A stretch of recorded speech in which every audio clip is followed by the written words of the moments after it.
Good morning, everybody. Right, this day 4 is now in session. Thank you very much. We've just got a few health and safety matters that we'll go through before we go much further. So, Anahira, if you would, thank you. Thank you, Chairman.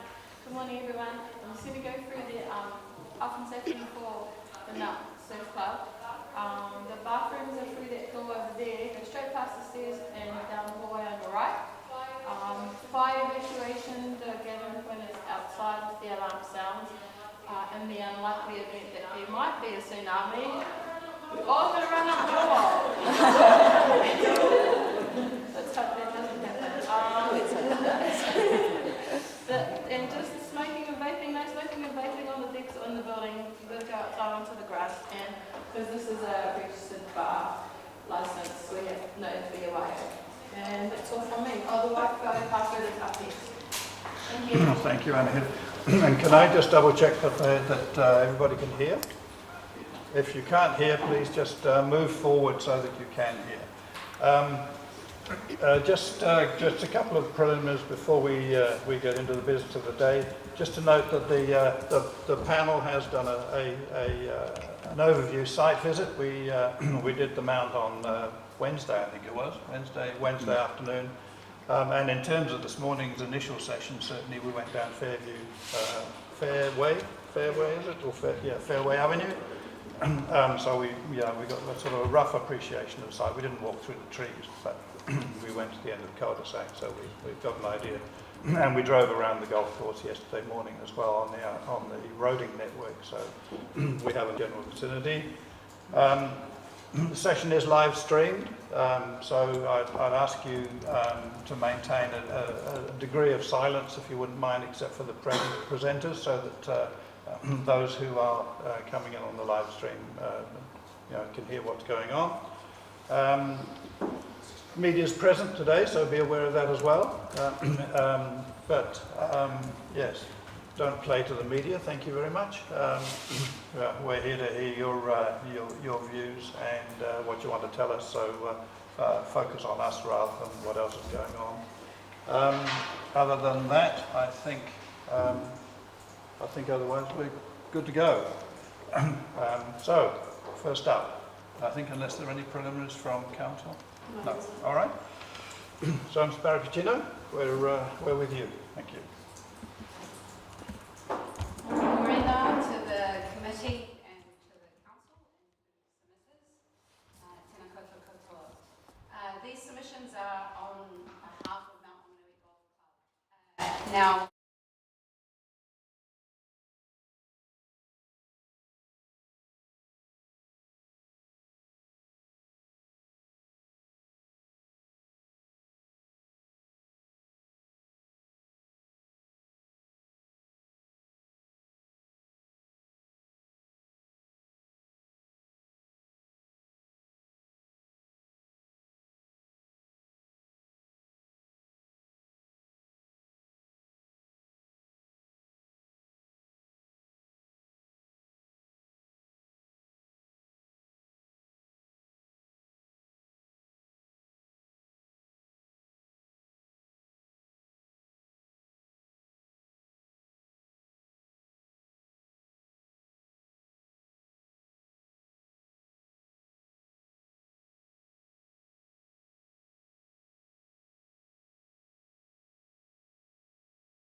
Right, thank you. The scheduled site of Tauranga is very specific in terms of the area within the 46 hectares. It's an area that's identified in Appendix 13A as a very clear radius circle with the rest of it shaded out. Visually, it demonstrates the purpose in my submission of the interpretation of the rule in the words. The history to this is a long one, and it goes way back to the 1990s, where when the proposal to put in a clubhouse with apartments around it in a tower building was first sought through a consent. But it goes back even further than that. The Mount Burra Council Plan, when it was owned by the Mount Burra and the scheme, was it the Burra scheme back in the day, actually already identified it for a much higher building, ironically. It was well ahead of its time, it seems. And it was there in the plan when the RMA was enacted, and it was carried through from what was then the transitional plan into the operative plan, and then carried through to the city plan. So that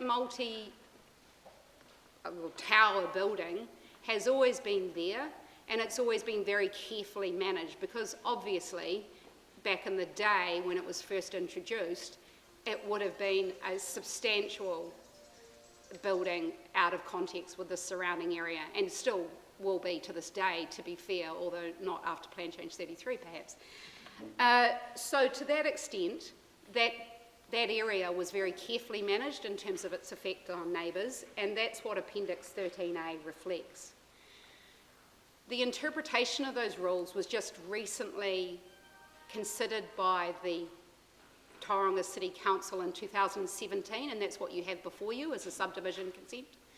And that shows a subdivision of a small area that was not used by the golf course, very similar to what's being put forward here, off the end of, I believe it was Valley Road, Golf Road, sorry, but it's Golf Road where Valley Road comes out. It's a bit of a T there, and if you drove there you might have seen it. It's not yet got houses on it, but it has a subdivision consent for 2 lots.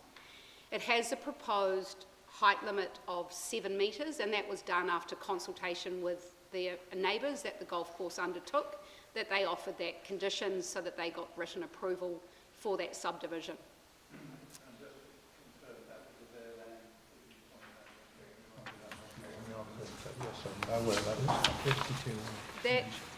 That I understand it has foundations on it now, but the point being that was determined as a discretionary activity because it sat outside subzone A, and that really is the nub of the council's interpretation is consistent with Mr. Collier's planning evidence and my legal interpretation of the rules, that the rules in the plan around the scheduled site of Appendix 13A is limited to the diagram shown and the radius circle that surrounds it.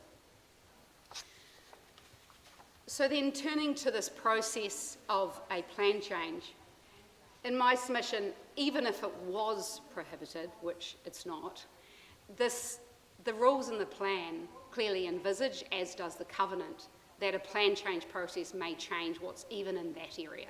So how this is being addressed through this plan change as sought is entirely consistent with that approach. The other aspect that the council talked about in session 1 in reply is the aspect to which, as a matter of natural justice, they've stated that in terms of clear water, that submitters haven't had the chance to be involved in this process. The irony of that's not lost on me, of course, for submissions coming later in the day, but other than that, I would say that in this case, the golf club has very conscientiously consulted with the submitters prior to the notified plan change, and there were meetings held with the immediately affected neighbours, with the members, and there's been meetings subsequently through this process.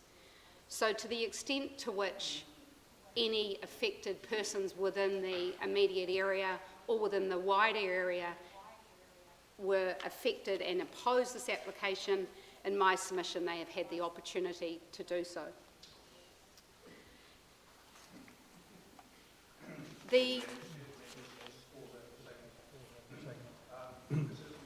This isn't a public meeting in the ordinary sense of the word, so I'd ask you who are sitting in the back to refrain from comments or from making any other interjections. You'll have your opportunity to come before us and give us your perspective in due course, but I'd ask for silence whilst the submitters are making their presentations. Thank you. Effectively, that emphasises my point. Those submitters that are opposed do have the opportunity to present to you today and to put their position forward.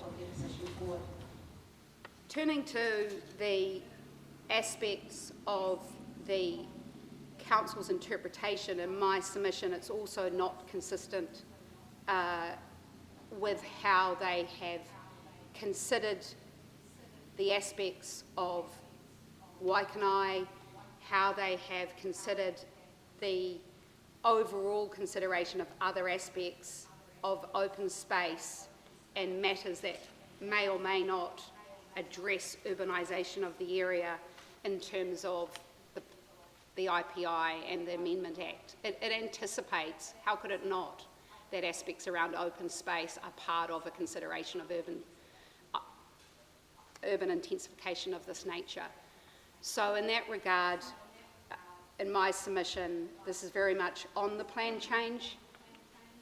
The Mount Golf Course is committed to keeping it as open space, but they realistically have very real economic issues around keeping their golf club commercially viable so that it is there as and kept for the benefit of the wider community. And Mr. Williams can touch on that. In terms of your submission around it being on the plan change in Fair Water and those aspects, is it your submission that the council should have assessed the area as part of its section 32 when it was going through there, because in your submission it is an area within an urban environment that fulfills an urban type purpose, and is it something that's missing, or are you just submitting that it's, well, council could have done that, didn't have to do that, you're relying on the fact that you can make this submission through the submission, you can make a request through the submission avenue alone. I'm just not clear what the argument is there, whether it's the council should have done something or it's fine just to go through the submission and request. That's a very interesting aspect of the submission and the position of the council, and I think that was touched on in the closing report on session 1. I wasn't part of that first process, but my understanding, Mr. Collier was directly involved, is that the council said this is a expansive plan change, you can apply through the submission process, but you should try and get in your own section 32 assessment prior to us notifying, and we'll add that into our section 32 assessment. Mr. Collier, I don't want to touch on that because I wasn't privy to that conversation, but that's my understanding of it. The golf course, as diligently as it could and as quickly as it could, understanding the timeframes, undertook that work, getting the consultant expert reports on some of the scheme plans, understanding stormwater, all those aspects, geotech, otherwise, gathered together those reports as best they could. They also were obviously obliged to consult with the neighbours, and they wanted to do that before they then just landed it through a submission. So they went about that. It wasn't within the council's consideration of where they needed it to land before they put it into their section 32 assessment. But in my submission, the very fact that they had that meeting was considered, you would have to say that they must have been considering it, because In my submission, how could they ignore such a large green space area with urbanisation around it? They either were reliant on it to remain there in perpetuity or not, but given that it's private open space and what it enables is a discretionary activity, there is an element to say, well, how could they have turned a blind eye to it?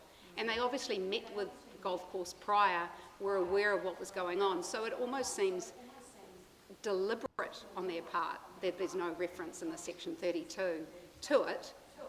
And the suggestion was that, as I understand it with Mr. Collier, that they said, well, we can address this through submissions. There's obviously been a change of that position by involvement of legal counsel.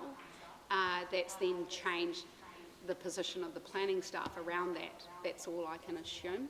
But in my submission, I don't think that you can say that it wasn't considered in the broader sense, because there's obvious relationship between that open space and the relief that that provides to that Mount Maunganui area in terms of all of its urbanisation. It's heavily relied on. The plan shows that it is.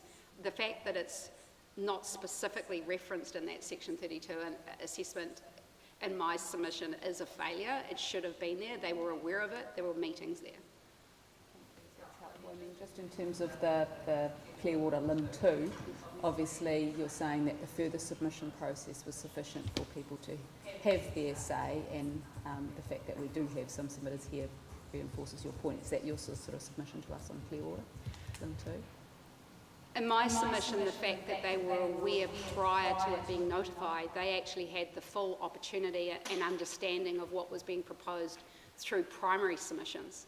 So that's, in my submission, the fact that there's evidence of the consultation that occurred prior to notification actually gave those submitters very direct knowledge of what, so there were no surprises there in the normal sense that this even had to be addressed through further submissions. They had the opportunity through primary submissions. And my understanding is that those submissions I'm just going to have to double check. Mr. Collier can talk about that. I can talk about Yeah, there's primary and further, but yes. Clear in my own understanding on that one. Even if we disagreed that council should have considered this, do you see there's a problem with bringing it in through the submissions that you've made?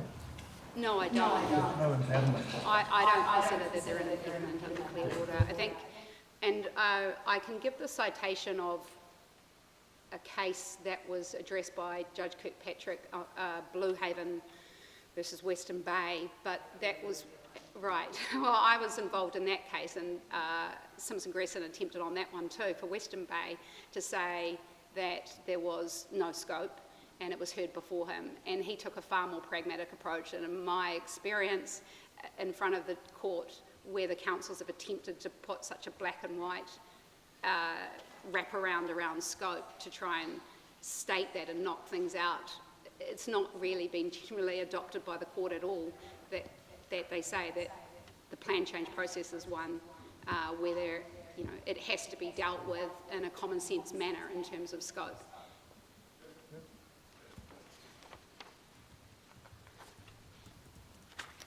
So that really comes to the concluding factors in my paragraph, which is that in the golf sites submission, the land's a good strategic fit within a greenfield residential development. It will make a notable contribution to the townhouse MDRZ type residential housing. It's relatively unusual at 2,700 odd square metres to have that land within Mount Maunganui. I'd say that it's probably one of two or three that I know of that's of that size. So, and it's flat, it's surrounded and by housing, it already has services. So in that regard, it's actually able to be development capable and development ready to deliver housing with significant amenity with it, sitting compatibly with the surrounding residential area.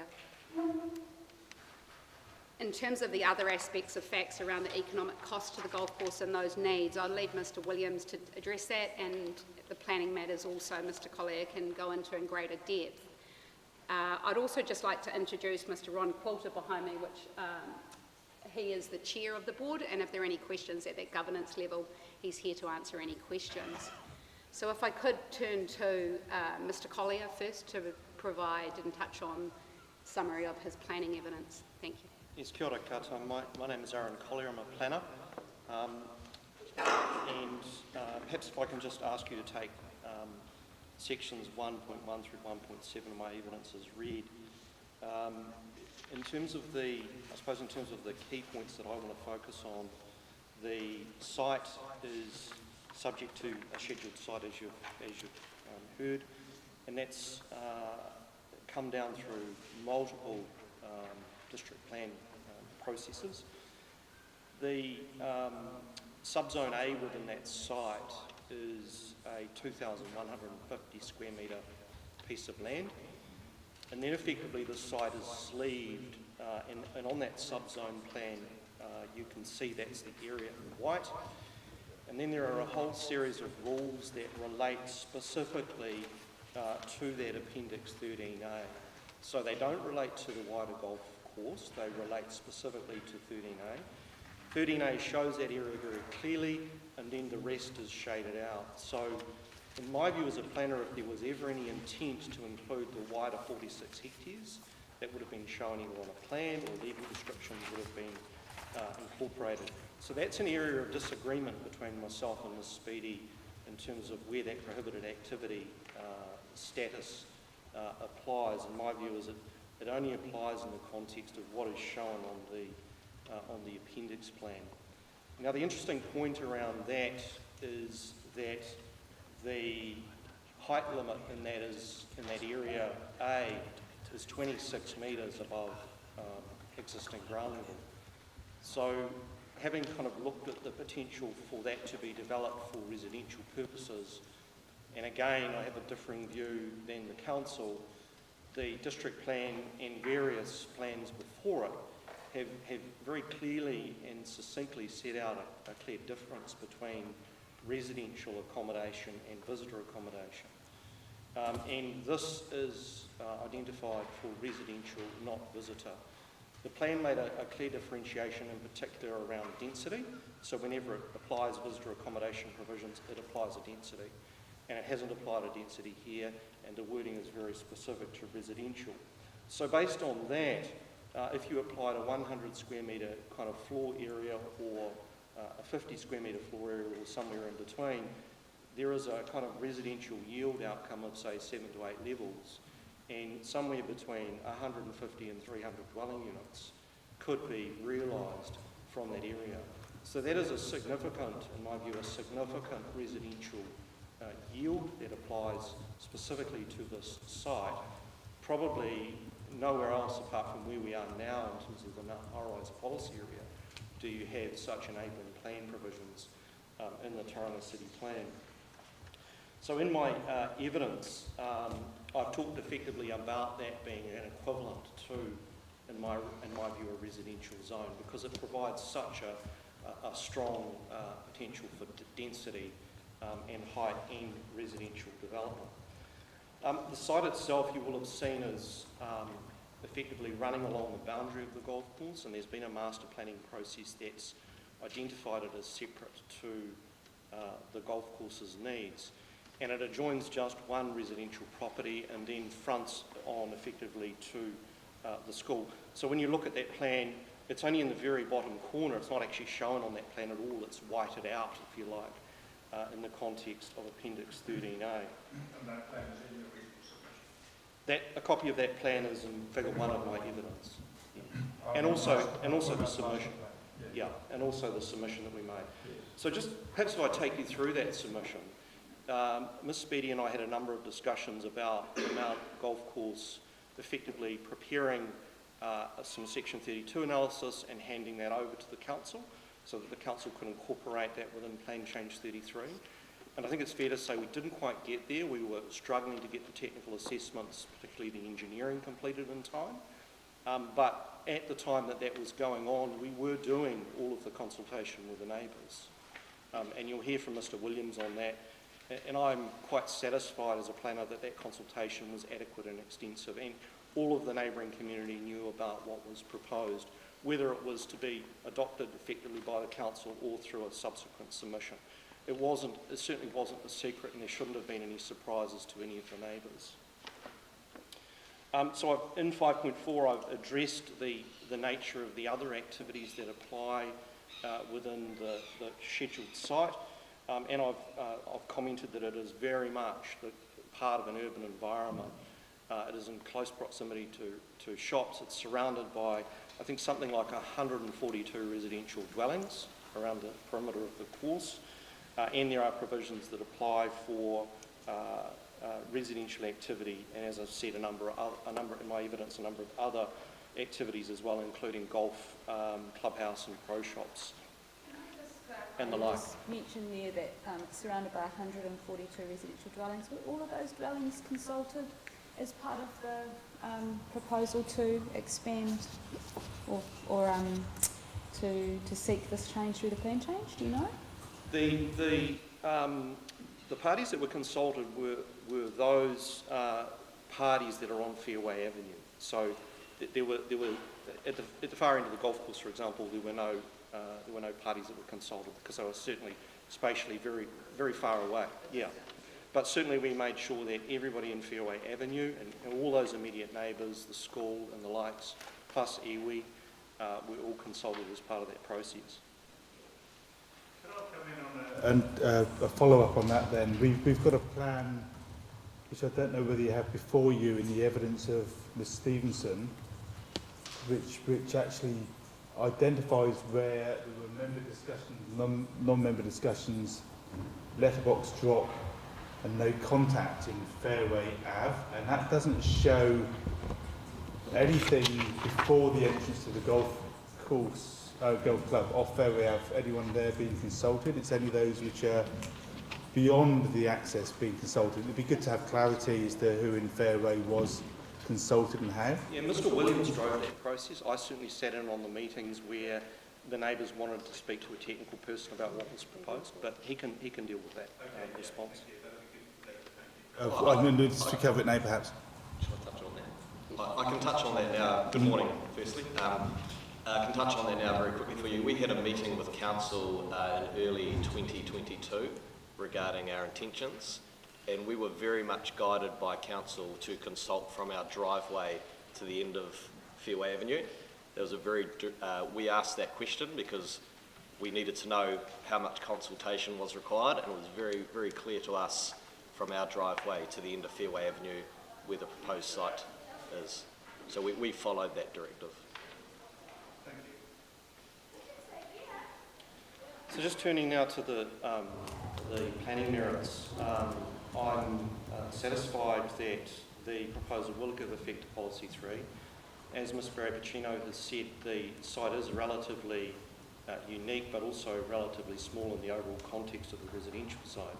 But notwithstanding that, Tauranga City, and you've probably heard this from other submitters and witnesses, we have a dire situation in that we're a Tier 1 council and we're certainly in the red by about, I think, 7,500 dwelling units. So in my view, any further residential land that can provide further supply is, in my view, significant. The Section 32 analysis that I prepared has looked at a number of the alternatives. It's provided a number of technical assessments which I believe have addressed a number of the relevant considerations in terms of services and utilities and access. And I'm quite happy that there are no kind of wider effects in terms of any of those servicing or infrastructure issues.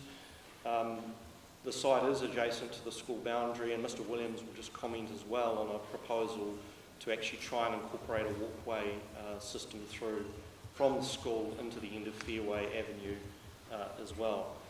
Now there is a qualifying matter that applies to the site in terms of flooding, but I don't see any issues with that in terms of effectively rezoning the land. I think there's a simple engineering response.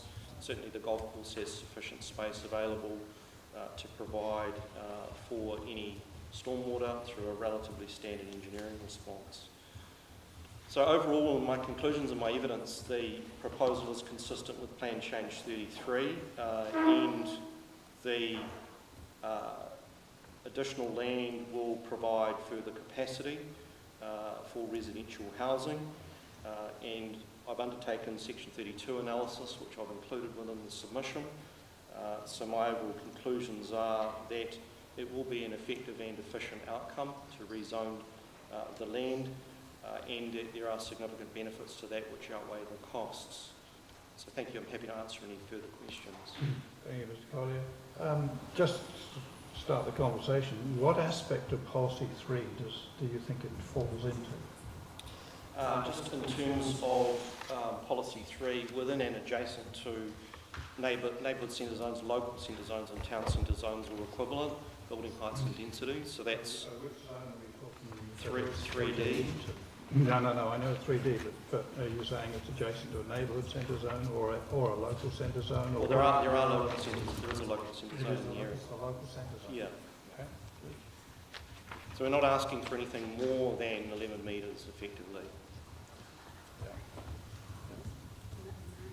Okay. Yeah. I think Omani is probably the closest neighbourhood. That's a neighbourhood centre though. I don't think it'll be rather than a local. Yeah, just I'm slightly confused about the zoning. So on your 5.1, so it's zoned as open space, Yep. and so the scheduled site sort of sits over that. It's an overlay, is it? Yes, that's correct. Yeah, that's an overlay. But when you say in 5.1 it's located within a relevant residential zone, clearly, I presume it can't be because it's zoned open space, but when you say that, you mean it's within an area that's a relevant local zone, but not in itself? Is that what you mean? Standard 8 of the National Planning Standards lists a whole series of relevant residential zones, and then there's a provision there that refers to equivalence. So my view is that that equivalent in terms of the overlay would effectively act, if you like, as an equivalent to a residential zone in terms of what it enables, because it enables somewhere between 150 and 300 dwelling units.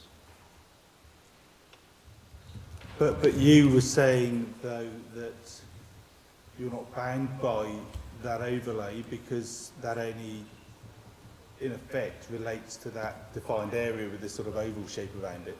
It does. Yeah, but the land we're talking about isn't within that, is it? So No, it's not. does that the logic of that argument add up? Well, what I would say is you have the ability to extend zones. So in the context of whether it's a relevant residential zone or not, if you don't agree with that on the basis that it's an overlay rather than a zone, then that's fine. But I certainly see no issue with extending the zone in the context of adding in the land to the existing residential. So even if you look at the existing operative plan, to achieve residential would still be just a discretionary activity. So it's not certainly not prohibited or non-compliant. Thank you.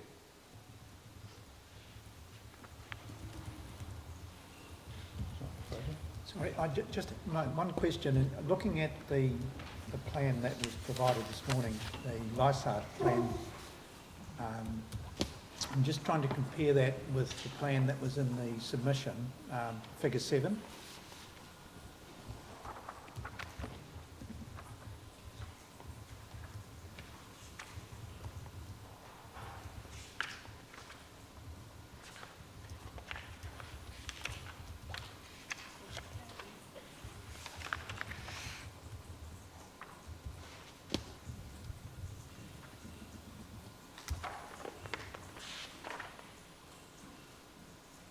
Oh, yes.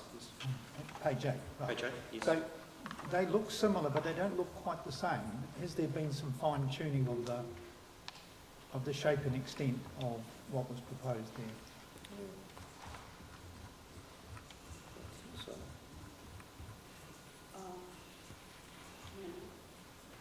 Can I probably explain that where it says southern lots, you'll see that there's the underlying title which reflects on the Lysart, yeah. the widest, the actual wider site. Yes. But where, I suppose it's probably a little bit vague on the southern lots, as if it could potentially be over that entire area, but it's not. No, it's clear as to, with the red outline. Oh, yes, it's just, yeah, probably. Yeah. Sorry, the version I've got is only black and white. So Yeah, so I'm vaguely looking at it going, oh. So yes, it's in the area, and then there is the, I think it indicates where the services are going to go, and then you'll see that there's a setback, indicative setback for the walkway. It's in a right. green area. So the boundary is effectively coming from the centre of the end of the road reserve and then runs down. Right, okay. So it's sort of what, I get, is it fair to say that what's in figure 7 is a sort of somewhat diagrammatic? Yeah, And this is more this is diagrammatic. an That's improved version. certainly been done by the surveyors. That's been surveyed by them. Yeah. And what you consulted on was figure 7, was it? I'm trying to recall. We consulted. Yes, I think we probably did consult on that figure. Or something. And or something looking at the similar to that. diagram in southern lots, it just shows the built form. It doesn't show where the Doesn't show the services or driveway. the driveway. So in the context of buildings and how it would affect the neighbours, that shows the bulk and scale of where the exact buildings are going to go. Mr. Williams can probably comment on that, but there were a couple of different kind of drawings that have been produced at that stage, because that initial consultation occurred well prior to the submission process, because at that stage we were still looking to get the council to adopt the proposal and incorporate it into the plan change. But in your view, the two diagrams are reasonably reflective of what the proposal Yeah, and was. I don't think any of the neighbours would be confused about the area or anything like that. I think everyone knows what is proposed. That's fine. Thank you. Thank you. Mr. Williams, you've already filed your brief for the hearings panel. Perhaps if you just touch on the key points of your evidence and anything else that you feel that from questioning you might want to address. Thank you. Well, good morning again. Thank you for your time. Yeah, like Kate mentioned, I guess I'll just briefly touch on my evidence around, I guess just very quickly who we are and the why, I guess, is why we're wanting to head down this path. So as mentioned earlier, the club's been around since the 1930s. We're one of the original tenants of the Mount. If you look at the aerial photos of the area, the city has certainly grown around us. We're a golf club, 18 holes. We've got 1,400 golfing members, of which 260 are juniors, which is really pleasing.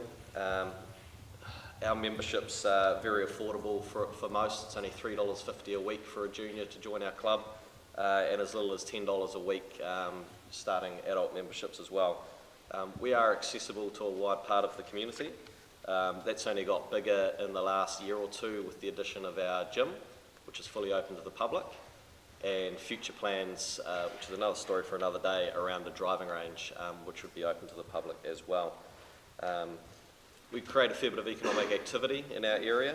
We employ just over 20 staff, hold a number of events, and bring thousands and thousands of casual users from all over the country to the area to utilise the golf course. As mentioned, large green space that is paid for and maintained by the club at our expense, which is a real asset to the city. I guess the why are we here today, and why we're looking to rezone this land and unlock funding is the club, like a lot of things, has a life cycle, and the course in particular does as well. What was suitable for golf in maybe the 1980s potentially no longer fits in today's world with the advent of technology and golf balls and golf clubs making the ball fly further in the air. And sorry if I'm not sure your golfing knowledge as a panel, but I'll try and break down some of the issues as simply as I can. But what I would like to touch on is the club has sought really, really good expert advice in the last few years. Now, as golfers, we all have an opinion on golf, but I'd like to emphasise we have sought expert opinion. And golf can be a bit of a topic like food. Everyone's got their own idea on how it should be played, but the club's been getting great advice, mainly from a very well-renowned New Zealand golfer and our course architect, Phil Tauranga. So we've been working with him for the last couple of years.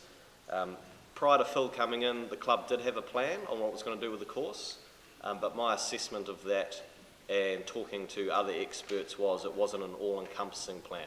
It was very much about changing the odd green, changing the odd fairway.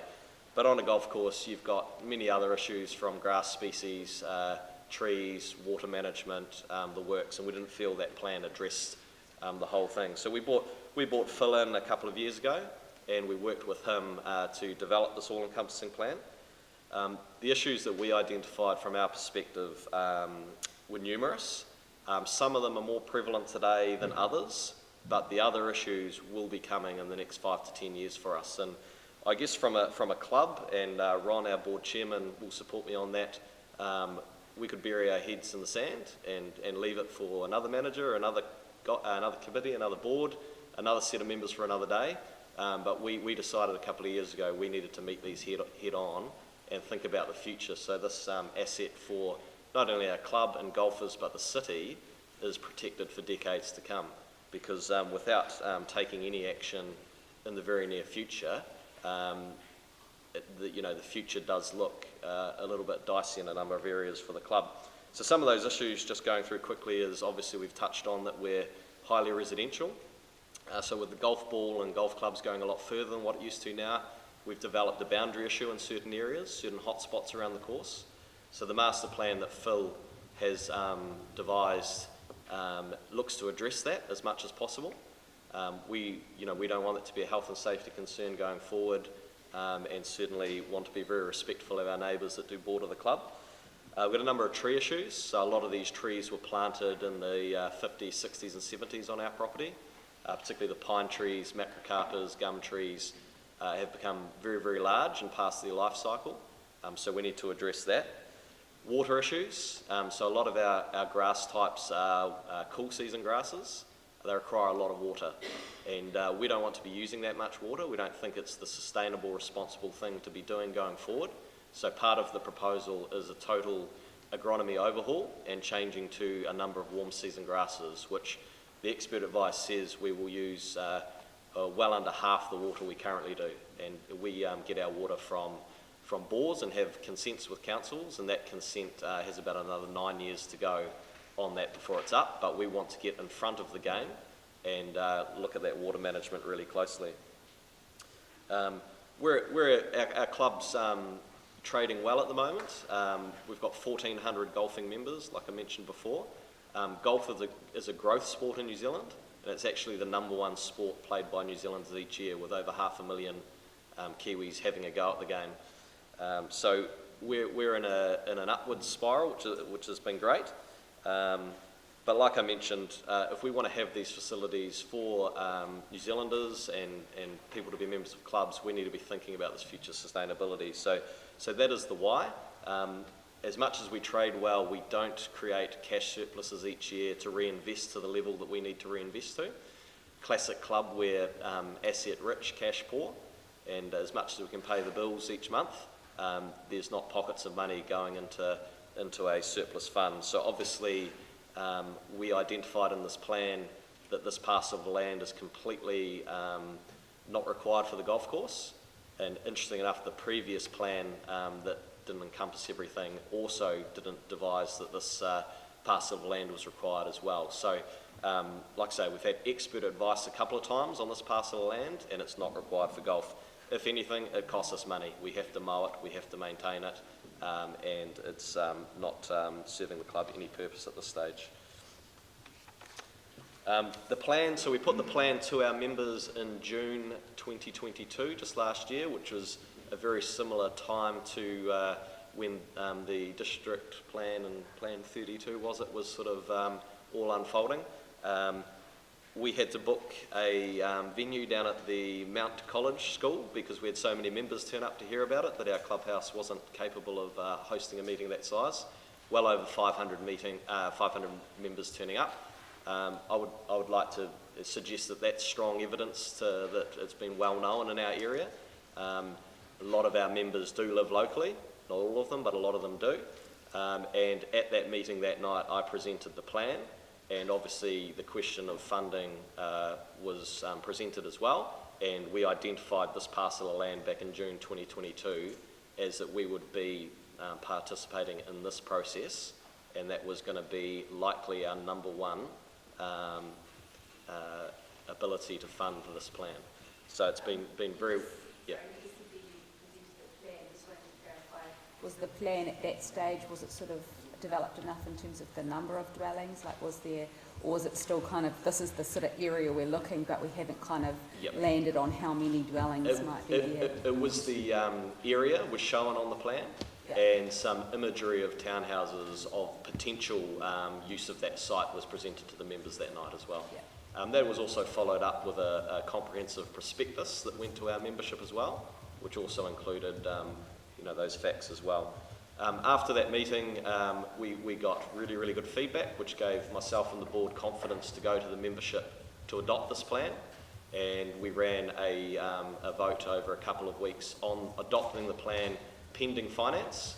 So obviously we can't start the plan until the finance clause is satisfied, but 78% of the members that voted supported the plan, which was an overwhelming majority were in favour of addressing these issues and advancing our club forward. So that all took place in September 2022. How many, you said 78% of the members that voted, what was the voter turnout? It was over 500. Yeah. Keeping in mind under our constitution, our junior members don't get voting rights and things like that. So. And our club wasn't as big as it is now then as well, so that 1,400 in the last 18 months has grown approximately a net gain of 200 members, just over, which once again supports the activity at the club, the things that are going on, and that golf is a growth sport in this country, but also in the Bay of Plenty. There's 5 major clubs in the Bay of Plenty, Te Omanu, Tauranga and Omakaroa, and ourselves, and there's a lot of golf played here. There are 5 of the busiest golf clubs in New Zealand. And my own view is that if there was a 6th golf course in this area, that would be full as well. So there is a lot of golf played in this region. Are there people that are members of like more than one club? Not many, but yes, that can happen. We have country members that reside in Auckland that maybe have homes down in this area that join as a country member. But generally, probably the majority are just a member of one club. So that is, basically just adding to our evidence. So thanks for your time. Mr. Williams, can I just ask you? You mentioned in para 15 of your statement that an indication of potential access to the Mount Intermediate School. Is the school, where are your conversations with the school on it? Are they comfortable with the proposition, uncomfortable with the proposition? At this stage, we've just had these conversations with Tauranga City Council. It was actually, yes, so just it sits with the council at this stage, and we've left it with the council staff that are aware of it to discuss that with the school. So I'm not privy to those discussions where they've. So there's been no direct dialogue with the school. There has been on this area, so part of our submission is obviously a letter of support from the school for the rezoning, but this offer of the walkway is a relatively new thing that's been broached by the council with us, and we have very much said we would love to discuss that if there's benefits for the wider community. And has the school is the school privy to, this that you just handed up was only generated a week ago. I'm assuming there have been other ones that have been generated. What information did the school have in terms of numbers and proposition? Yeah, so I met with the principal of the school, which would have been last year when a lot of the other consultation was done. And spoke with her in person, showed her, which was probably figure 7 that was referred to earlier, some of the imagery, had a meeting with her. She then took that to her board of trustees, and then they were quite happy to provide the letter that's part of our submission. Thank you for that. Yeah. In terms of what's shown on that plan that we were just discussing a moment ago, the new one, is the number of dwellings on there what needs to be achieved to get the money out of the site effectively that you need for your work, or is it sort of just an indication of what you think the market might want? I mean, i.e., could a lesser number of larger houses, for instance, also achieve what you need to bring in?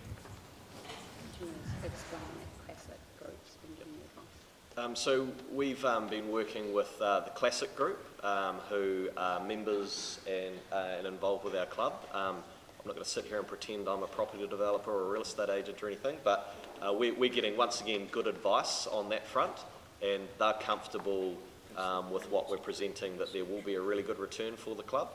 Our plan was priced just over a year ago at about $6.5 million to do the course master plan.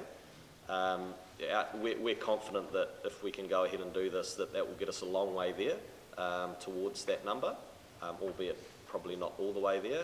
There are a couple of little other ideas in the background that would help us achieve the shortfall, but certainly we've put together a finance working group at our club of some of our more, business savvy or successful members, and we've identified all the options for funding this plan, and we keep coming back to utilising this land and hopefully achieving that through a rezone as the number one option. The club's not really in a position to take on large debt. It would struggle to service it. Backing up the history to that Golf Road site that you touched on earlier in the hearing, I first arrived at the club in 2017, and one of my first jobs was I was told that we are subdividing and selling that land on Golf Road, and the members voted in favour 80-something% to do that, and that was to clear some very long-term debt that the club had for 20-25 years around the building of its clubhouse, and it was stopping the club progressing forward and reinvesting in the club. The interest each year was crippling at the time. The club was around 900 golfing members at that stage, certainly not the size we are now, and we subdivided that, and on that occasion that land got sold, and that cleared our debt, and it's really freed the club up to look to the future a lot more. So yeah, that's the history behind that Golf Road site. Thank you. One question, just sort of following on from the discussion on the access through this proposed development. What is the extent to which the community surrounding actually uses the golf course as a general sort of passive recreation? Yeah, so obviously golf and that little white golf ball can be a bit of a hazard flying around the golf course if you play like me in the wrong direction a lot of the time as well. But we're actually just assessing at the moment as a board formalising walking and dog walking access prior to the first tee time of the day. Obviously we've got a huge residential around us.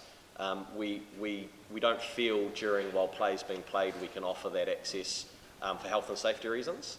But yeah, certainly it's on our agenda for next week actually, 12th of October, to look at prior to the first ball being hit of the day, how we can sort of open to the community a little bit more at that time. Informally, we have a lot of dog walkers and walkers that go through now anyway, but yeah, we're just looking at how we may formalise that next week. So this referenced walkway on this plan here, where is that intended to connect to? Look, I don't think there's any formal detail around that. As I mentioned, it had been raised with Tauranga City Council with us, and we've responded positively that if there's community benefit there, we would like to look at that.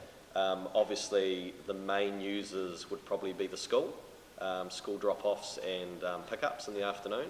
I know there's a lot of interest and media around the closure of Links Ave in that community there around the school, and lots of talk about accessing the school safely. So look, we've been given that sort of lead by council, and we're happy to discuss it, but there's no formal detail around it yet.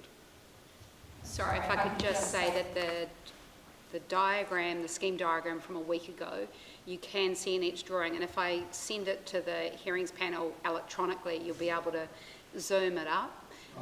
So it's indicative there.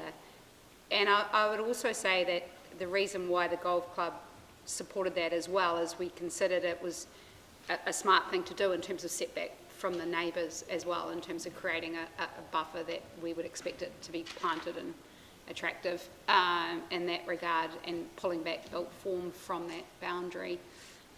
So its width, its size, those types of things haven't been landed yet. This is indicative still, and I would say that there's been ongoing engagement with the neighbours around that as well. So I had a further question relating to the design that Mr. Tauranga has undertaken for you.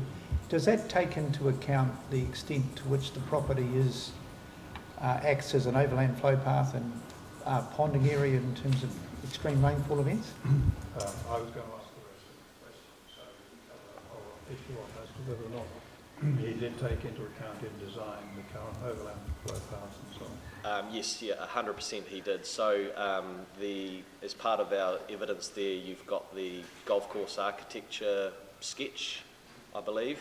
So you will see that he has marked that area development area. So he's very much aware of it from day one, that would probably be a potential funding mechanism for the work. And just on that, it's the 13th hole there that will border that site. And I touched on boundary issues earlier.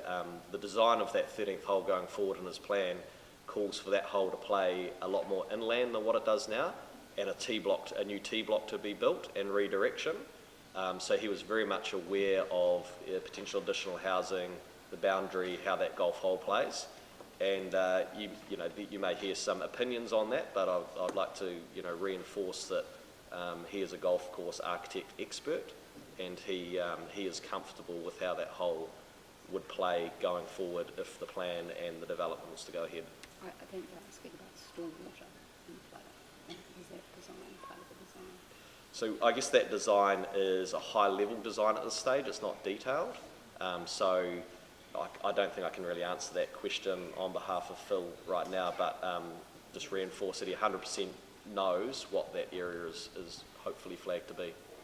So the last question relates to this proposed rezoning of Fairway Avenue. Is that stage one of any further development that the golf club has in mind? Or is this the sort of, you've subdivided that piece off Golf Road and now a proposal for a subdivision of Fairway Avenue? Are there any other proposals for subdivision? So our last parcel of land that would be surplus to golfing requirements would be a couple of tennis courts that are next to Fairway Lodge, which is the timeshare. So you may have seen that on your travels yesterday. It's very close to the previously subdivided piece of land. So there is an access way which currently has maybe half a dozen palm trees planted on it off Golf Road that can legally, you can get to those tennis courts through if a development was to take place. That parcel of land is on lease till 2030 with Fairway Lodge. It was a very long-term lease they entered into in 2005 for 25 years. That is of interest to the club for the future. We have spoken to Fairway Lodge around their intentions with the tennis courts and the land that's on lease. They're not prepared to exit their lease early at this stage. So, I wouldn't rule out that the club would look strategically at that land in the future, but we're still 6-7 years away from being able to do that. And sir, if I could just add, I looked at that in the context of the submission as well. So if you refer to figure 7, yes. I've looked at that tennis court area. There are some constraints in terms of access to it. Just in terms of plans, one thing I just wanted to identify for you, just to assist you, is attachment B to the original submission has effectively this area shown here, and there are some dimensions that were included, so that actually has measurements on it. So if you were looking to effectively finalise that, what that area is, it's all shown on attachment B to the original submission. The purpose of the scheme diagram a week ago was really to respond to the council's rebuttal around the sub-area A, because I asked LISUTS to prepare a diagram that overlaid it onto it so you understand the context. So you could see it all on one map.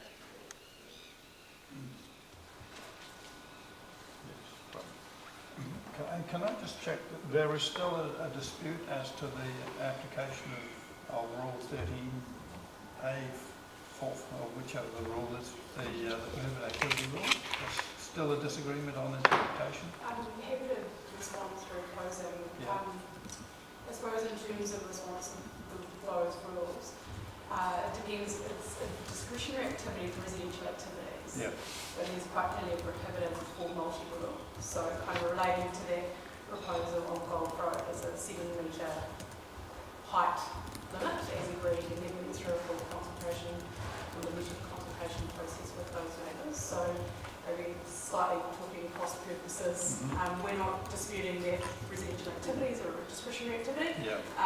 There's a, in the scheduled site, there's a prohibited for multi-level unit outside the subzone. Yeah, that's 13A14, which I'm looking at the moment here. And Mr. Collier has indicated, your argument, Mr. Collier, is that that only applies to the white area within the particular Appendix 13A, and doesn't apply to the greyed out area, I think, Yes, absolutely, which doesn't apply to the shaded out area. That your reading, Councillor, has a different read on that. Okay. And if I could just respond to that legally, that interpretation by Ms Speedy doesn't actually make sense in terms of the council applying a discretionary activity, because if it was the 7 metres still allows two stories, that there may well be a 2-storey house that sits, and in fact I think it may well do that. The reason for that was to obtain non-notified written approval. It wasn't relating to the rule in the plan. So an entirely different consideration in that regard, in terms of negotiating those things civilly and then being offered up through the application process. It happens a lot at the Mount. Okay, thank you. Anything else? No, thank you. All right, thank you very much.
Might need a refill on that one, by the looks of it. Looks like it, eh? Yes, it does, yes. I'm just checking to see if there's any gin in it.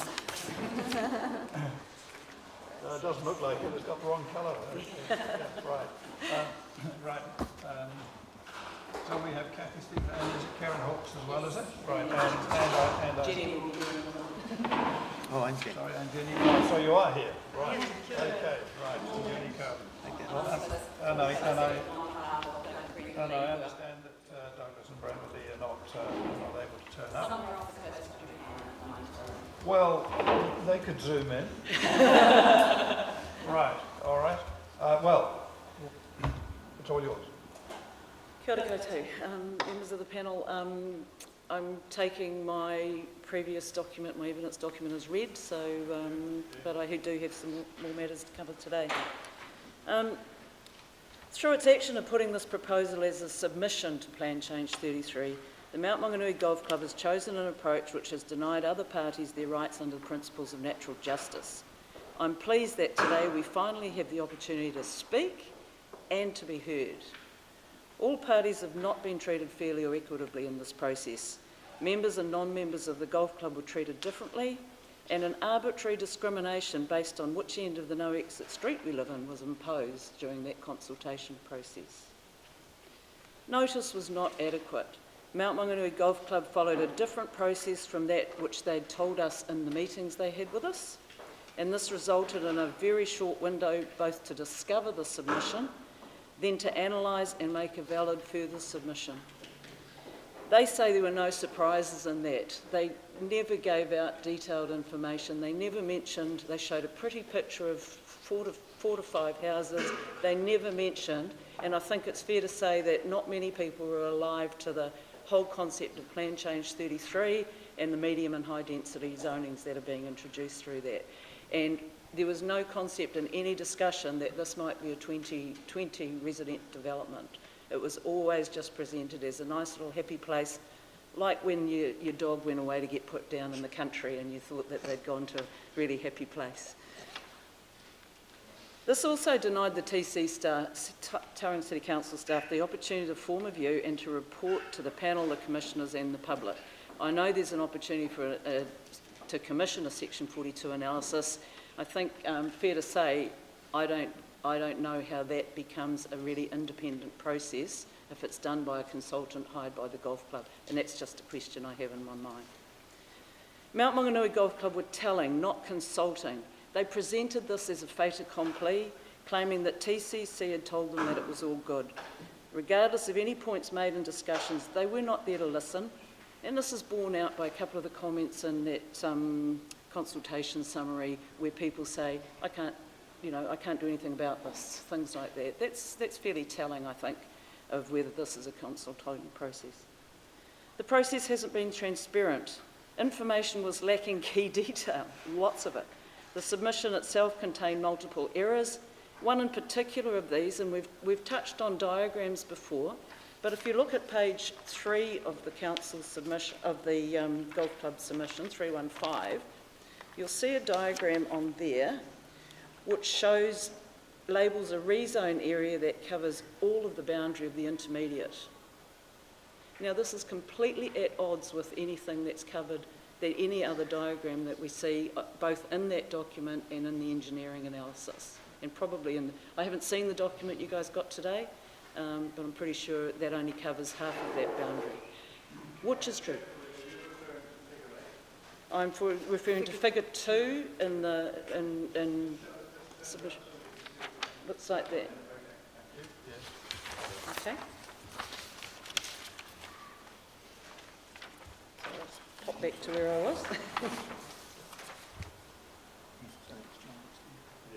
That could have a huge effect on the outcomes of this.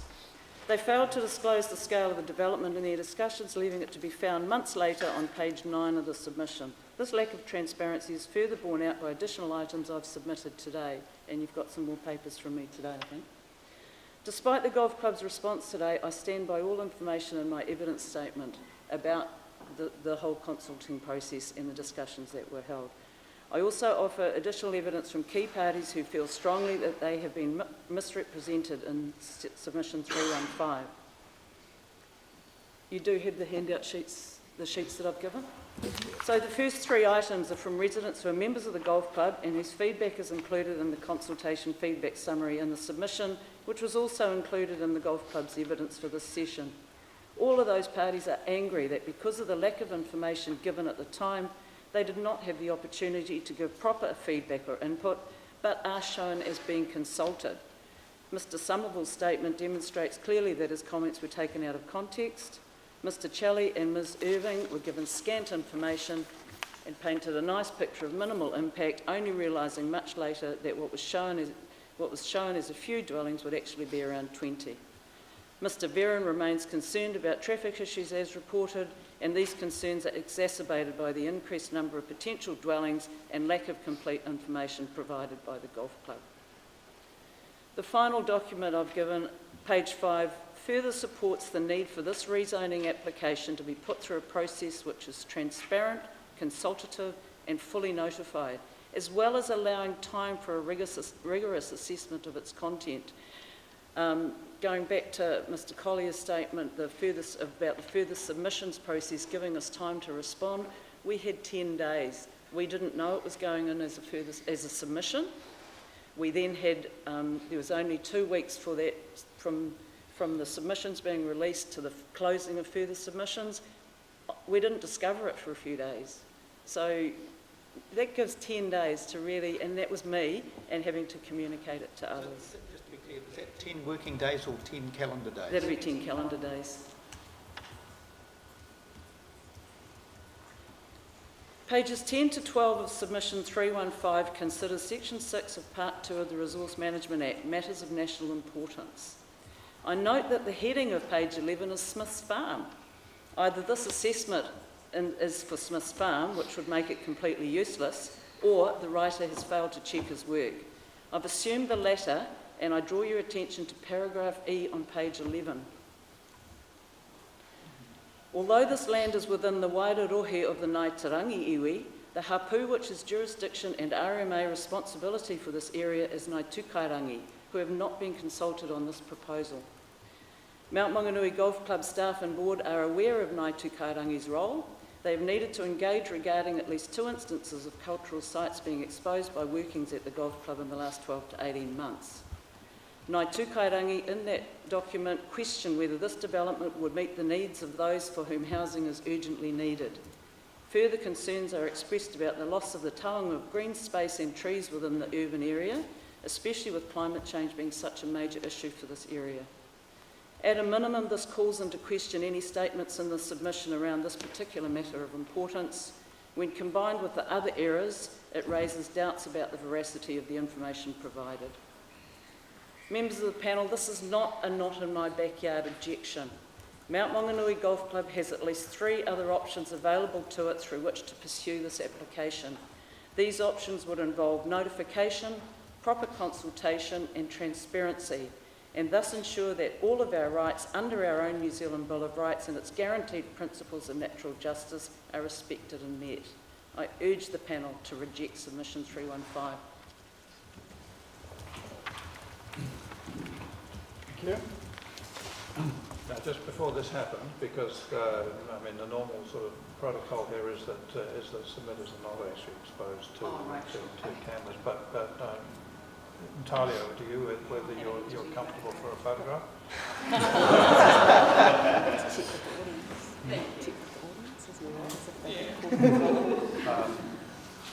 I'm assuming that it's a closed shot so that the members of the audience are not involved as well. I just want to be sure about that. Thank you. All right.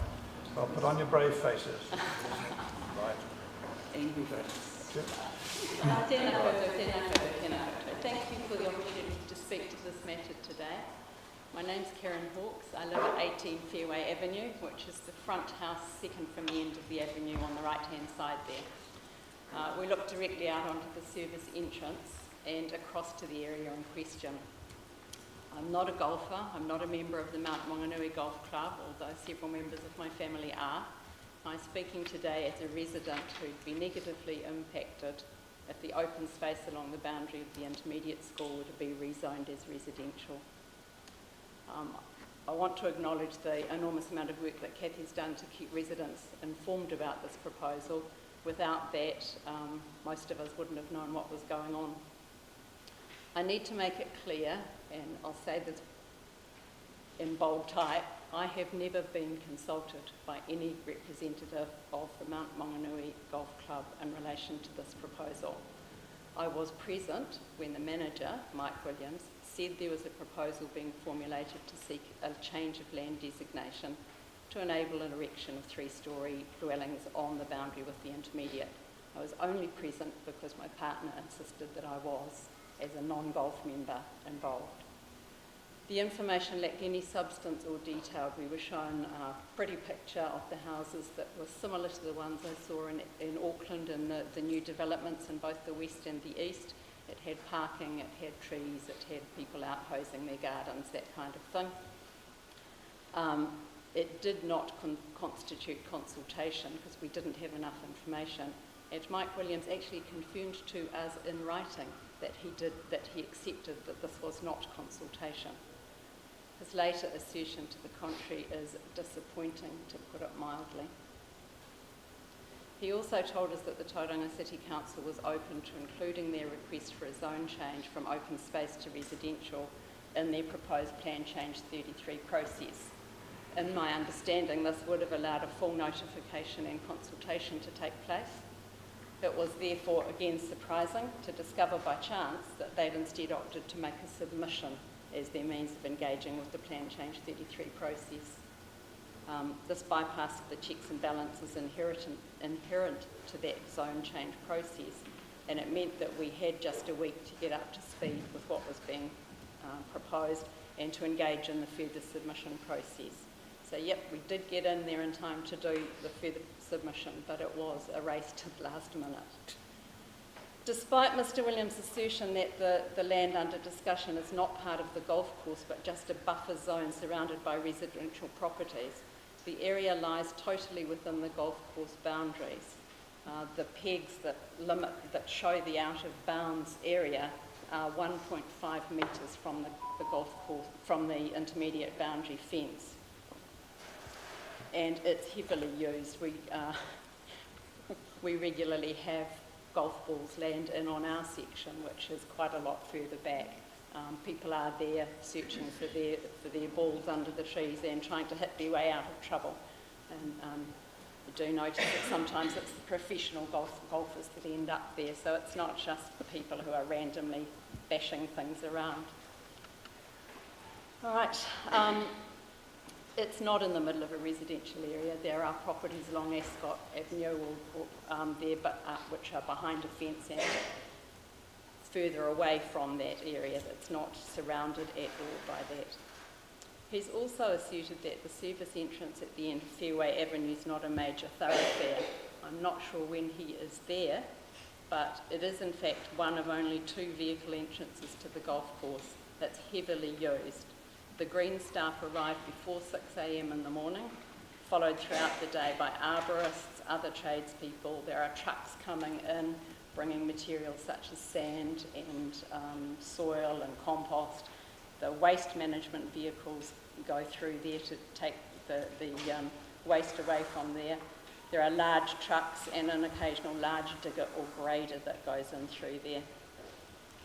Despite the no exit sign on Golf Road, Fairway Avenue still gets a lot of traffic, not just to the golf course and the health club entrance, but right down to the end of the avenue, in addition to those service vehicles that I've already mentioned, and the cars belonging to residents and visitors. Parents who can no longer park on Golf Road, because there are now yellow lines all along there, use Fairway Avenue to drop off and collect their children from the 3 big schools nearby. We've got Ormanu School, Mount Maunganui College and Mount Intermediate within that area. It is chock-a-block at various times there. A surprising number of vehicles actually miss the sign saying it's no exit, and they also miss the turn into the golf car park, which is halfway down the street. It's not uncommon if I'm outside to have people winding down their windows and saying, how the hell do I get into the golf course, as they try to negotiate a turn. It's a narrow area down there. We're not a cul-de-sac, we're an avenue, so it's a narrow road. It doesn't have that bulb sort of shape that you have in a cul-de-sac to allow people to turn. So at best it's a 3-point turn, and sometimes when people come down towing trailers, which they have done in the past, it's a case of having to move parked cars so that they can actually exit themselves. The waste management trucks, the waste collection trucks actually back down the street because it's not possible for them to turn at the end.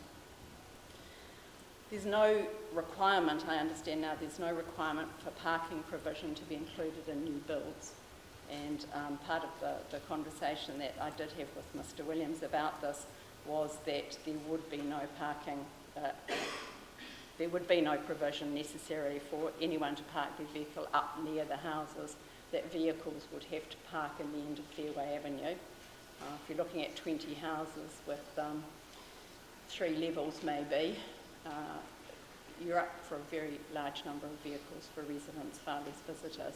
Any of you who've tried to drive down Ranch Road Ranch Road or those other parallel streets now know that it's like dodgems. You have to pull over because there's so many parked cars. The traffic at that area of the mount is out of control already. It's simply not feasible to have that number of extra cars there. He also said that the facilities such as mail and waste collection would not be down where the houses are, but that those would also be situated at the end of the avenue. So because it wouldn't be possible for the obviously posties and those people to be going down there.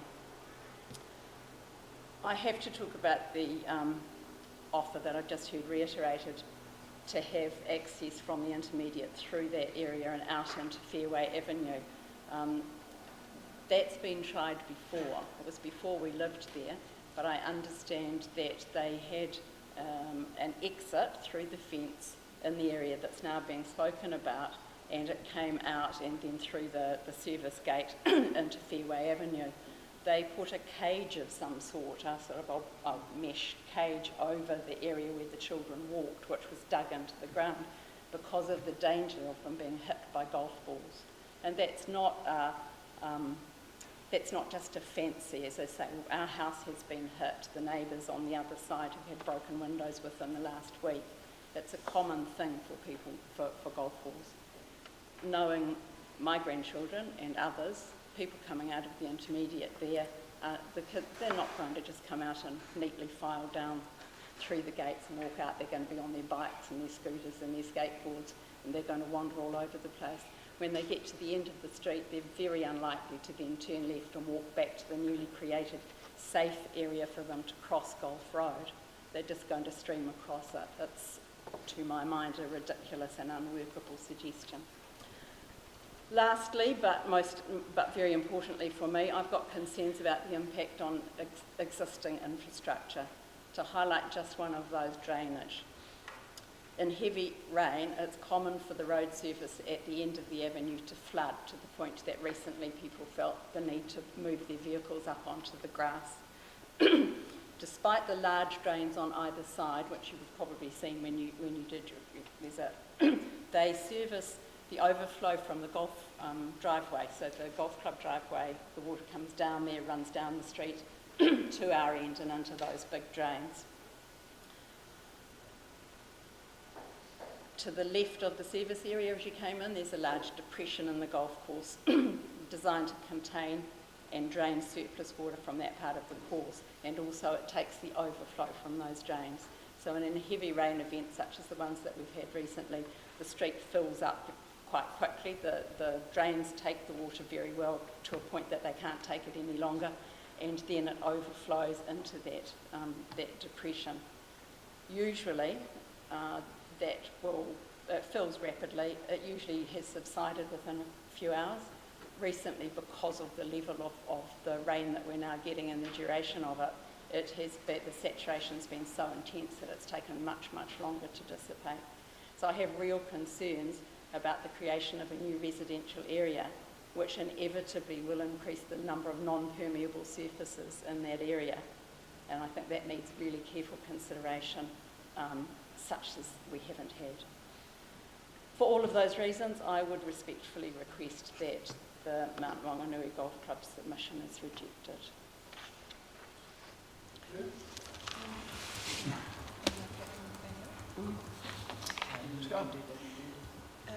Kia ora, my name is Jenny Carden.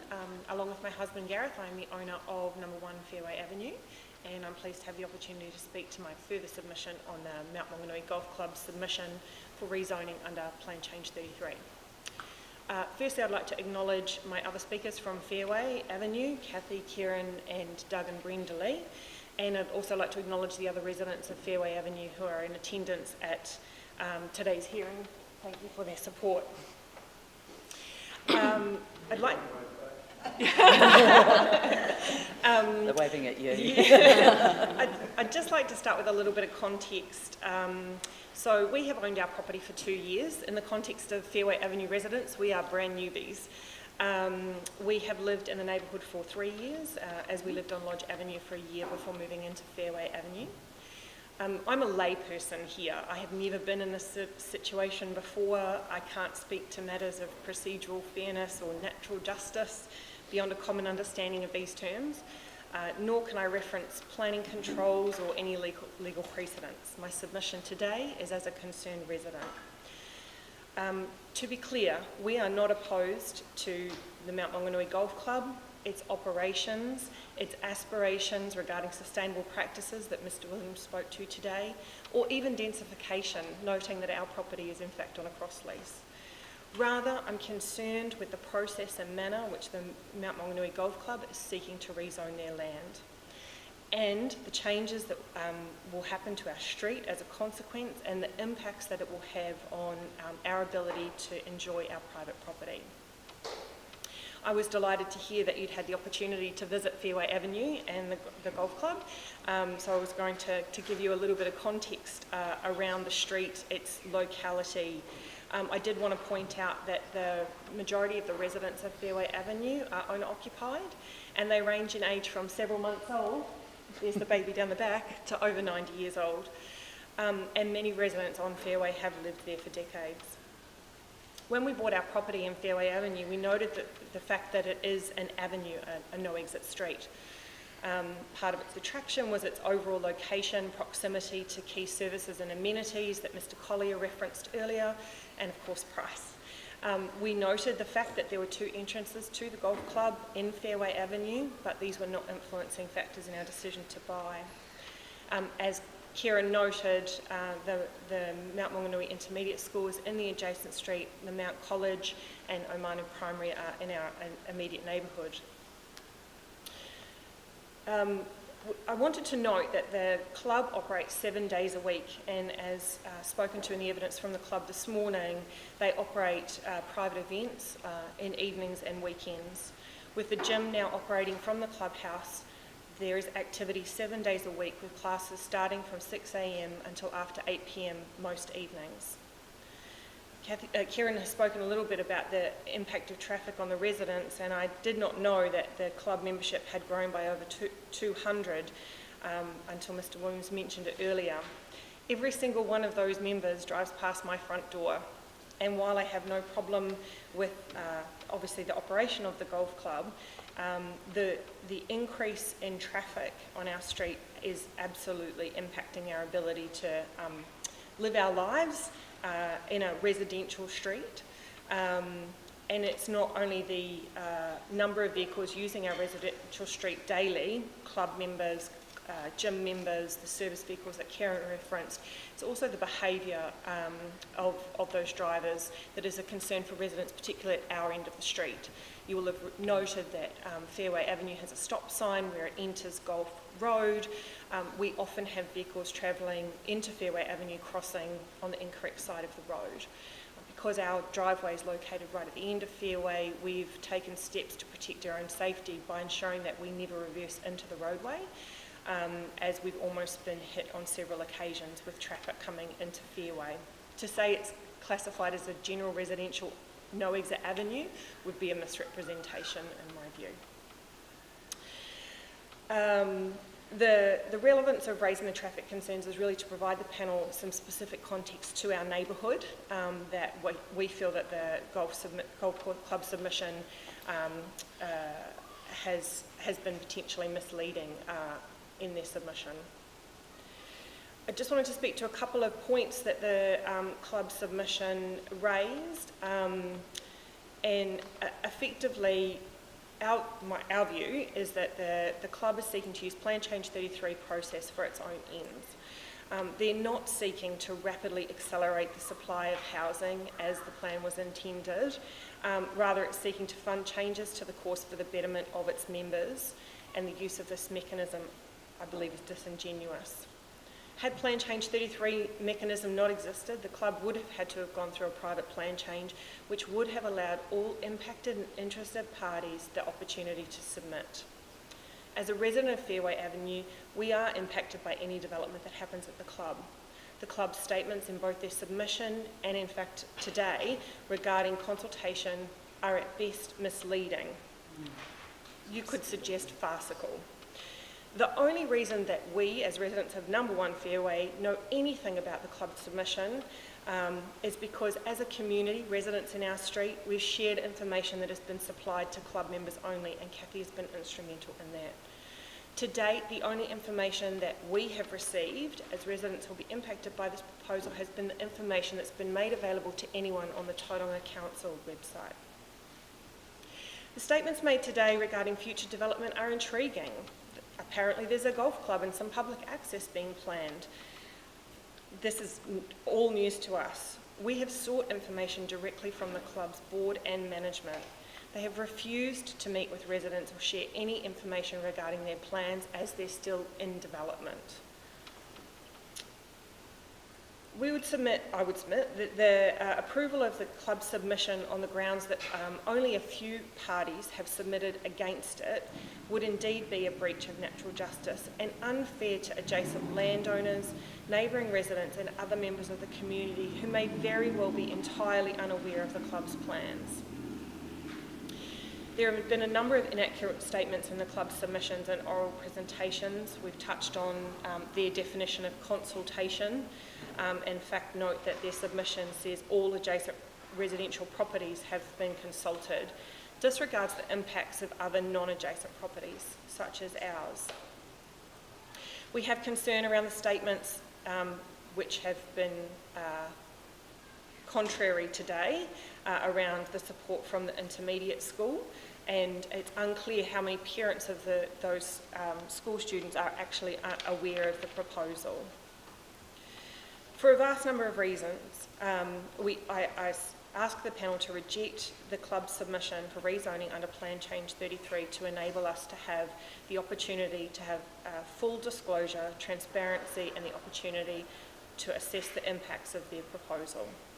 Thank you. Thank you, Ms. Carden. You need to imagine now that I'm Douglas Lee. Well, that's very hard for you since I don't know him. It's a charming chap. Charming chap. A little older than me and probably much brighter, but anyway.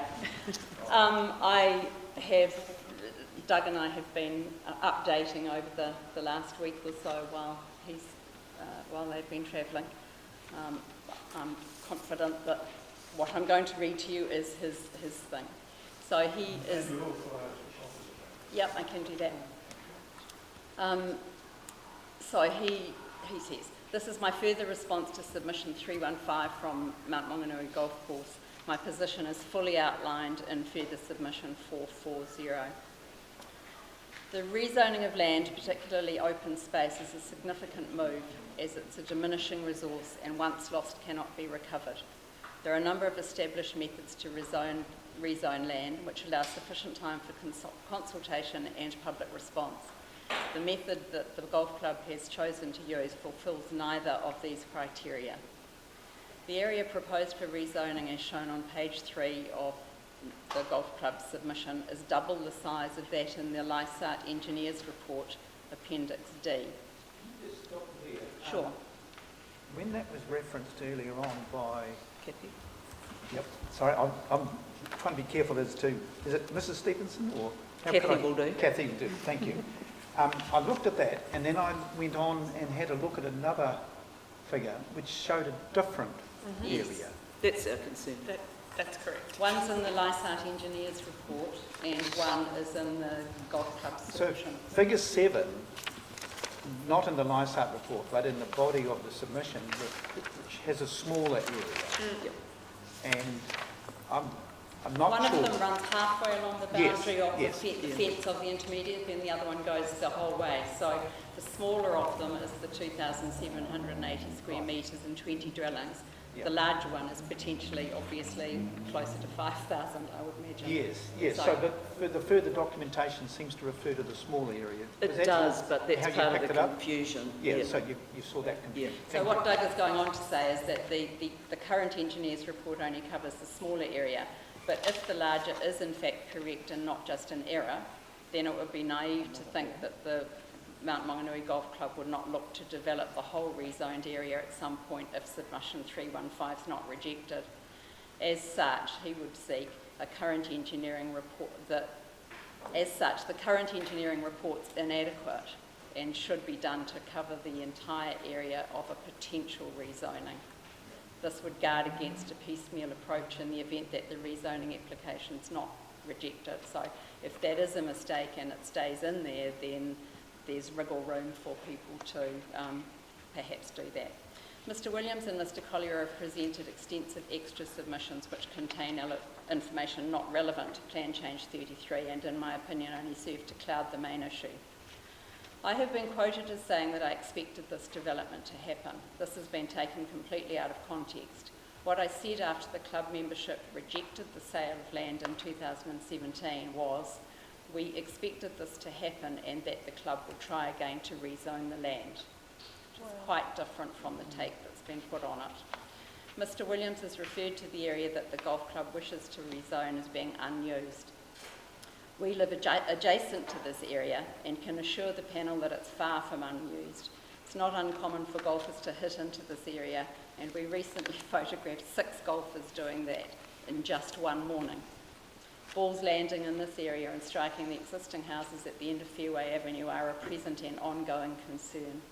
The course boundary markers are situated about 1.5 metres from the school fence, which places this supposedly unused area well within the course proper. The area has also been used for parking motorhomes during golf club tournaments because they don't fit into the car park, and as a turf nursery.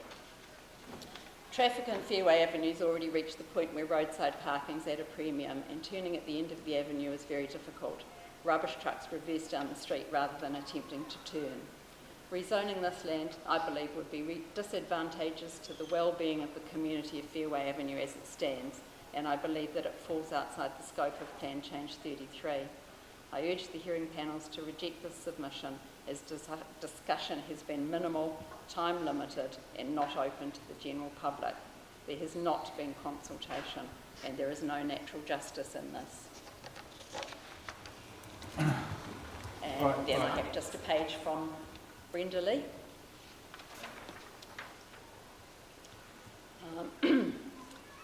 This is my further response to submission 315 from the Mount Maunganui Golf Club Incorporated.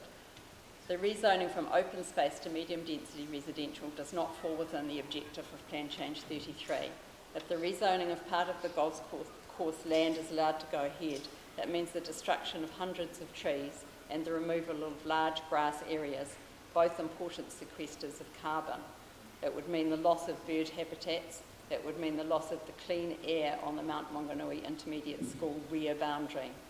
I was surprised to hear Mr Williams, manager of the golf club, state to your panel that the land under question is not needed by the golf club. The number of players and their wayward golf balls in this area would indicate the opposite. The idea of building possibly 20 dwellings would be fraught with danger, both to the buildings and to their occupants.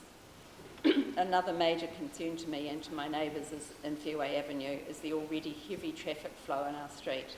If rezoning is allowed to go ahead, this would increase exponentially. Thankfully, the children don't have access to Fairway Avenue from the intermediate school. That's obviously, she wasn't apprised of the latest plans. Major infrastructure would also be required for up to 20 dwellings. We already have flooding issues from gutters and drains that can't cope with heavy rain, leading to the formation of a large pool of water on the course. I urge the panel to reject submission 315 from the Mount Maunganui Golf Club. Thank you.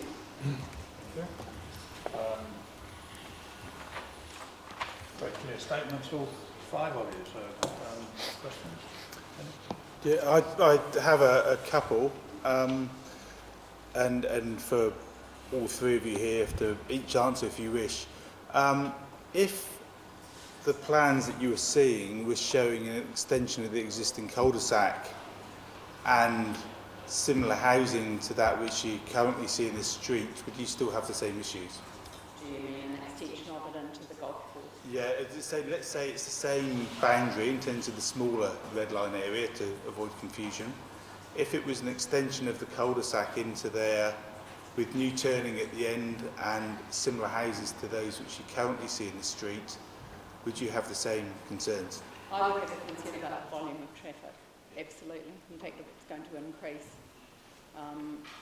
If it was 2 or 3 houses and there was parking included in the properties, that would be a completely different thing from, what we see in streets like Ranch Road, where there's 2 properties on a household. There's in fact about 5 cars because there's, teenagers or there's whoever, in some cases flatmates. So I think it's the volume of traffic as well as that situation. So my response to that question is, if we could see some detail, and if we'd been given any detail, then that's a different discussion. We've not been given any insight into how this could play out and what this might look like. and we haven't had a chance to therefore consider what those options might be. So through a proper plan change process and the things that need private plan change process and other processes, full consultation, we've got the opportunity to ask those questions and to actually see something that's a bit more real. But to see a rectangle on a piece of paper, in fact 2 rectangles that take up different areas of land. For yourself, your primary concern is the procedural issue, and that had a proper process been followed, your view on the development may be different? It would absolutely depend on what was proposed, and so, you know, show us a picture of 20 dwellings and what that would look like, and then show us a real assessment of the impact on infrastructure and how this might work. But just saying, you know, even the content of the submission and the engineer's report and things like that, there's so many errors in there that I have no trust of the information that we've been given, even at that level. And that's really high level. Give me the detail. I'm an analyst. and that, you know, then I can form a valid opinion. And I think what I've shown today with those extra statements from people that have so-called been consulted, they didn't have that level of detail, so they made an off-the-top comment under pressure from the manager of the club to which they're affiliated, rather than being able to do a proper think about what this might mean. And I think that's what we're on about. The process is wrong. 10 days to write. Let's not go back over. Yeah, sorry. Thank you for the opportunity to consider. I'm not personally opposed to development in and of itself, even medium density in the location, subject to the concerns that I raised in my submission around environmental protections, the loss of habitat, the loss of privacy for the school being addressed, the infrastructure concerns, because at the moment, with a lack of information, all I can assume is 20 residences might be plonked at the end of our street, and with that comes traffic concerns, infrastructure concerns, etc. So again, with the lack of information, I can't really provide a complete response other than, in principle, with the right controls in place, I would not be opposed to it with the right controls in place. Nothing from me. I did have one more. So it would be good to hear from the three of you your view on the access from the school, because it almost sounds like, in terms of what you're saying, that causes more issues. Yeah. So I live at the top of Fairway Ave, and so we every day, school days, we have at least 15 cars on our front berm with parents doing drop-offs and pickups, and that situation's been exacerbated by the changes that have been made around Lynx Avenue, Lodge and Golf. And look, that's just the nature of living with a school in your neighbourhood. But the idea that children would be deliberately funnelled into Fairway Avenue and put further pressure on our street is madness. Not to even say anything about the health and safety of golf balls flying around. I just think it's crazy. Thank you. I think it's as soon as if that were to be opened up, no school child is going to walk along Fairway Avenue, up Golf Road, cross at the crossing and then come back down. We know that. And they'll be on bikes and they'll be everywhere. We'll be at a stop sign where people don't stop, and I have to say I'm a little bit guilty of that at times, quiet times. But it is a nightmare now. The traffic down Golf Road is a nightmare. 5 o'clock, it's gridlock. So I think, I know this is school times, but I think, yeah, it's not something, and my real concern here, I guess, is that this is the knowledge of the local area that hasn't been sought. We know that Lynx Avenue, the council's invested a significant amount of money in alleviating the traffic issues particularly around the safety of children. Suddenly we're opening up another avenue to put them in danger. It just feels wrong. And it has been tried in the past and abandoned because it was unworkable. Thank you. Thank you very much, everybody. Thank you for your time. We'll now Take 15 minutes. We'll resume at 11 o'clock. I think we wanted, did you want a copy of what Lee said?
Simon. There you go. Yeah. Saw you I know, online the I other day. get distracted. Oh, yeah. Sorry. Actually. I saw myself as well. Yeah, that's always the hardest part, eh?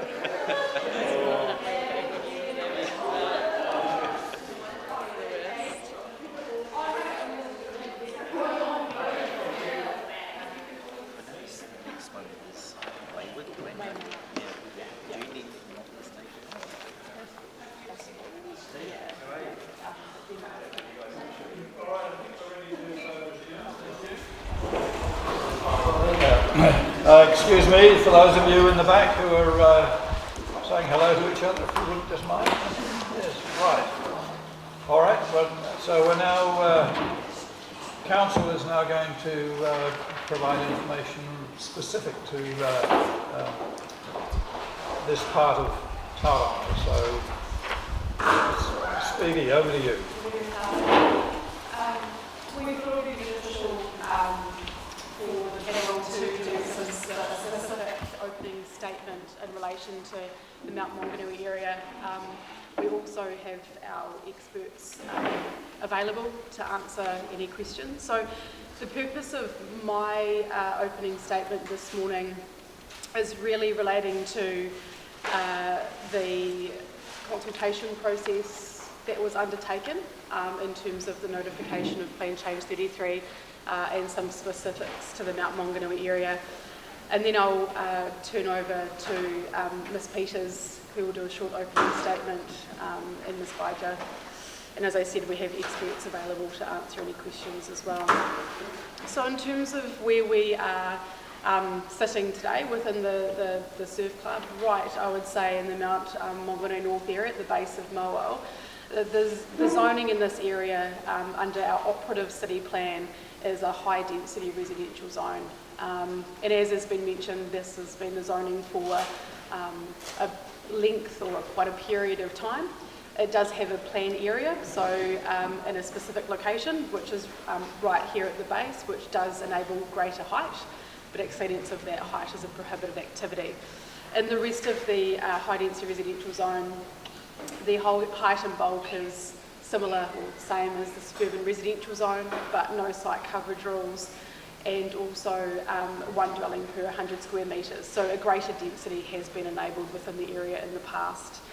Neighbouring on that high density residential zone, we also have the suburban residential zone, which is quite common across Tauranga, which goes down the peninsula. And then we have pockets of commercial zone. And as you heard yesterday, we have a very flat commercial zone in the city plan, so there's no differentiation between those commercial zones that sit within the city plan.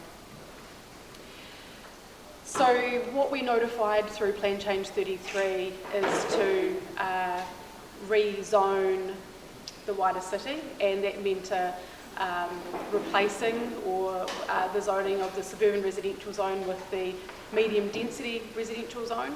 And in this location, in terms of the high density residential zone, under the operative plan, is to replace that with the proposed high density residential zone, which was proposed through Plan Change 33. In terms of height, what was notified through Plan Change 33 is not to change, to enable the MDRS provisions, but not to increase any height. So we identified through the Section 32 the town centre, but because of the sensitivities of this area, we did not notify any additional height to give effect to Policy 3D. When we went out for notification for Plan Change 33, we did receive 3 submissions.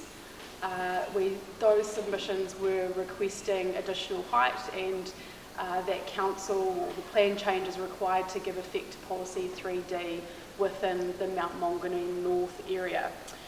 Just noting that we did also receive a number of submissions from Mount Maunganui residents that opposed any change to the provisions from the operative city plan provisions specific to the Mount Maunganui area. So we summarised, we provided a summary of decisions, which was notified on the 28th of November. In addition to that, because we had received 3 submissions that sought to give effect to Policy 3D within the Mount Maunganui North area. In addition, Council sent out letters to ratepayers in this area to advise them that those submissions had been made. And of the 2 week, so that's 10 working days, 2 week further submission period, and obviously the opportunity to use or utilise the friend of the submitter. I've set out in my opening statement in 3.5 the general extent of where those letters were sent. Following the closing of the further submission period, we did receive 205 further submissions, and a substantial number of those submissions are from Mount Maunganui residents in the Mount Maunganui North area. They oppose those primary submissions made that seek additional height within the Mount Maunganui North area. So the submissions raise a number of concerns, so the landscape and character values of this area, also the risk of natural hazards, the lack of car parking, cultural values, and that the commercial centre for Mount Maunganui North is more a visitor centre than a town centre. Just noting that the Mount Maunganui North Centre itself was a significant part of expert conferencing held on the 26th in terms of the type of centre, and it was also canvassed through the expert conferencing for landscape values as a qualifying matter. So in response to the submissions we've received, we've undertaken additional technical work where we have our experts here today to respond to those submissions made, and that has resulted in the recommendation as set out. So I suppose from a council perspective, we just want to make it really clear in terms of the submissions, primary submissions received, but also the number of and strong opposition that we have from the Mount Maunganui community that oppose any additional height within the Mount Maunganui North area. So happy to take any questions, otherwise I'll pass it on to Ms. Peters. Somewhere that council also put in a submission requesting additional height. Was that one of the 3 you were speaking about, or? So no, that's not one of the 3 that I'm referring to. So, and we did make a submission. It wasn't to request additional height. It was to undertake further investigation in terms of giving effect to Policy 3D within this area. That did result in a significant community concern, and so as a result the decision was made. Those submission points were withdrawn from Tauranga City Council's submission, and when those were withdrawn, all submitters were advised that that submission was withdrawn, in addition to the residents that we had sent letters to advising of submissions made. And that advice is by email as well as on the website? With email, but also hard copy letters. So yeah, and obviously in terms of our ratepayers, it was a hard copy letter sent. All right, let's move through. Thank you. Kia ora koutou. I'm Ashley Peters for the record. I've also got a slide here with some visuals that may be able to assist with some of the context that Ms. Speedy has provided in her opening as well. So I'll provide a brief overview of how, in my opinion, the recommendations for Plan Change 33... We can't actually hear, that's the other thing. Is there a speaker there? Loudspeaker? I can raise my voice. No, you need to do better than that. That's not fair to ask you. Is there a loudspeaker? You need to speak because we can't hear. Yes, no, I can hear you well, and can we do something about that? Yesterday it was very easy to hear, but today it's impossible. We don't have any means of amplification. No, we'll just live stream. All right. Well, maybe then, can we set up a presentation desk or something over here so that Natural Track the presentation can move on? So can we get a quick table here and a chair, and the presenters can come and present from over here.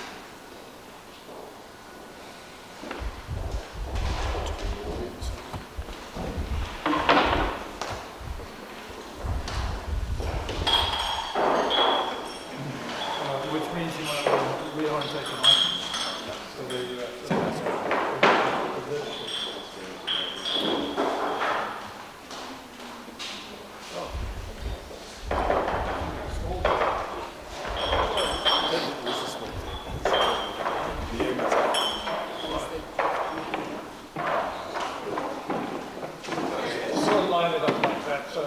so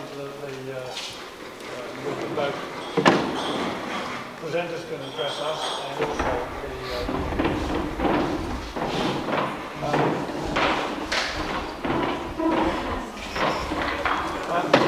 you don't all need to move, just the presenter.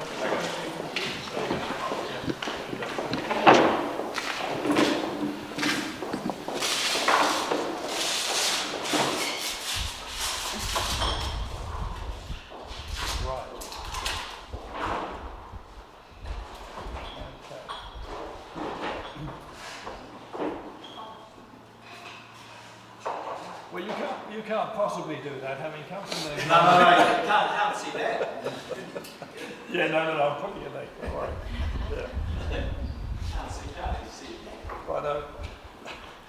In terms of microphone and speaking volume, let me know if I need to speak up any louder.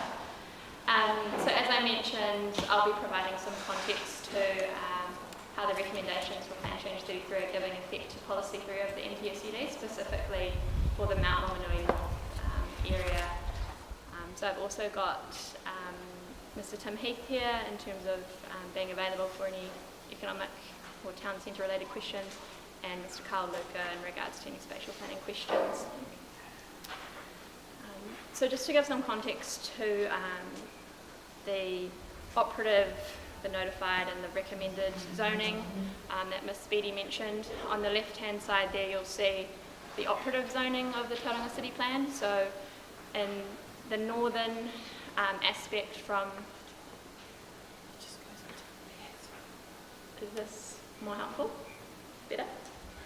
Thank you. Yeah, do a little dance.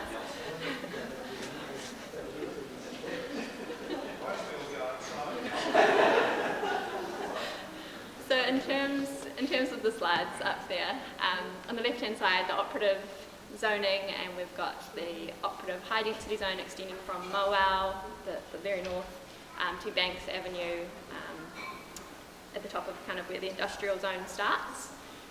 Just on that left hand picture, Nancy, operative zoning. Yeah. And then we've got the pink showing the extent of the operative commercial zoning, and the grey showing the extent of the operative suburban residential zoning. And as Ms. Speedy mentioned,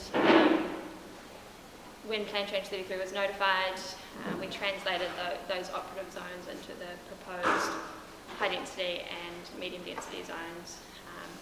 And we didn't propose any additional height, and that's reflected in the Appendix 14Q map on the right hand side. So it's showing the land that was translated into the proposed high density zone, but with a permitted height of only 11 metres. And same with the commercial zoning, it retained its operative height of 12 metres. So in terms of my written statement, in my opinion this was a precautionary approach for council due to uncertainty about the effects of greater building height on cultural and landscape values, which are considered Section 6 matters of, under Section 6 of the RMA matters of national importance. So at notifications, council's position was that these matters would be addressed further in an upcoming spatial plan. And in terms of submissions, Ms. Speedy outlined 3 key submissions that were received, seeking to increase the extent and scale of building height within and around the Mount Maunganui Centre. I'd also like to note that one of those submissions in particular sought potential consideration of being a metropolitan centre. And again, obviously a significant number of submissions received in opposition to those through the further submission process.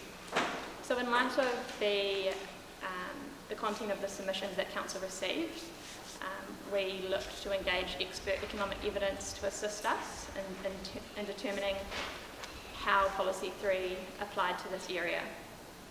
So the evidence of Mr. Heath confirmed the extent of the centre, noting that the operative commercial zoning is quite extended, it's quite linear, so we wanted to have some more understanding of where the boundaries of that centre were, if it was to be an equivalent national planning standard zoning. Mr. Heath confirmed its role and function as a town centre, and he also provided forecasts for growth into the future for that centre as required by that NPSUD. Based on Mr. Heath's evidence, I consider that policy 3D must be applied within Plan Change 33 and cannot be delayed by a non-statutory spatial planning program.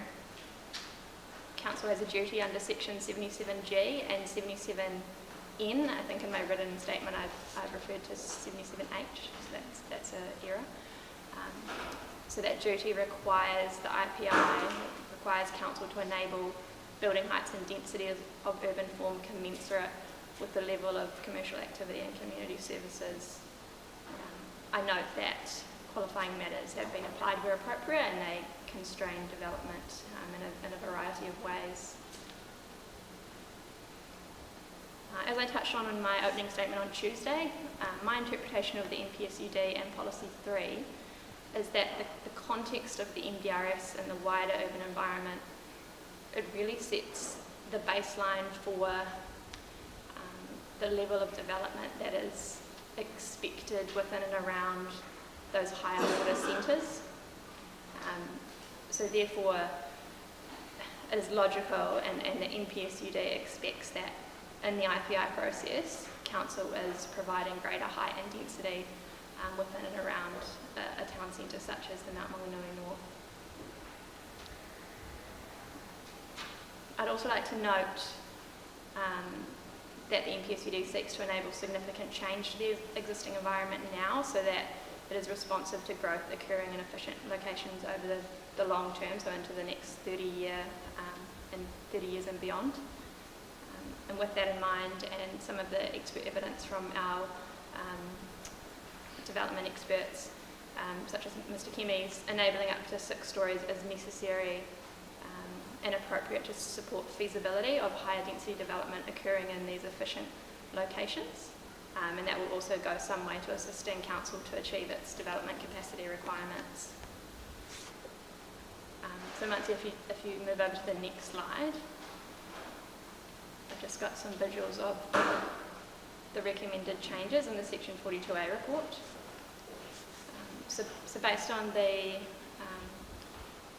additional expert evidence we received in regards to the Mount Town Centre, I've recommended extending the high density residential zone and making amendments to the relevant height maps.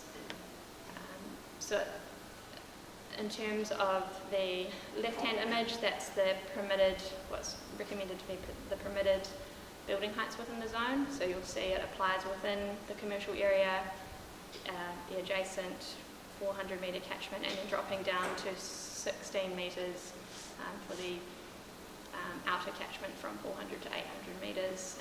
And the image on the right-hand side is a GIS raw data of how those catchments have been applied. I'd also like to note that in terms of the area recommended to be included within the high density zone and greater height enabled, this does not extend to any areas. It aligns with the areas that council sent letters to inform those residents that there was submissions seeking greater height in that area. And in terms of relevant provisions, I'd also like to note that council is recommending, or I'm recommending, consequential amendments to the precinct objectives and policies for the Mount Maunganui precinct, which again is that Mo Outer Banks Avenue part, and that's in respect of avoiding duplication of the new qualifying matters that are being proposed as a separate section within the city plan. So overall, the key areas of contention among a range of submitters are what centre classification is appropriate for Mount Maunganui and the extent of commensurate height and density required by the NPSUD. I look forward to hearing from submitters and their experts on these matters further. I just have a question around your paragraph 3.13 where you talk about the extent not extending beyond the HDRZ doesn't extend beyond where council sent the letters to. So there's, on that diagram there's a 16 metre and a 22 metre, and I think you said in the operative it's 11 and 12. So So did everyone in the light grey and dark grey get letters, or just the dark grey? Yeah, so in terms of the overall extent of the high density, which is including the dark and the light grey, my understanding is that all ratepayers that were affected by the plan change received a letter informing them not of the potential recommendation, but that they should be aware that there's potential changes being considered. Sorry, so what did the letter actually say? Did the letter indicate that the heights were being raised by a specific quantum or not? Mrs. Benny would like to assist with that question. And obviously we can provide a copy of the letter as well. Yes, happy to provide a copy of the letter. It said that there was additional height sought through submissions, but it did note that in brackets it said, around 16 metres. But I can provide a copy. Let's have a copy of that letter in. That's fine. Anything, Craig? No. Anything as well? No, I think mine's going to be for the other experts, really. All right.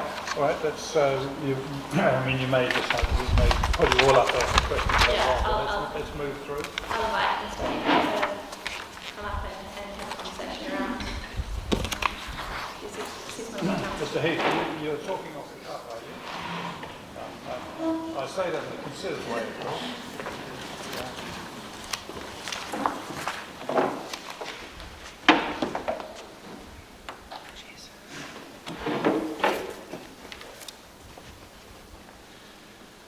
I think I discussed earlier on Tuesday about the rationale I went about in terms of classifying each of the centres and what was included.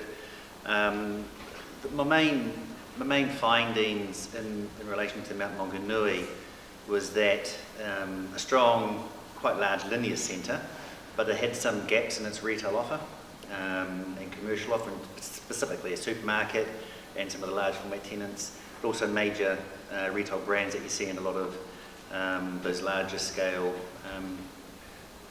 metro or city centres around the country. But it does play almost a dual role and function, servicing its local market, but also having a high input in servicing the visitors and holiday makers to the area. That's a very important part of the centre's offer and a very important part of income for the centres to sustain the extent of the retail it's got.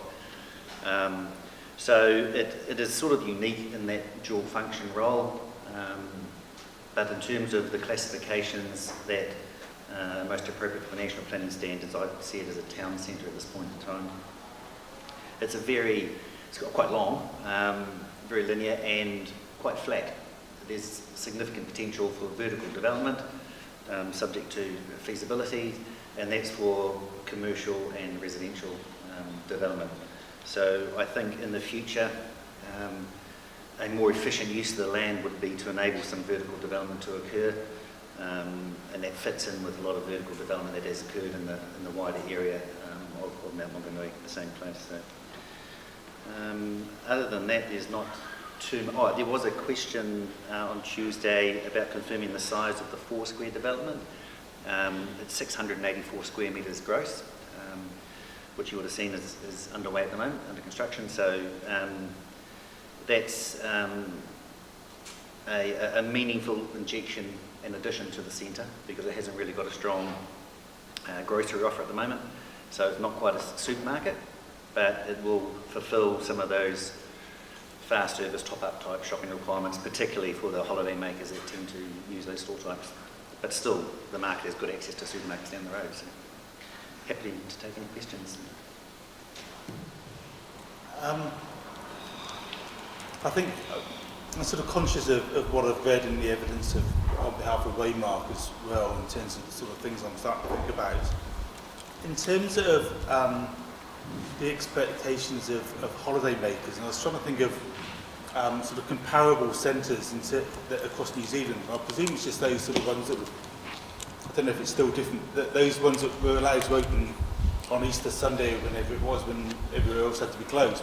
and that was all about tourism, wasn't it? And I don't know whether the Mount was one of those, but it seems to me that trying to look at those comparison centres, they are all sort of low-scale sort of centres. And do you think by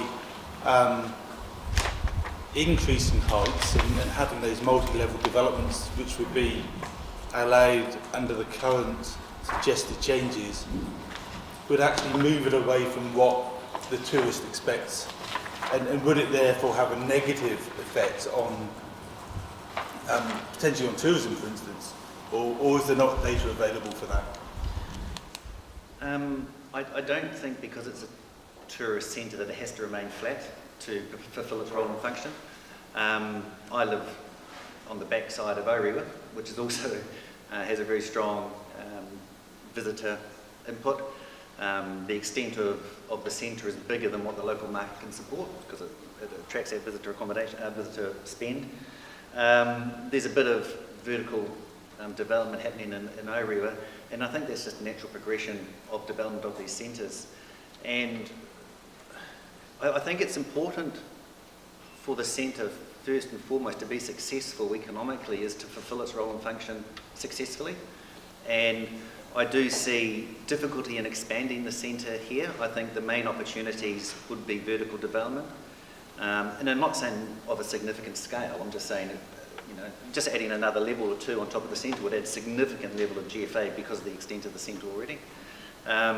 So whether it becomes down to, I suppose, a personal view, whether that affects the character of the area or not, but I think it's more important for the centre to fulfil its role and function and purpose, particularly given the level of growth that's been planned and projected to occur in the area.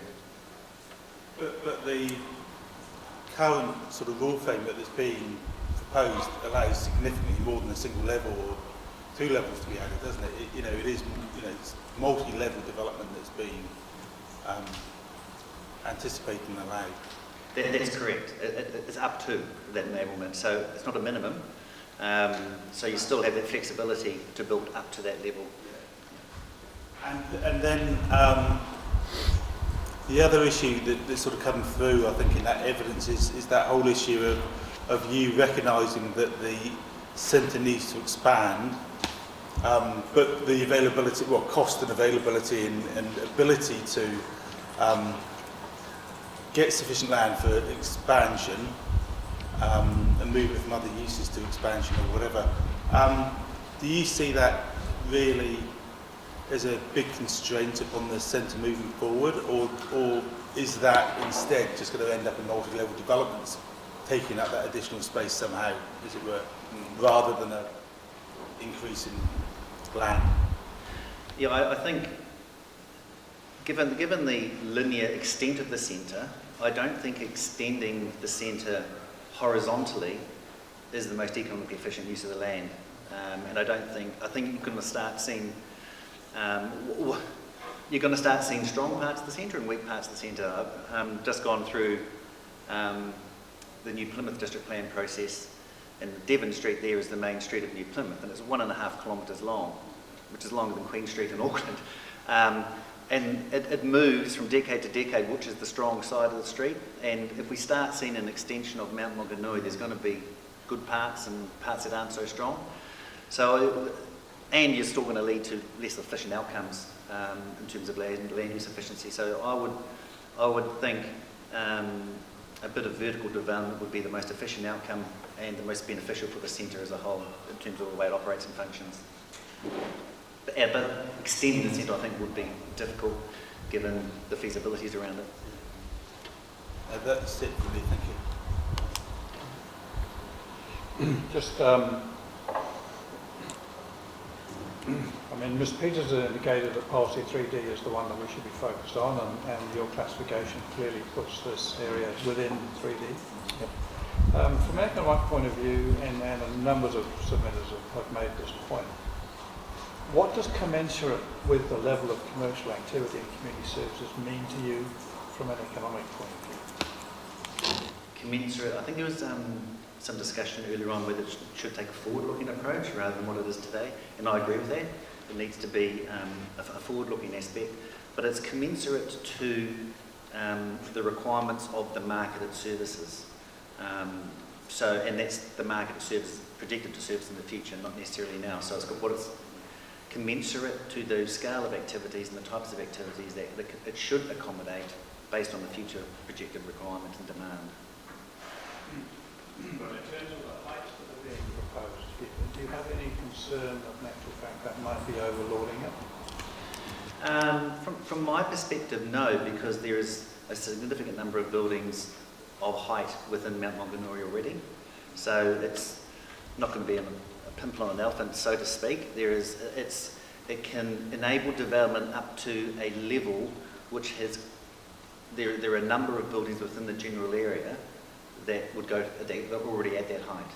So to me, it wouldn't be an affront to the Mount Maunganui area because there's existing buildings within the area already.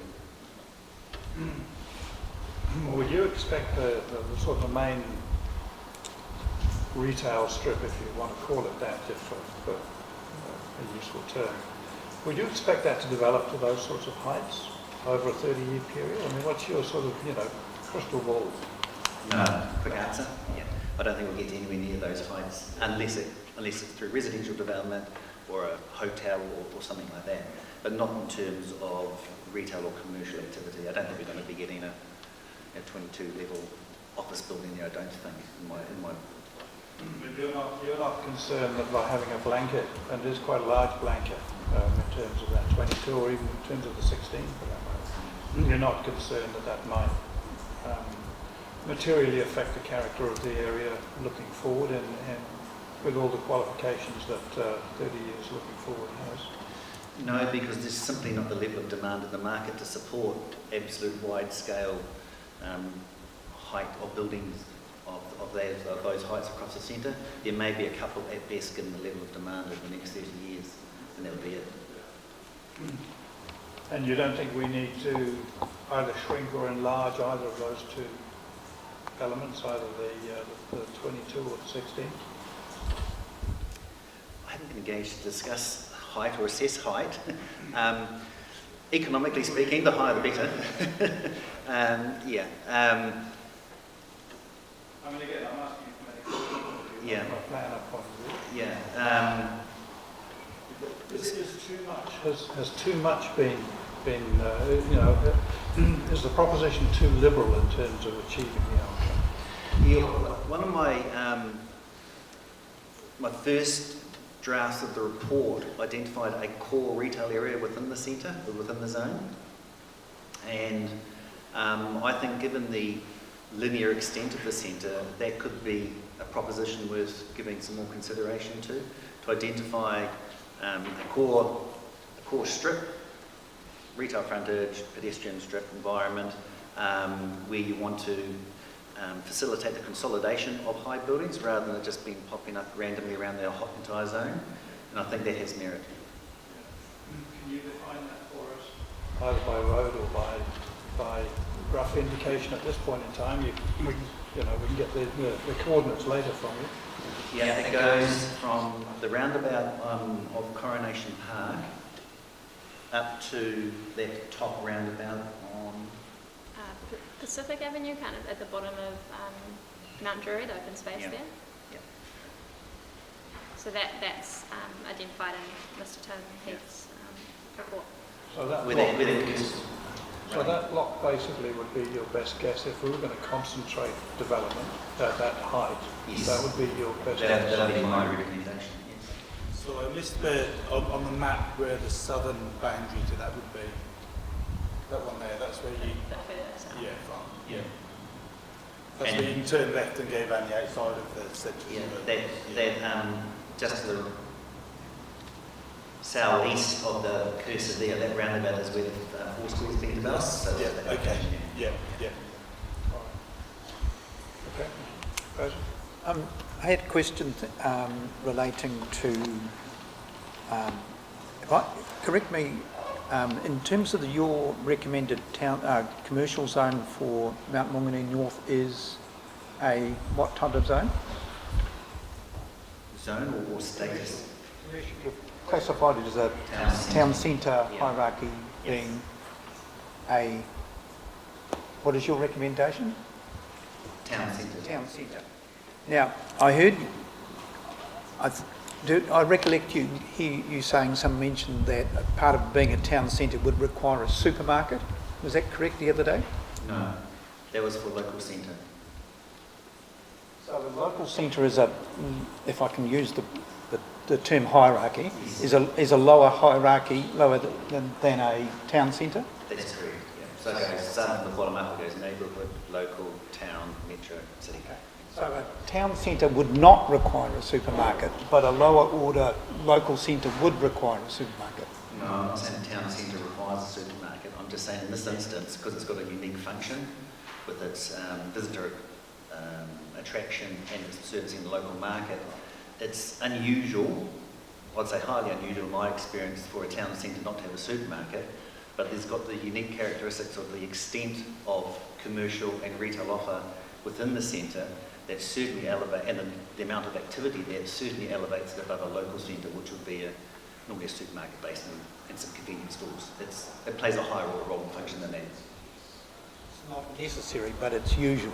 Yes, okay. It's very unusual. And is that reflecting the historical nature of that being, when it was town centre for Mount Maunganui? Yes, I suspect it is just a historical reflection. Yeah. Okay, so that's clear. Can I just pick that one up to, I meant to ask you that earlier.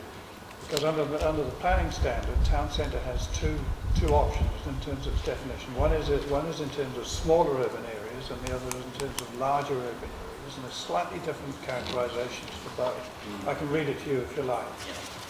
It defines areas used predominantly in smaller urban areas, a range of commercial, community, recreational and residential activities. So that's the end of that one. In larger urban areas, a range of commercial, community, recreational and residential activities that service the needs of the immediate and neighbouring suburbs. Do you characterise this area as small or large in terms of those two? I'd refer to it as large on the basis that I'm not a great fan of those definitions, but it's the visitor and market that really adds the impetus to the general requirement of commercial within the centre. Can I just jump onto the back of Commissioner Campbell's question, back to the Foursquare and the supermarket.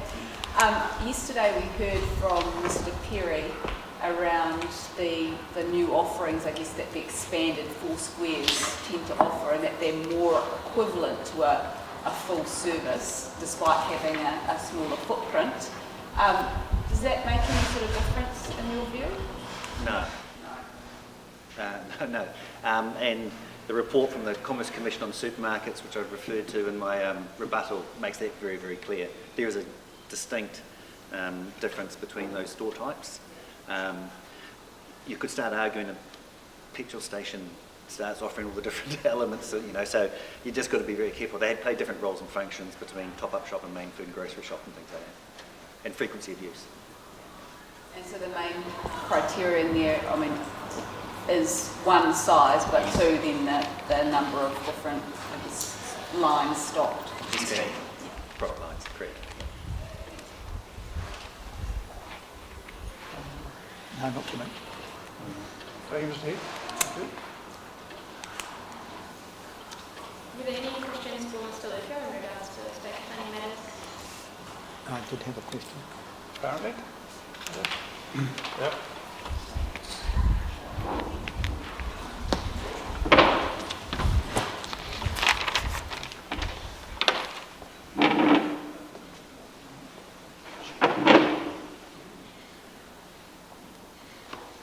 So I just wanted to go back to Ms. Peters' evidence in terms of the initial intent was in relation to the heights, and the initial intention was to wait until, I think in 3.5, Council intended to assess these matters further in an up-and-coming spatial plan.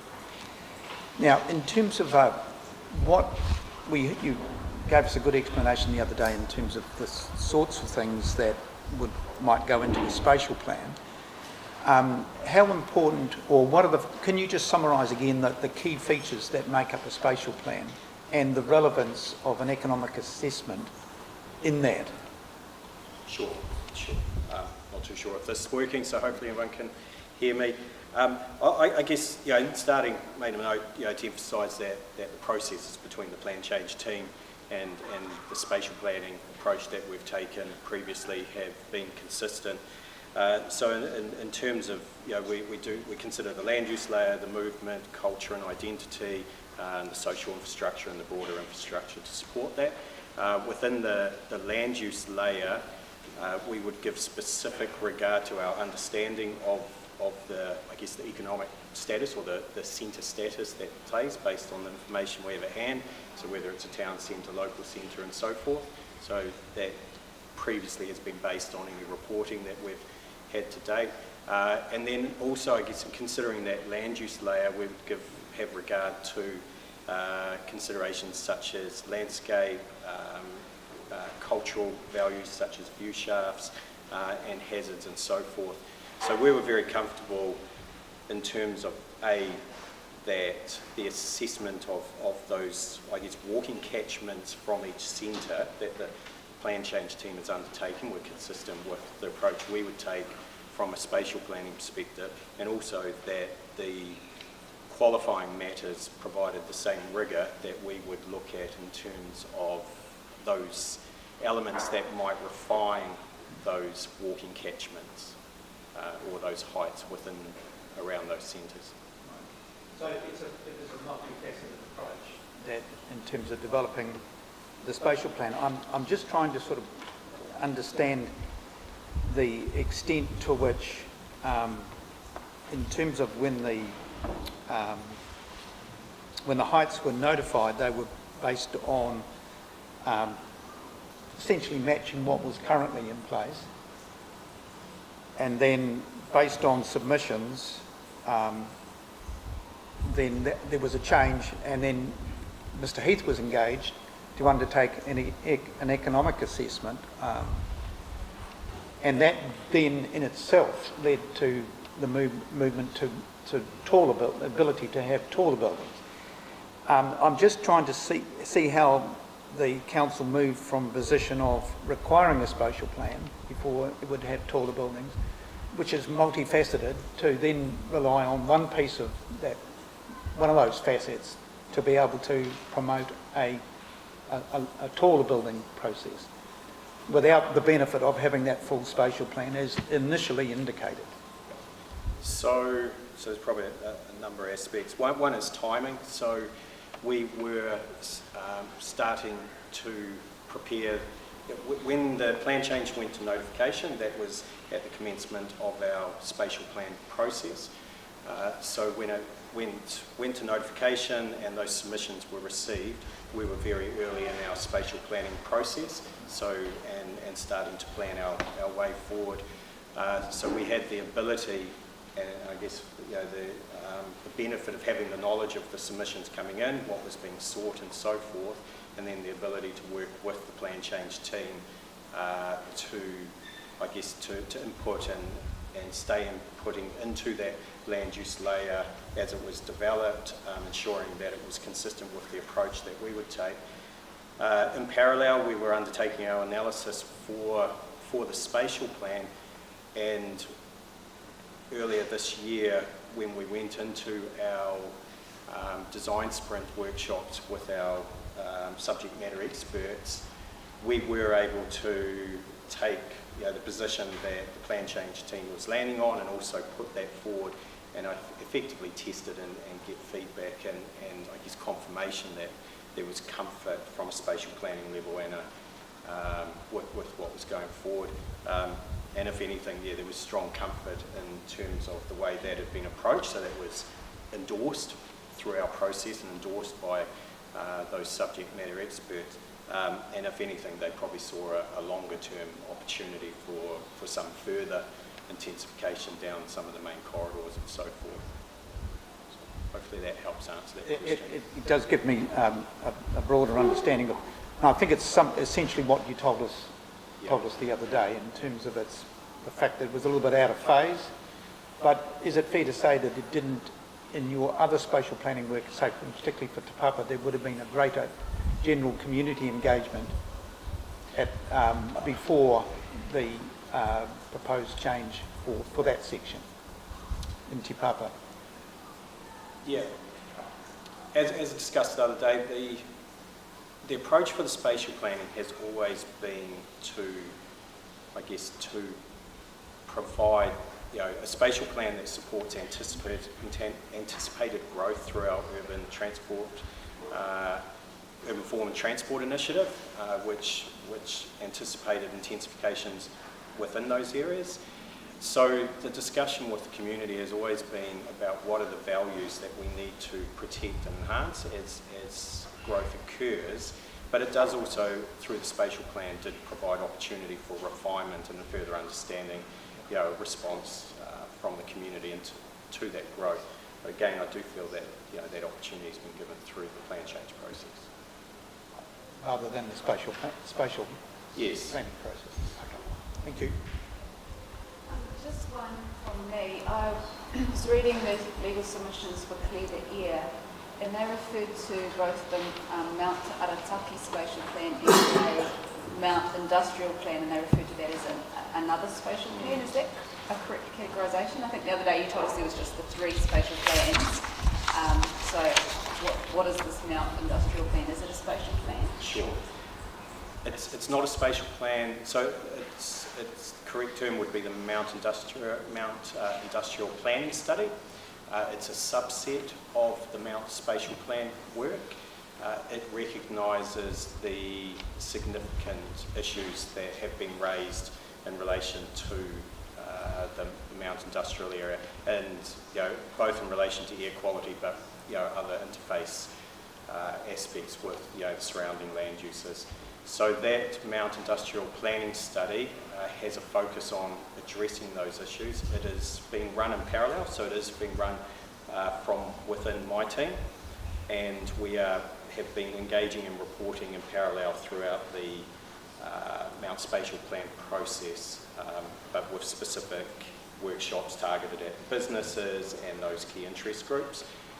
It is on the same timelines as the Mount Spatial Plan process, with a proposal to take it up on the 4th of December for endorsement of the recommendations coming out of that.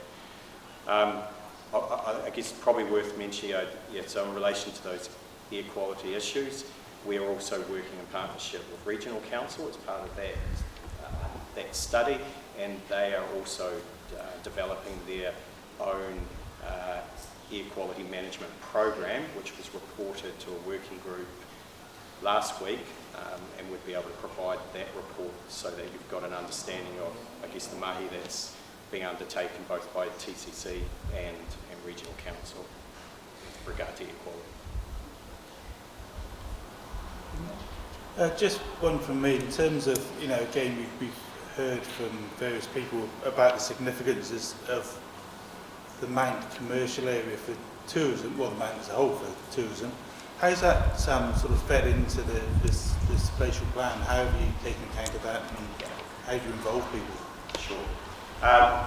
There's no doubt, comparative to the other spatial plans, the Mount area has something special, and in particular, and has that higher visitor attraction. In my evidence or rebuttal, I have provided some breakdown of the figures in terms of population.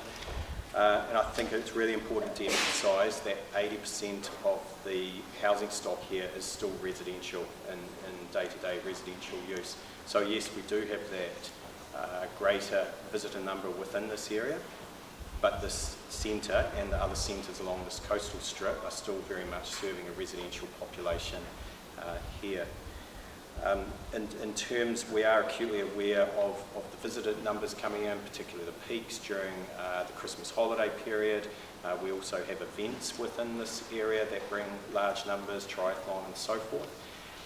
So within the spatial plan and working with our other teams within council, it is about looking at how we manage those numbers, those visitor numbers and so forth. So by way of example, the events team definitely look to transport and parking management plans and so forth during events, in terms of looking forward at parking management and so forth, consideration of the I guess the peaks and troughs of visitors versus local use will be considered as part of that to manage that. And then there's, more broadly and probably a little bit further out, there is consideration of other transport modes, obviously bus and public transport, but also ferry is continuing to be investigated by Tourism Bay of Plenty and Priority 1. Thanks, Luca. That's all the questions related to the zoning. I'll pass on to my colleague, Ms. Baija. She can talk about the qualifying matters recommended.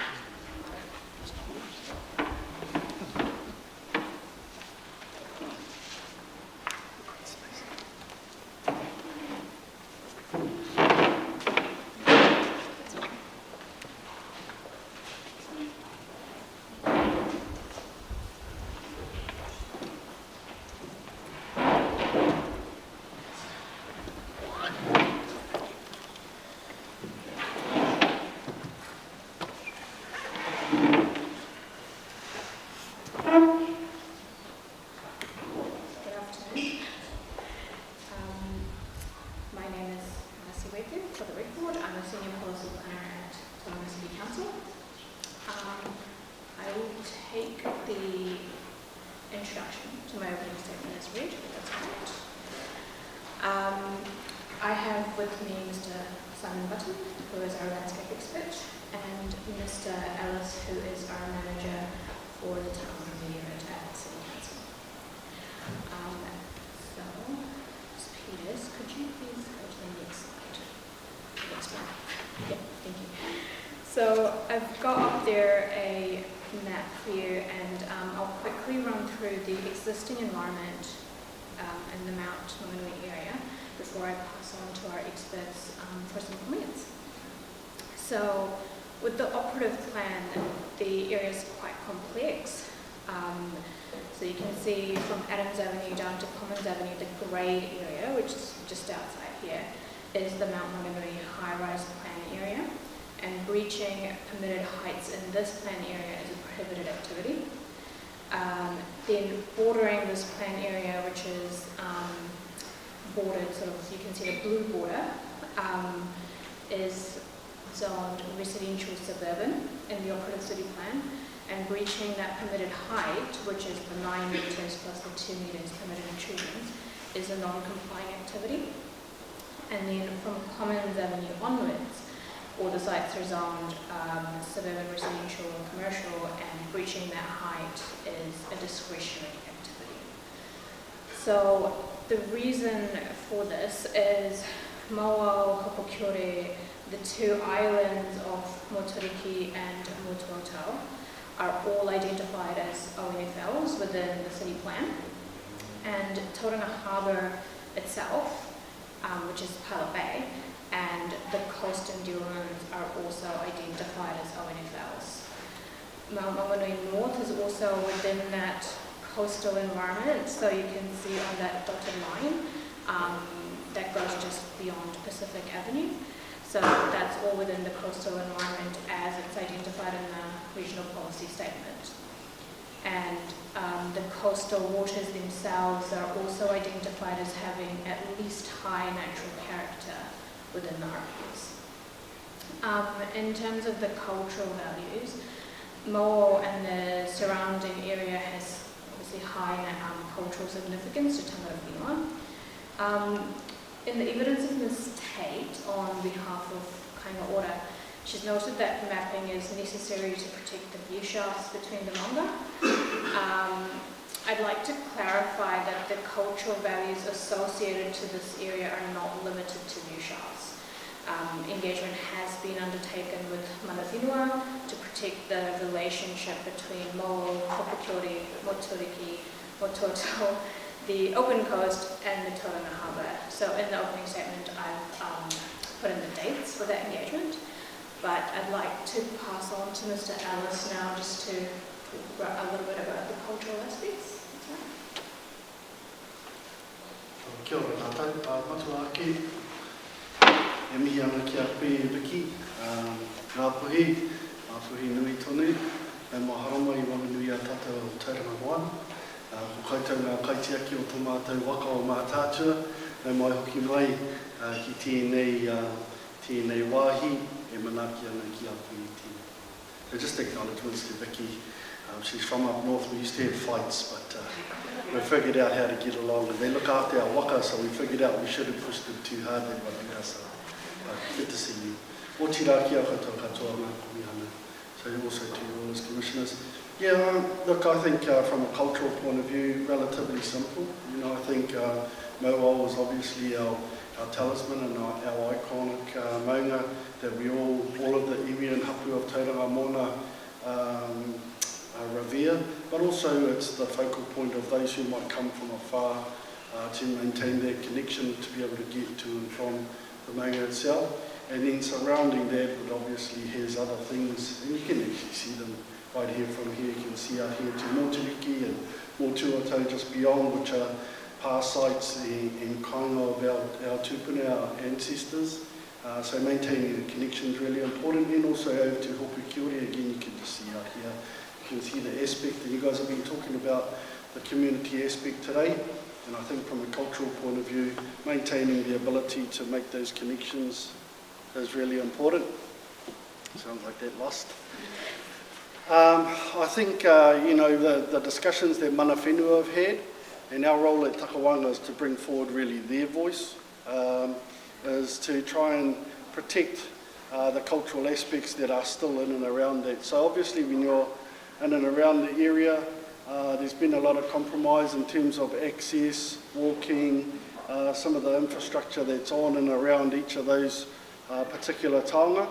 And so it's incumbent upon us now just to protect the aspect that's still there. So I think the plan up here is to try and maintain a good balance between the needs of the community, the needs of the economy, but also not to lose some of those cultural aspects. And we are seeing that a lot more cultural activity is taking place on all of these different places. Over Matariki we did have groups that went back to their old past site on Motiriki and performed hautapu, just to revive it as a past site in the kainga of some of our tupuna. And we have had hapu talking about some of the activities that might be able to be revived at Hopu Kiore. So if you didn't know, for example, Hopu Kiore talks to hopu is to catch something, and kiore are the rats that they would use their teeth as part of doing tāmoko. And so there are talk between hapu about reviving some of those practices. So I think, you know, for the hapu, they see that they've accommodated playgrounds and sound shells and walkways, and some of the caves on the other side, you know, have been used for various means and manners over the years, and they've lost a lot of their cultural connection to that. But if we can set back some of this development, it just gives a little bit of room to breathe, so that in future activities there's a place and a time for mana whenua to continue to have their connection in and around that area. Very similar to Pukehenehena across the other side. I think you know, our challenge is to try and accommodate growth, accommodate the needs of our people, but do that in such a way where we don't need to drown some of our history. We can set that back a little bit. I think it finds the right balance. So open to any questions. Kia ora tātou. Rangi, tēnā koe tō miki mai, o te a ki o miki mai mātou, me pai ki te ia koe anō. Yeah, just in terms of the level of engagement that's been undertaken with mana whenua, and whether or not you're able to indicate whether there's sort of support for this proposal from the council's now recommendations in terms of the existing, well, what they're putting forward as the heights in particular. Yeah, wondering if you could just talk to that a bit.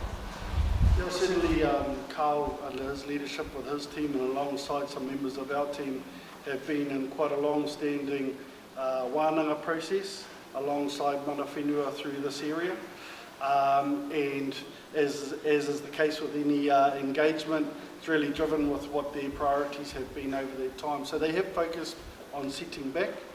There has in the past been some mixed reaction to how much intensification may happen. A lot of that focused around the environmental impacts but also I think there's been a degree of comfort in that discussion in the course of those wānanga that Carl and his team have been having with mana whenua. So, I mean, I guess the ideal state from our point of view as Takawainga is that we're on that journey together. And I'm a bit of a cheeky guy, so I say we're on a roller coaster together. Sometimes there's some ups and there's some downs, but when we're sharing information, they're certainly side by side with the council on that journey. There are some parts of the wider rangapu, iwi and hapu of Tauranga Moana who've been considering the impacts and effects of intensification, and I think best summarised in that intensification solidifies alienation of land, so that's a pain point for some of our iwi and hapu, but equally intensification I guess does look at the realities that it eases pressure on the hinterlands, which is where a lot of Māori land holdings still exist. So one of the big challenges, and I've just come from Te Rangapu's strategic planning session, and it's still going, so they're still discussing this, but the three themes that came through on that was representation to participate in decision making. So I think that's been pretty strong side by side in there. Has been utilisation of Māori land. So whilst there's a lot of focus in here in enabling this utilisation, there needs to be a balance to enable some of the Māori land to be utilised at the pace that they would see appropriate. And the third part was just protection of the taiao and the environment. And as you guys talk to tourism in the area, that's actually what they come for tourism for. These are ancillary services to that. So that's the approach that probably tangata whenua would take, is can definitely understand why there's a need for accommodating growth and infrastructure and all of those things that come along with that. It's just trying to find that balance that enables some of that and is little compromise to actually the things that drew people here in the first place. So I hope that's a little bit of help. Just another question. In terms of MACA and to what extent that is relevant, I guess, to our consideration. I know that there have been some, for example, Ngā Pōtiki, they were one of the priority applications being lodged back under the terrible old foreshore and seabed legislation. I'm not sure that the new one's much better, but or not. But just wondering whether or not that's something that is relevant for us to bear in mind, that there are obviously applications going through this process. To what extent will further intensification have an impact on the marine area that we need to take into account? Yeah, I think the approach in Tauranga Moana has been watching carefully how MACA develops and where it may or may not land, and it's a strange process in terms of tangata whenua. There's a few of us that wonder where the line is out at sea where we cross and enter Te Arawa all of a sudden, but those things are yet to be resolved, I think, there. So I think the best we can do in our processes is leave room for those discussions to continue to take place. I believe a lot of that can be done through good, active and meaningful and authentic representation at the table. So as you've heard, not only do we have spatial planning processes with mana whenua, but also discussions with wider rangapu. So even across the moana, if some of those changes do and developments take place where different allocations happen, people are aware of what's happening and they're actually contributing into the discussion. I think one of the things we're privileged with in that space is that the test happens when you talk wider as to whether an iwi or a hapu from outside of that region in the current environment overextends their opinion into that. But that's often resolved with a wānanga where you have everybody in the room at the same place and have honest conversations about where that lands. The MACA is likely to change some of the allocations and degree of connection that people have confirmed in different areas. Again, a very Pākehā legislative process, so there'll be that angle to it. I roto i te ao Māori, ka kōrero tonu, ka wānanga tonu. So I'm just saying, for the benefit of the others, in a Māori process, you don't actually have to have a real hard line. It's not a winner or a loser. What you do is you continue to talk, you reinforce your relationships. As you heard earlier on, For Vicky and I, we have different whakapapa. Once upon a time we had a fight, but actually right here at Waikurire is where we found peace.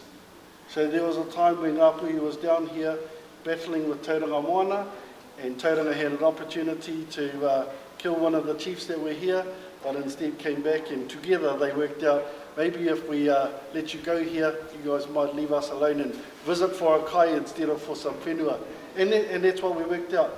So apologies for the storytelling, but it's actually lessons that we can continue to learn. So that's how we'll manage those processes, is continue to wānanga and say, hey, there's somebody has decided you should be at the table having this kōrero, we should do that.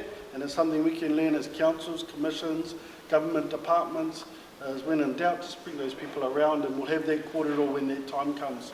So I think people aren't over anticipating what might come out of the meka, but they're prepared that there's obviously expressions of interest that have landed in other places, that we need to leave room for those discussions.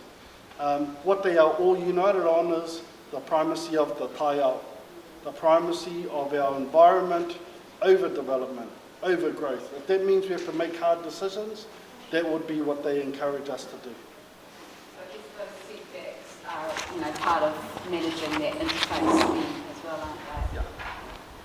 And then, one more question. Not linked to this in particular, but this morning we heard from the Mount Golf Club in relation to their proposal, and there was some indication from them that they said that they'd been, raising discussions with mana whenua in seeking views. I just wondered whether or not through the forums that you're involved in, whether that's come up for discussion and whether there's been any conversations. Not in any detail. I'm certainly aware that and have helped with connecting the golf club with mana whenua to have those discussions directly. There has been some wider discussions around the proximity of golf clubs and how many we need in any particular area, but I haven't seen them reach any particular conclusion. Again, for Takawanga, our main role is to connect the right people to have the right discussions and then respect the content of that discussion. So I haven't seen what's come out of those discussions, but I do know there's been a lot of effort into doing that together.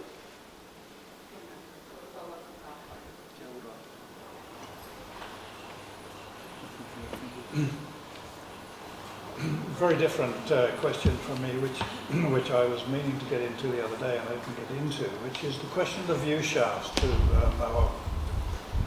I mean, we've got 12, I think it's 12 view shafts currently, and of course the view shaft depends on where you take it from.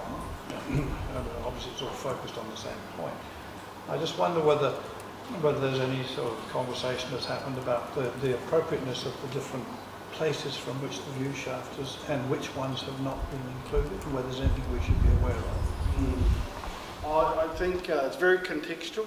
So if I give you the example at Whareroa, when I'm doing a whai kōrero and my whānau are doing whai kōrero there, it's often very naturally missed a mihi to mauao, because we can't actually see mauao from there. So, so the cultural impact is quite real.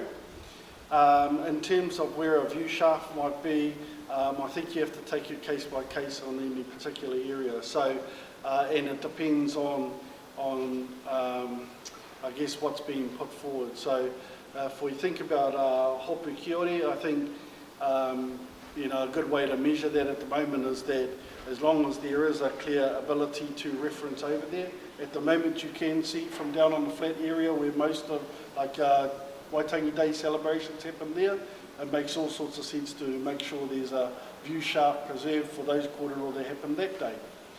Some of these wānanga we're talking about would take place somewhere further up onto the puke itself, the hill itself, but there's also growth there already that needs a little bit of work to facilitate that as well. In other places, it depends on what's happening. At Pukehenehena, you've got a platform up there where some of the smaller ceremonies do take place, but a lot of the actual tangata whenua rituals take place down on the flat down below.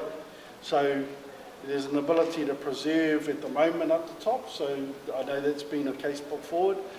Down the bottom, it's absolutely already overshadowed, and I guess our opportunity is not to enable that to worsen, but to respect that. Now those become important at different times. A lot of ceremonies are held up the top because it's the highest point, but for example, some of the ope taua or the sort of warfare ceremonies, they would happen down the bottom, and they lose that ability to cross-reference and have that meaningful interaction. So, you know, when I think about these places, you know, really the high-profile areas are probably the top of Hopukiore back up to Moa, and you don't want to just see the top of it, but you probably don't need to see all of it. But also, you know, considering Waitangi Day, where there's a lot of mihi from Māori and non-Māori, and they all reference Moa, it's become loved by all. Down the bottom there is quite important to maintain that connection as well. So I mean, again, depending on where you take those ushas from will depend on the heights that actually are relevant as we come through this particular part of the peninsula. I guess my question is, are all of those sufficiently secured, or do we need to think a little bit more about some others that might need to be secured? Have we got the full suite? Are we confident about that? Well, I think the ones that are in play at the moment are sufficiently catered for.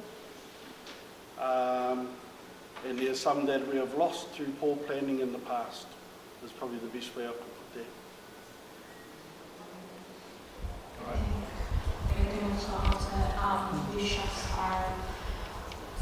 Ushas have been incorporated, new ones, but not through this process. So they are on the council's work program to identify new ushas in the future and protect them.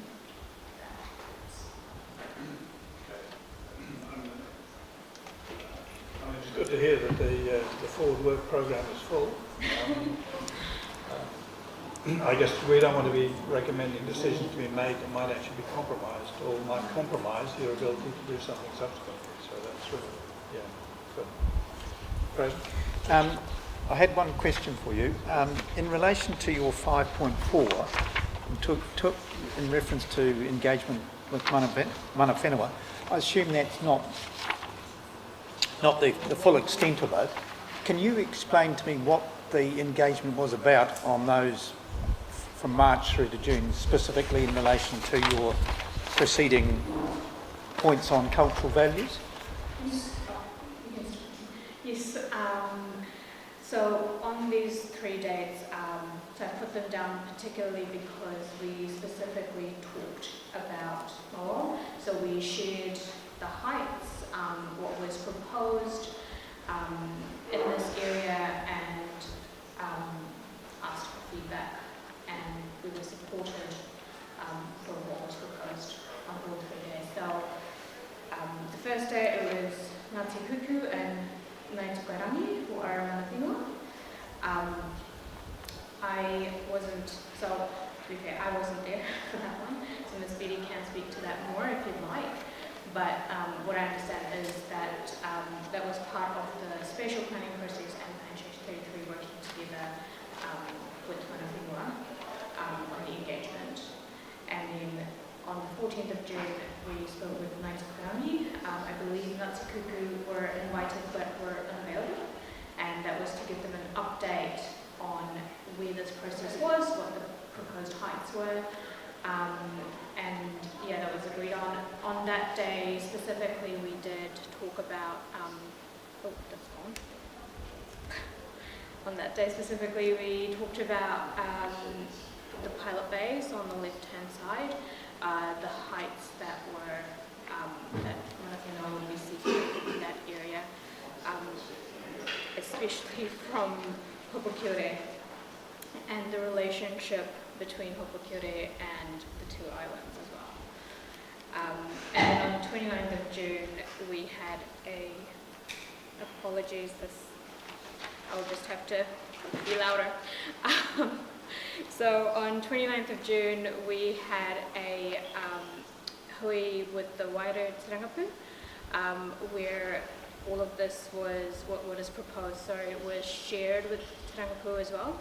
and this included Ngāti Kuku and Ngāi Tukarangi, and the proposal was supported by Mana Whenua, and Te Rangapu supported their decision. Does that? So what I was trying to do is get a feel for, in terms of that work that was done earlier this year, how that fitted in with decisions or the proposals that Council made in terms of changing or increasing the building heights.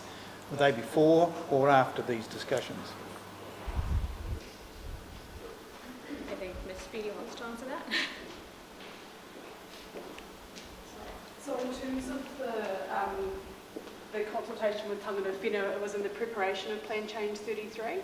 So in terms of the preparation of Plan Change 33, we had monthly almost hui with Te Rangapu, and that was in terms of how we were progressing and the technical work we were undertaking. And obviously in terms of what Council had notified at that point in time for the Mount Maunganui North area was to retain the extent of the existing high density residential zone and not to increase any height. And then obviously we received submissions seeking additional height, and that's where we undertook that additional technical work. And so therefore post-notification of the plan change is when those 3 dates that Ms. Vaja has set out, is when that consultation was undertaken in response to the submissions received and the technical work that we're undertaking. So it was after notification and was after further submissions too? Correct, it was after submissions and further submissions. So in terms of the timing of the changes that Council were proposing in terms of the building heights, when did this occur?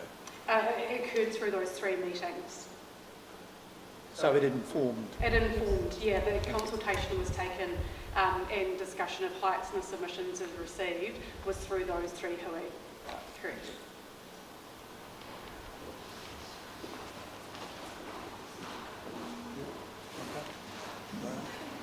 Thank you.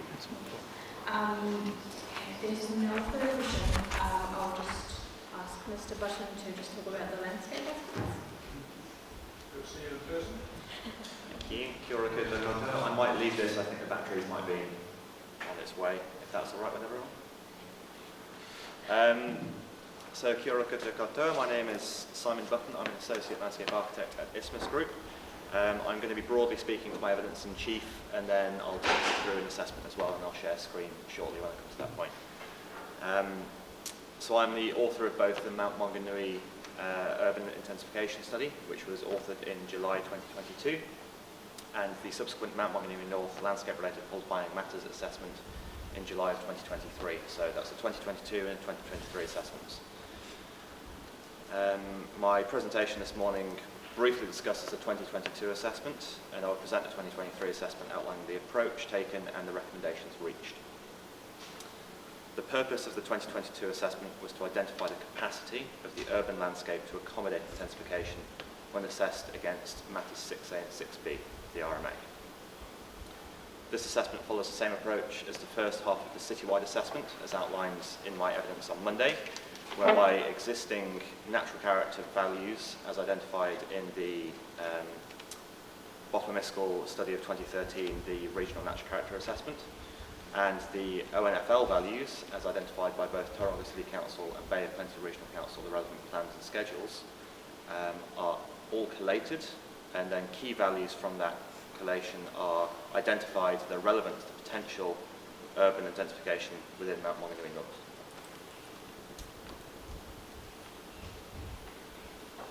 Ms. Ryder, yesterday during her presentation, gave a really good summary on ONFL and the sort of value sets that inform ONFLs, those being biophysical, perceptual and associative. Just wants to further that a little bit by acknowledging that there are a slightly different classification of value sets relating to natural character, so 6A. These can be broadly combined into 3 primary groups, so biotic, abiotic and experiential attributes, with a more holistic of these 3 components included within policy 13 of the NZCPS. Biotic and abiotic attributes include physical components such as ecology and geology respectively, whereas experiential attributes relate to shared and recognised values, and can be more broadly defined as how natural an area appears, or how apparent or dominant the human structures or activities are, and how the area's natural aspects are experienced and appreciated. So it's very much the sort of the human appreciation of that landscape. The 2022 assessment concludes that some areas of Mount Maunganui North do have the capacity to accommodate urban intensification whilst protecting the natural character and ONFL values. However, due to the quantity of ONFL, which we've sort of outlined already, and the location of both the open coast and the harbour frontage, and those respective characteristics, there is quite a complex interwoven layering of ONFL and natural character values, which were further tested then within the 2023 assessment, which is the Mount Maunganui North qualifying matters. So I'll just try and share that with you now, if that's okay. I'm not very technologically gifted, so apologies. It is saying that I don't have ability to share the screen. Sorry.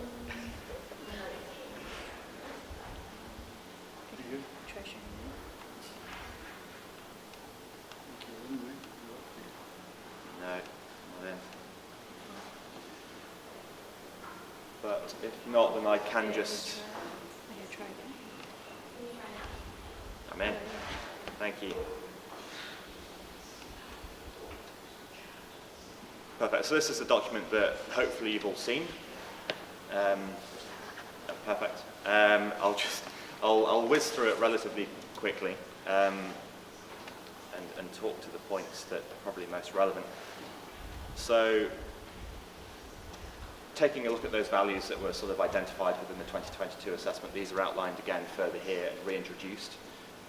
They are very consistent with what we've been talking about all morning. So there's MOAL, there's protecting the visual dominance and ensuring that development is appropriate in scale and remains subservient to this feature. There's the three smaller volcanic forms, so there's Mototau, Motoriki and Hoporiki, apologies. And then there's the two sort of water frontages, so there's the open coast and there's the harbour frontage at Pilot Bay. All of these have their own values and they are all quite qualitative in their wording. So the purpose of this assessment is to identify those values, test them further, and almost translate them into more quantitative outputs to inform a 3D digital model and spatial sort of mapping analysis to try and realistically create a volumetric envelope as to how far development could go, how high, whilst those key attributes and values are retained. So just, yeah, that's what I've just discussed there. Basically, the way we've done it is we have an open top model, effectively, and we layer each of these values on top of each other to cut away at the model to then create a final model which is all-encompassing and sort of gives you an overall extent. So looking at each of the individual sort of areas that we've looked at, relevant as well to your comment earlier, Commissioner Hill, is views towards MOAL. So what we've done is we've actually looked at the view shafts, which is within Section 7 of the Tauranga City Plan. We've picked out the views that cross over the Mount Maunganui urban area, and we have therefore discounted the ones on the more western extent.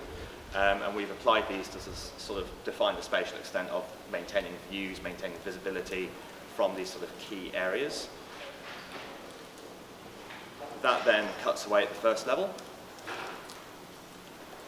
The next value set that we've looked at, we've grouped all three remaining volcanic forms in with each other, so the two islands and Hoporiki. Views between, views back to MOAL, views of all three collectively from the wider landscape and harbour setting as well, and then key views from the top of Hoporiki down to Pilot Bay have all been spatially mapped and applied during the same process. And then further to the discussion we had earlier is, we've called this protecting the visual integrity of Hoporiki, and that's effectively giving it breathing space and room to breathe. So it's, as I sort of discussed on Monday, it's knocking the shoulders out of development that's immediately adjacent to it to make sure that it's not swamped and that there is still connections there. Again, this sort of approaches with the terracing of height and the stepping up of development as distance increases. And then that same approach has been taken to both the harbour frontage and the open coastal frontage. Acknowledging Pilot Bay and sort of east of Hopikuri have got smaller existing development, whereas north of Hopikuri do have the I believe it's the high density area or the high rise area, which does increase the scale, so that scale change does slightly change in that area.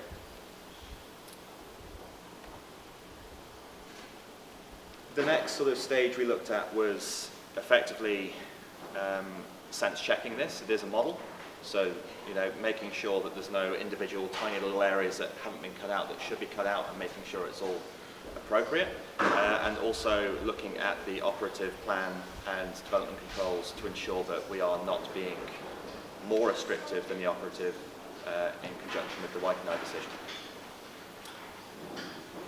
This has then effectively provided a drawing set which has informed Council's position, that we've provided above ground level and above sea level, identifying the heights that...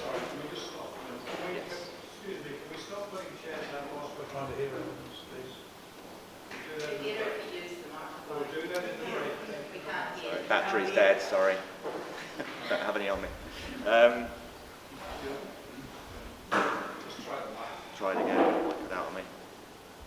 It's not. It's green now. Yeah, try. So yeah, apologies, lost my trail of thought. So the two contour plan sets have then informed Council's position.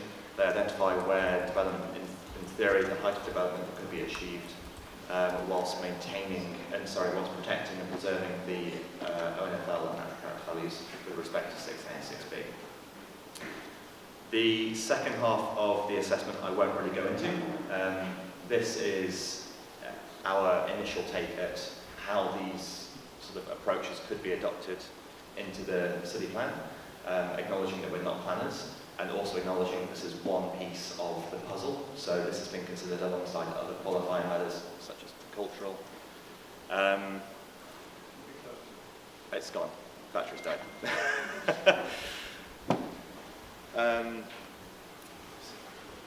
Thank you. So acknowledging that this is just one piece of the puzzle, and of course that this is done in conjunction with the citywide assessment, which is tried and tested approach, and learning on the sort of go with the approach and how these will be adopted into the proposed Plan Change 33 provisions. So Nancy can probably speak more to that if you have questions specific to how these have been adopted into the city plan. That's it from me. Welcome any questions you might have. No, I think I'm clear as to how it's done and what it shows. Thank you.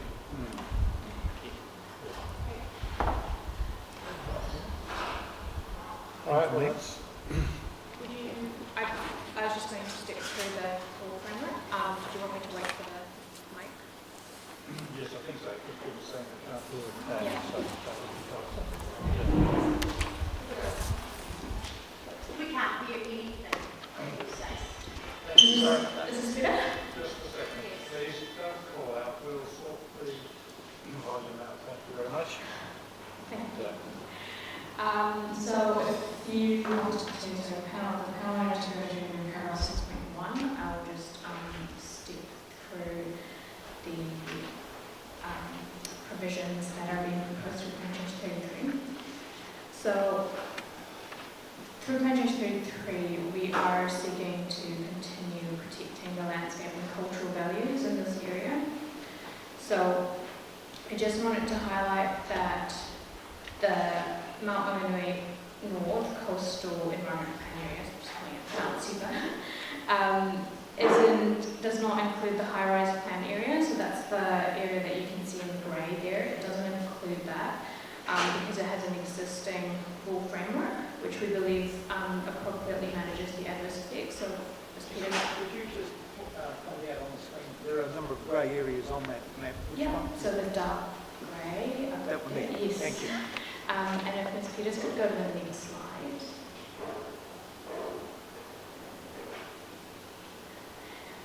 You can see the appendices within the city plan which manage this area. So you can see that from Mo to Hokokuri there is an existing sort of transitional height that's being proposed basically. So we're proposing to keep that. So with the Mount Sipa, we are proposing to increase the permitted building height from the operative 9+2 to the MDRS, which is the 11 metres plus 1. So between Adams Avenue and Commons Avenue, but we are also proposing to retain that non-complying activity status or any breach of height.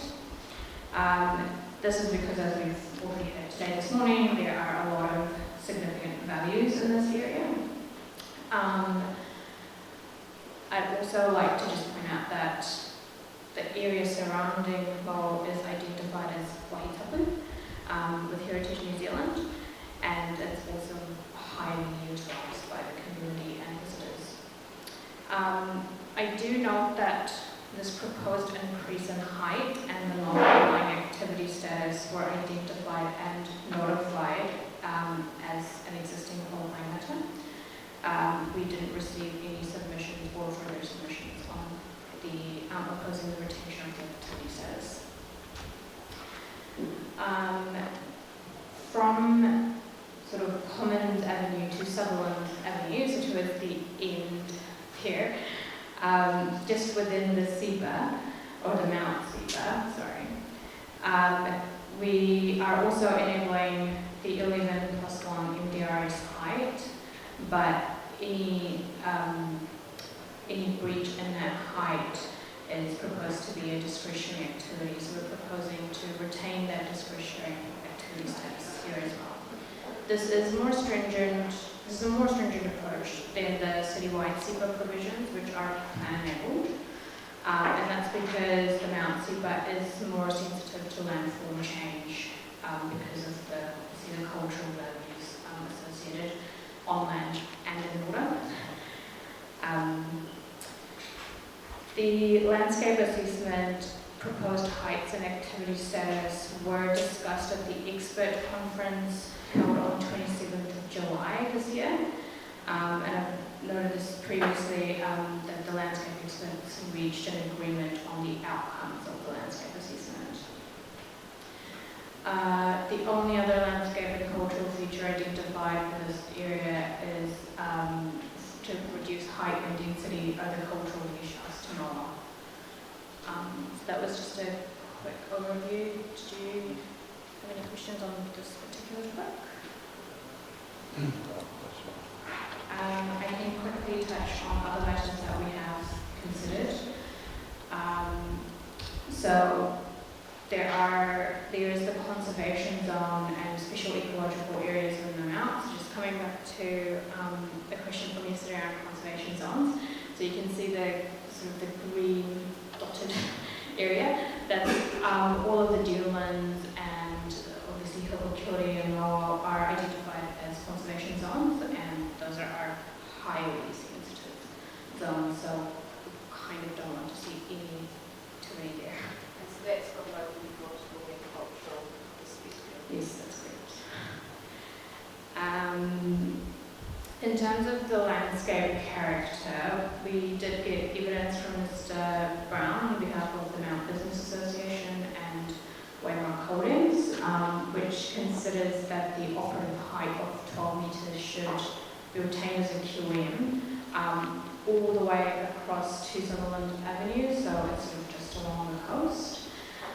But the evidence didn't provide, well, it didn't identify any specific characteristics that needed to be protected. It also didn't identify why those specific characteristics would make that level of development sought by the NDR is inappropriate, especially in light of the national significance of urban development, and it didn't provide a site-by-site assessment. So I consider that there is insufficient information for me to undertake an assessment against Section 77L and 77R of the RMA.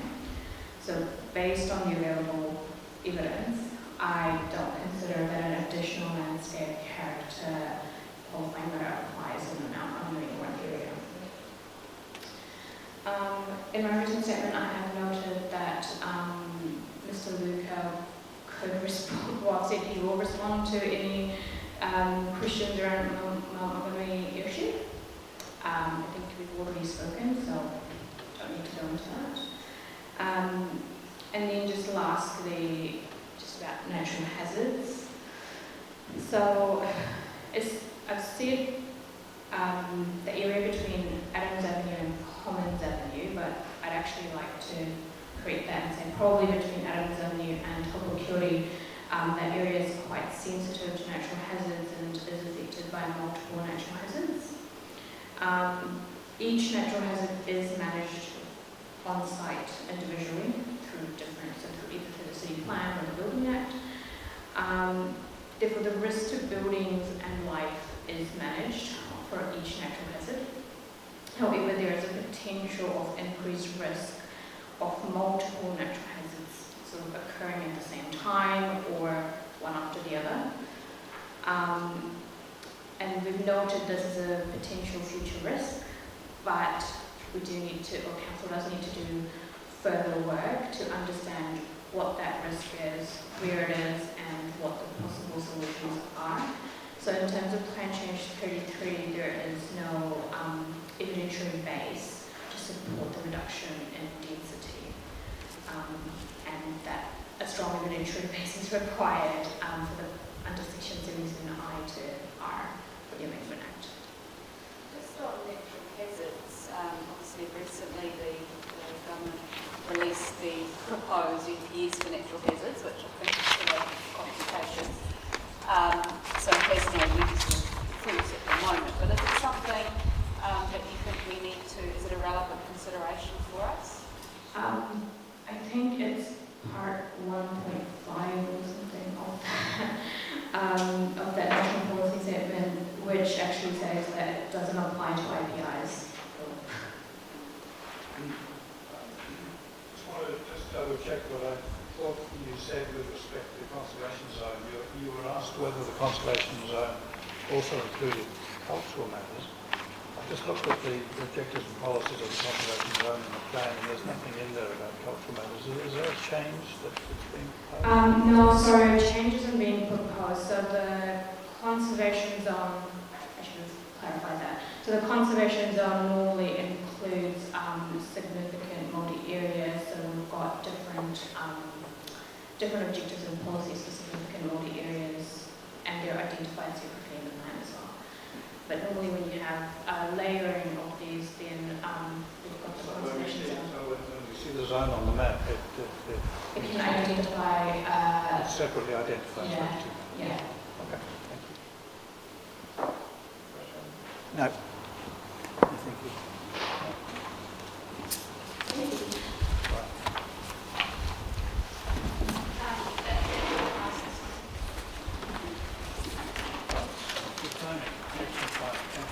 All right, well, we'll now take a lunch break now until 12. No, 1:30, I think, isn't it? Yeah. Till 1:30 in Weymouth. Weymouth, not Weymouth. All right, so we'll hear from Weymouth at 1:30.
right, everybody, thank you. Let's resume this hearing.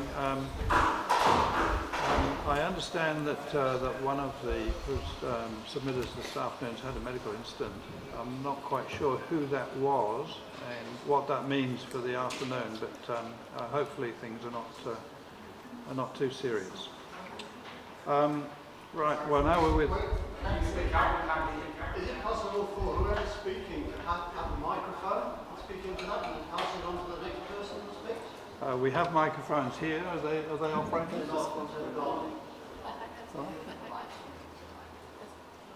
The mics are operating? Just for the live stream. Oh, that's just for the live stream. Oh, I actually appreciate that. I thought it was going both. I thought it was going both ways, both live stream and in. Oh, right. Okay. In that case, I think we only have one mic, don't we? All right. Well, since I'm not really terribly important, we'll just hand over to Waymark. It's Gregory. Thank you. My name is Gregory. I'm the legal counsel for Waymark Holdings Limited. One of our experts has been assisting across the road, so hopefully you'll be available. Sitting beside me is Mr. Bane McDonald. He is the shareholder and director of Waymark Holdings, and he's providing some evidence and will be giving a statement today as well. The rest of our team is in the room and will come up to the table in due course.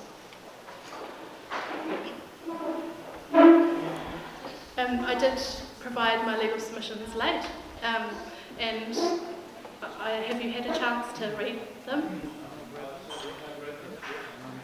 Okay. I will go through them. I won't read them, but I'll just take you through the points in there, and feel free to ask questions as we go. So really the key issue for Waymark is the MPSUD policy 3D issue that has been discussed here this morning, and it's accepted that the council and that you must make recommendations that give effect to policy 3D. We're not suggesting that needs to be put off to the spatial plan. Our position is that it can be done through the notified heights and zones. We also don't take issue with the classification of the centre with the town centre name. In terms of policy 3D, it makes little difference. Town centre, neighbourhood centre, local centre are all required to have commensurate heights and densities. And as I get into in the legal submissions, the Waymark team doesn't have significant concerns with what Mr. Heath has done in terms of his assessment and the evidence that he's given you. The key concern from the Waymark team is that having had Mr. Heath undertake that assessment and given the centre a town centre classification, that from a planning point of view, that the next immediate step has basically just been to lay down the high density out to 400 and 800 metres. And what hasn't happened is there hasn't been an assessment of whether that is actually commensurate with the commercial activities and the community services in that town. And in our submission, the 3D test requires that site-specific analysis. It's not one that says once you're identified as a local centre, you automatically are required to have a 400 metre zone around you. Once you're a town centre, you need to have 800. Sure, there's some guidelines and guidance from MFE, but that, as I've set out, predates the current wording of policy 3D, and doesn't mean that you just sort of jump from one conclusion to the other. And what the team from Waymark have done in terms of their evidence is undertake that specific analysis that has been, in my submission, missed from the council's work. So I've addressed that MFE guidance document just in my paras 5 and 6 and 7 of my submissions. In paragraph 8, I agree with Council and the submitted and experts that have talked about the requirement to be forward-looking. Commensurate is not set in stone as what's there today, and that doesn't change our case. But what I will say is that I think when you look out long term and think about what is commensurate, you do need to think about what is feasible and likely to occur, and not just some, I guess, our evidence would say that the type of development that the council has been talking about, and in fact Mr Heath agrees, is not likely to occur. And so it's really important when you are looking out that you do have a sense of what's actually feasible for this centre, because what's commensurate with that has to be to match that. And the one thing I did want to just comment on Mr Heath's presentation this morning was that he talked about, and I'll just make sure I get this right,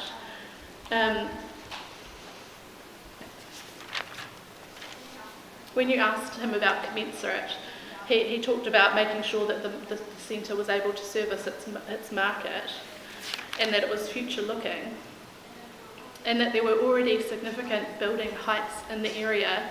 Well, I think that needs to be caveated with all of those are in the high-rise area. They're not spread throughout the Mount North area. But he also talked about the anticipated growth in the area and almost needing the centre to then be commensurate with that. So it felt like he was starting his assessment backwards rather than centre forwards. And the anticipated growth that he's talking about is what the council's proposing in its zoning, which isn't the current operative version, and has only come through this process. So what he was talking about in terms of the centre needing to uplift and be commensurate with backwards wasn't a growth that's not actually provided for at the moment.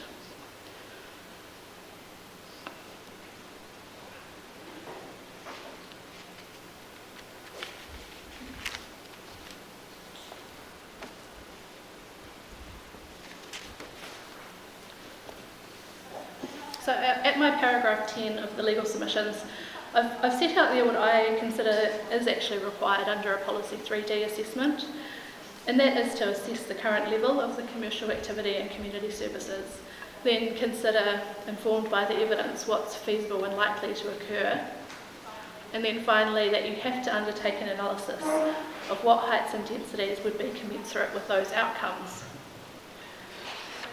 As I say, the analysis in C is not simply to match a name or type of centre to a walkable catchment. That doesn't result in a commensurate outcome. At paragraph 12, I've said I can't locate anywhere in the council's material where the analysis of what is commensurate has actually been undertaken, and specifically considering the local circumstances at the Mount.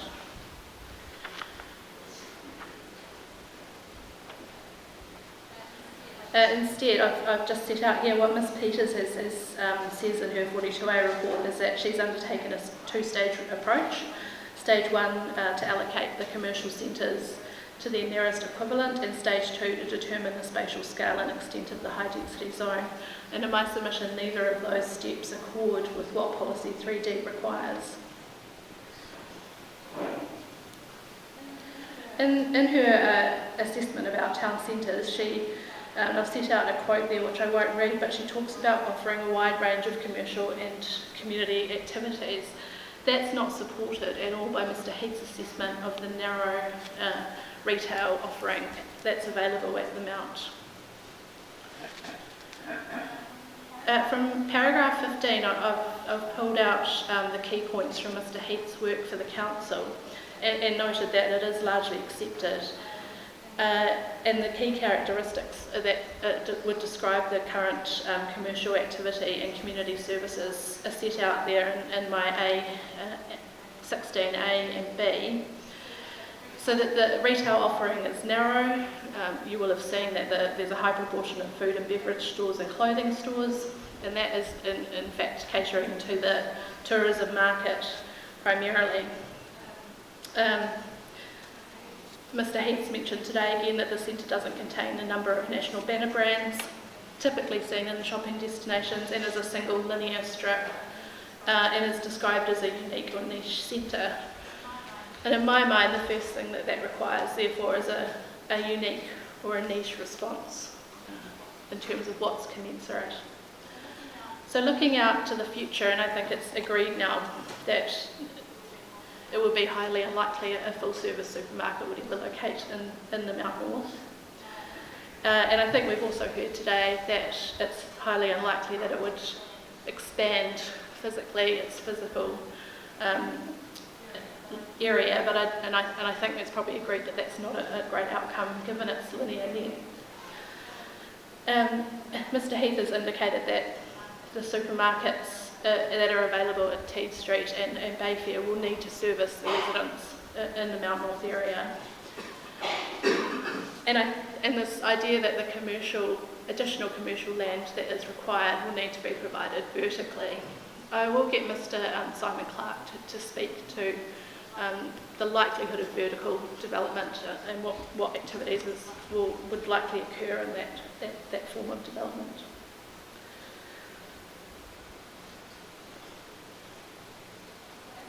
So as I say at paragraph 19, that in response to Mr. Heath's assessment, the Council has said that it's mandatory for them to then apply the high density zone out to 800 metre walkable catchment.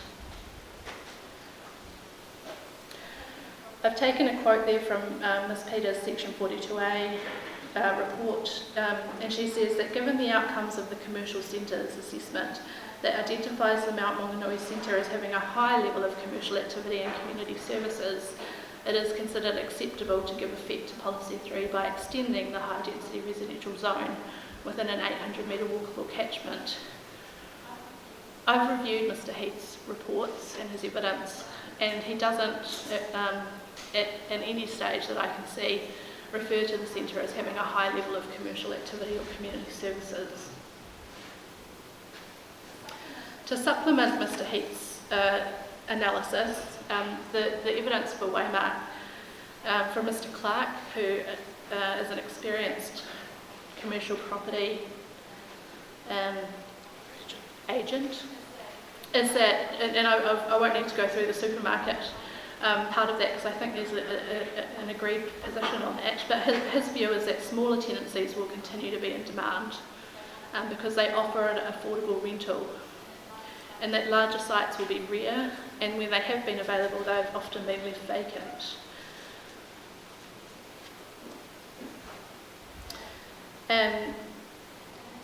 In his view, the commercial focus of the Mount North is more likely than not to remain narrow in the long term. There is no evidence before the panel, aside from Mr. Clark's, about the commercial feasibility of the Mount North Centre and whether it can in fact widen to elevate its status. And I suggest there that the panel should accept the unchallenged evidence of Mr. Clark.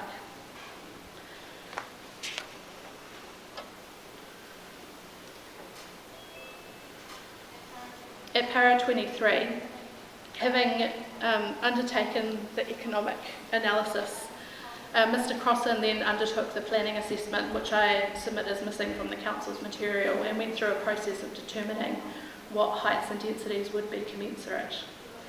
He looked at what the commensurate meant and refers to dictionary definitions, which I note Mr. Matheson has done in his legal submissions for Kaingaora. But in his view, there's been no rezoning of commercial land proposed through Plan Change 33, and the current permitted height is 12 metres in that zone, and I will get to that, the commercial zone, shortly. In Mr. Crossan's view, the notified zones and heights are commensurate with the existing and planned commercial activities and community services for the Mount North area.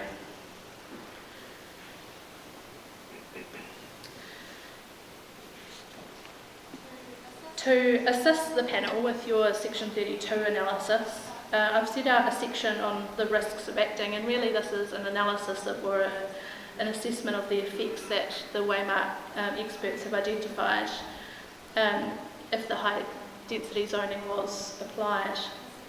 Mr Mackenzie will speak about the transport effects. And I do note that in terms of residents being required to visit supermarkets outside of the catchment, that will in fact lead to more private vehicle trips, and Mr Mackenzie will speak to that. Mr Brown has undertaken a landscape assessment. He is not focused on maintaining a status quo.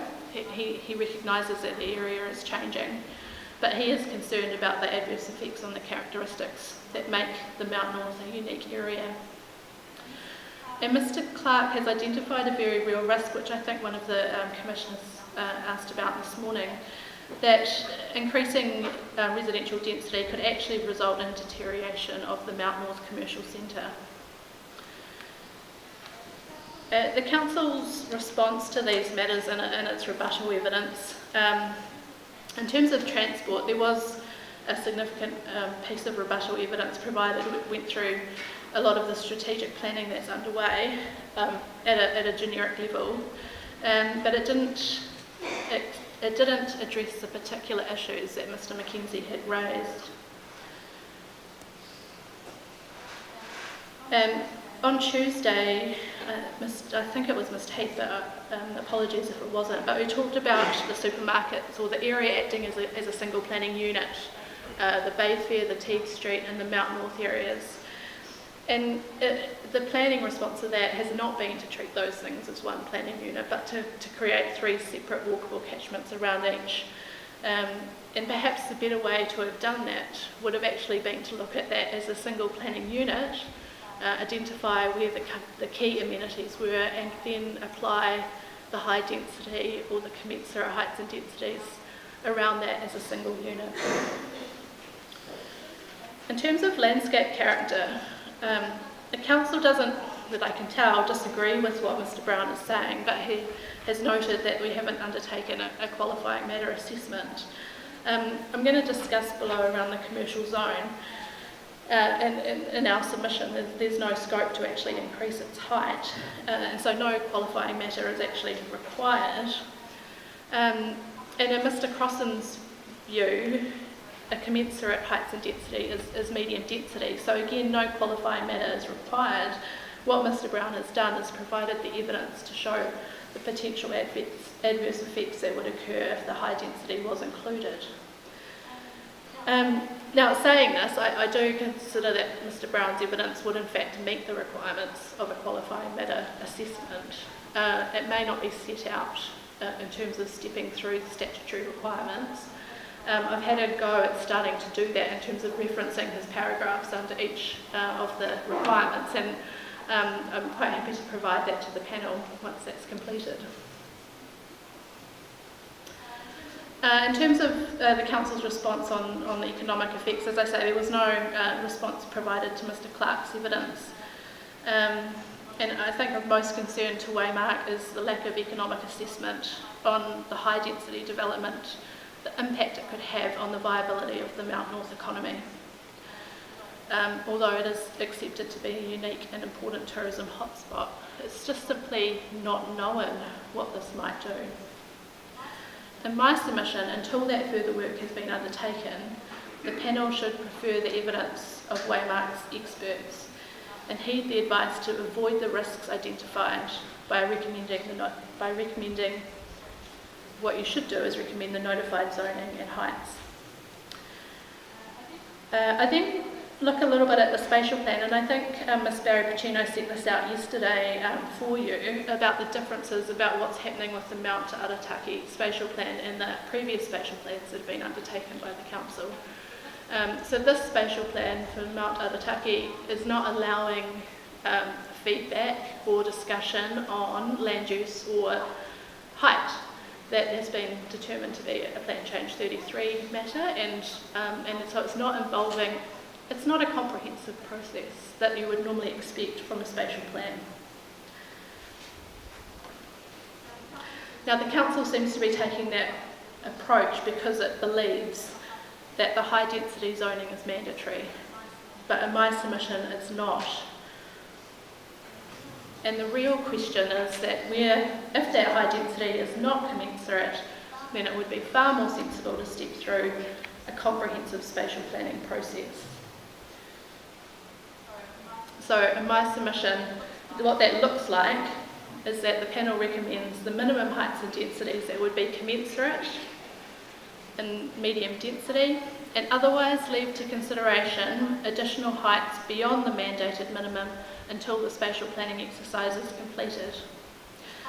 As part of that, I understand from what I've heard this week is that Council is also contemplating a commercial centre hierarchy review.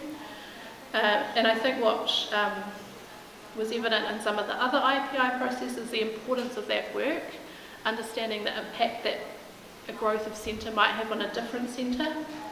And there was reference to there being significant uncertainties with some centres. In my submission, is traditional Schedule 1 plan change needs to be completed to implement those outcomes rather than through the Plan Change 33 process. So turning particularly to the commercial zone, the Council went through this morning. So as notified, Plan Change 33 maintained the extent of the commercial zone, and they confirmed on Tuesday that they weren't intending on rezoning any commercial land through this process. And the current operative permitted height is 12 metres. As notified, that was maintained. PC 33 maintains a 12-metre height limit. I've reviewed the submissions and the summary of decisions sought, and I do not understand any submitter to have sought a change in height to the Mount North commercial zone. And in my submission, I've cut a snip of the plan that was shown this morning of Appendix 14Q of the notified version. You can actually see in that map that the commercial areas is simply excluded from the height limits. Council's Section 42A report discusses submissions to commercial zone heights and recommends no changes to the notified heights.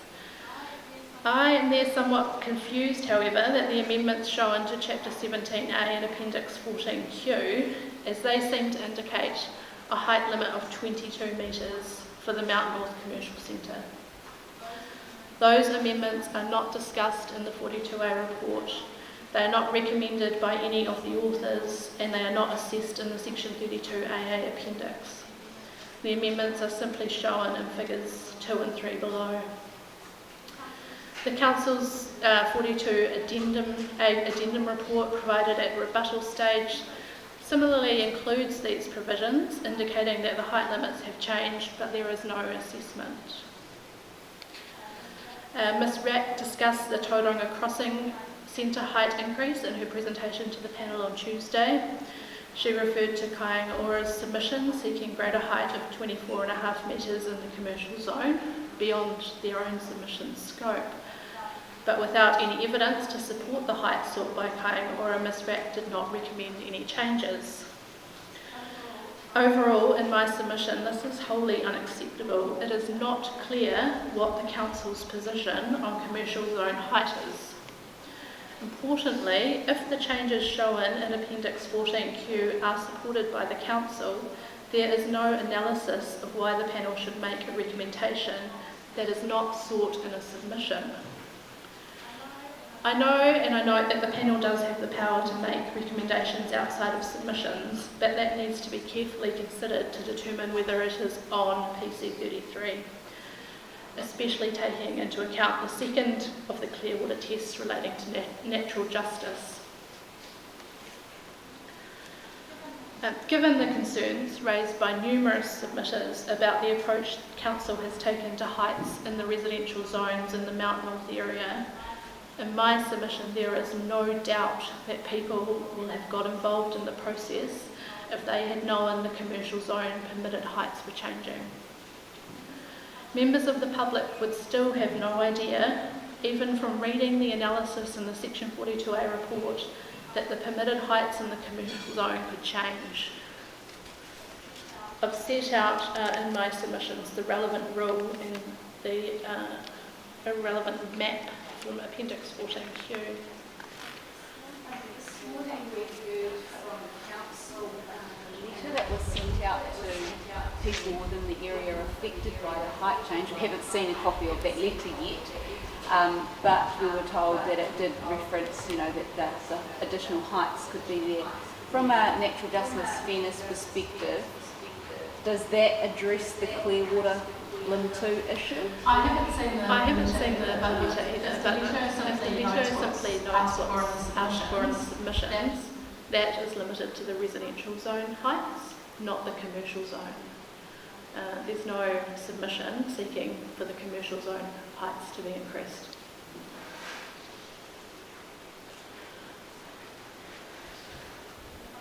In the final part of my submissions, I've addressed the Sanderson's development. And this is important context for the panel to be aware of, and Mr. Barry Brown is going to address the panel on that this afternoon. But the evidence from Mr. Baronian explains how Sanderson is in the process of purchasing a large site from the council. And Mr. Brown has alerted the panel to a very real conflict between the council as supporter of additional height in the mountains area and council as vendor of that land. And the outcomes that Waymark Holdings are seeking stand on their own. I'm not relying on a potential conflict of interest between the council and Sanderson, but I'm drawing this to your attention. I've set out there that we understand that application, we know it's been accepted for fast track, but we don't understand that it's actually been lodged yet with the EPA. It's not surprising that Sanderson submitted on Plan Change 33 to increase the height to achieve the commercial development that they would like to see. What was surprising for locals was to see that the council lodged a submission itself. And I think interestingly the response this morning was that council received 3 submissions and then it engaged experts to assess whether additional height was appropriate. In fact, the council had already lodged a submission seeking that height, so that indicates the council lodged that submission without undertaking the technical work to support it. Not surprising, following some community outrage, the submission points were withdrawn. The area proposed now for the 22-metre height limit includes the Sanderson's area, and the proposal was described in the fast track legislation as having 3 or 4 interconnected buildings of up to 6 stories.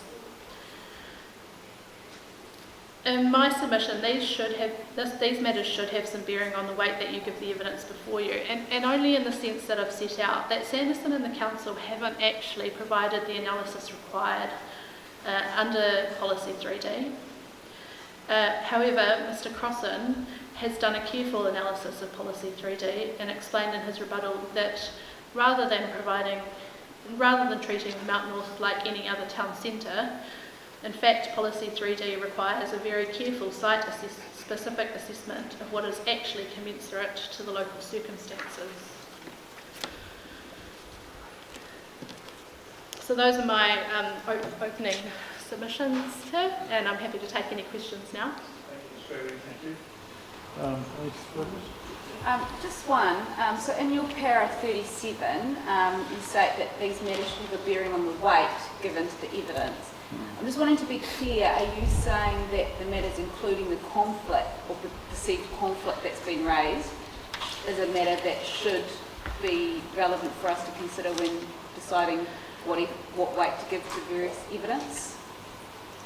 I don't think I need to say that because my submission is that evidence is not sufficient anyway, and whether that's reflective of the potential conflict, I can't speculate on that, but my submission is that the evidence from the council and Sanderson on those points is not to the level of detail that would be needed to support the change.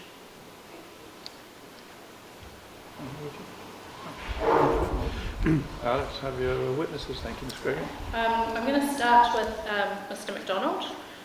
He's got a short statement to read, and we will provide these statements to the panel afterwards.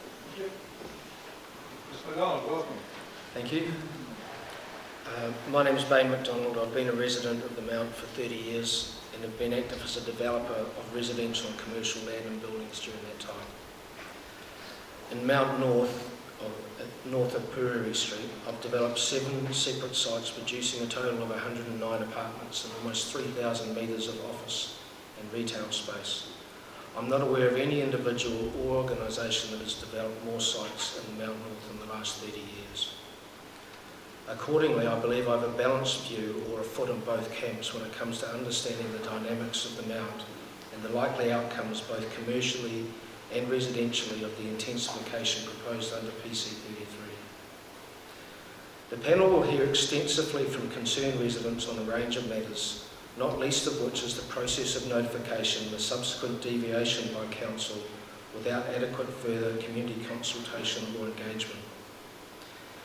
You will also hear from our group of experts who have identified considerable areas of concern in both process and evidence on the part of Council on this matter. In summary, it's our view that the following points should be recognised by the panel. Initial notification was supported by submitters, but the significant change was made in support of a small group who all appear linked to one project rather than the wider area. The significant change went largely unnoticed by the community because they did not submit, having thought the initial intent would be supported by Council. The Mount North geography makes it unique in the city and attractive to visitors on a national scale, and this should be protected. The Mount North area is already under considerable pressure from visitors, and the intended intensification cannot be supported in a sustainable way.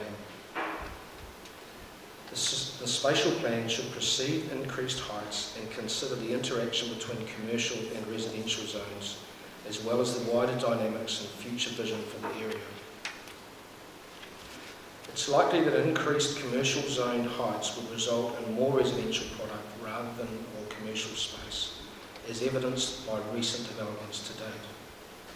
This will only exacerbate the negative effects of intensification in this limited area, and there is concern that Council has not had sufficient regard for this because the spatial plan has been run separately from PC 33. The proposed increased heights are not mandatory and insufficient investigation has been carried out by Council. It's submitted that the ensuing result would destroy the character of the area, which has insufficient infrastructure to cope. Council has a track record of planning but not actioning infrastructure initiatives in Mount North. Examples of this are a stormwater pump station and park and ride centre, both of which have been documented for over 15 years, but not ever produced. The panel should be cognisant of this when assessing whether in fact planned improvements will ever be realised. It's the submission of waymark holdings that the heights of the residential zone should remain as initially notified, which is set by the MDRS requirements. I'm happy to answer any questions.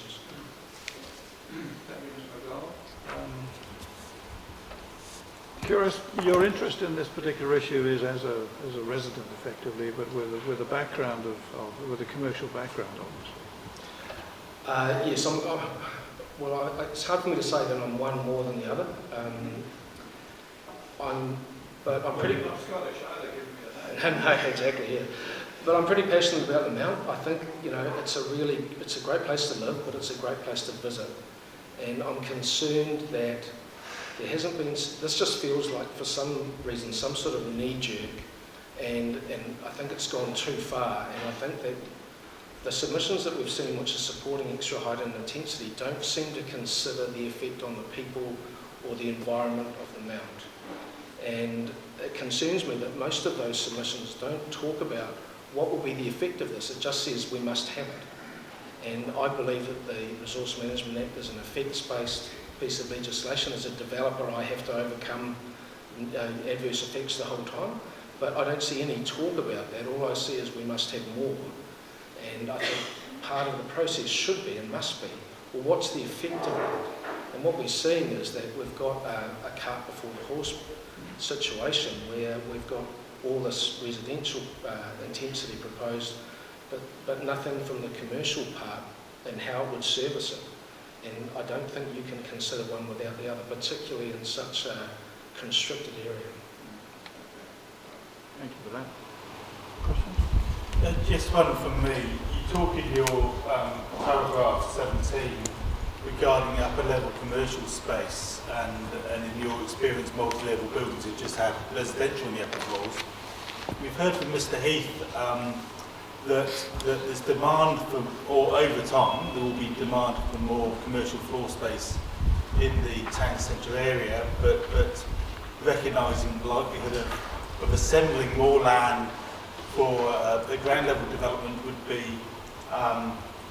difficult. Do you foresee, though, notwithstanding what you've said, that there may be demand in the future for upper level commercial space, or based upon your experience of developing in the area, can you just not see that happening? Yes, so I think what Mr. Heath said was that he could, in the commercial zone, he could see commercial development on the ground floor and one level above. And I concur with that. It's what we already see. What, as a developer, I've seen where the zone is allowed for 12 metres if you want to make full use of up to 12 metres. The market is more for a residential product. So I think whether the height was 12 metres or more in the commercial zone, I think you would only see ground floor and one more perhaps of commercial, and above that the demand would be for residential. Thank you.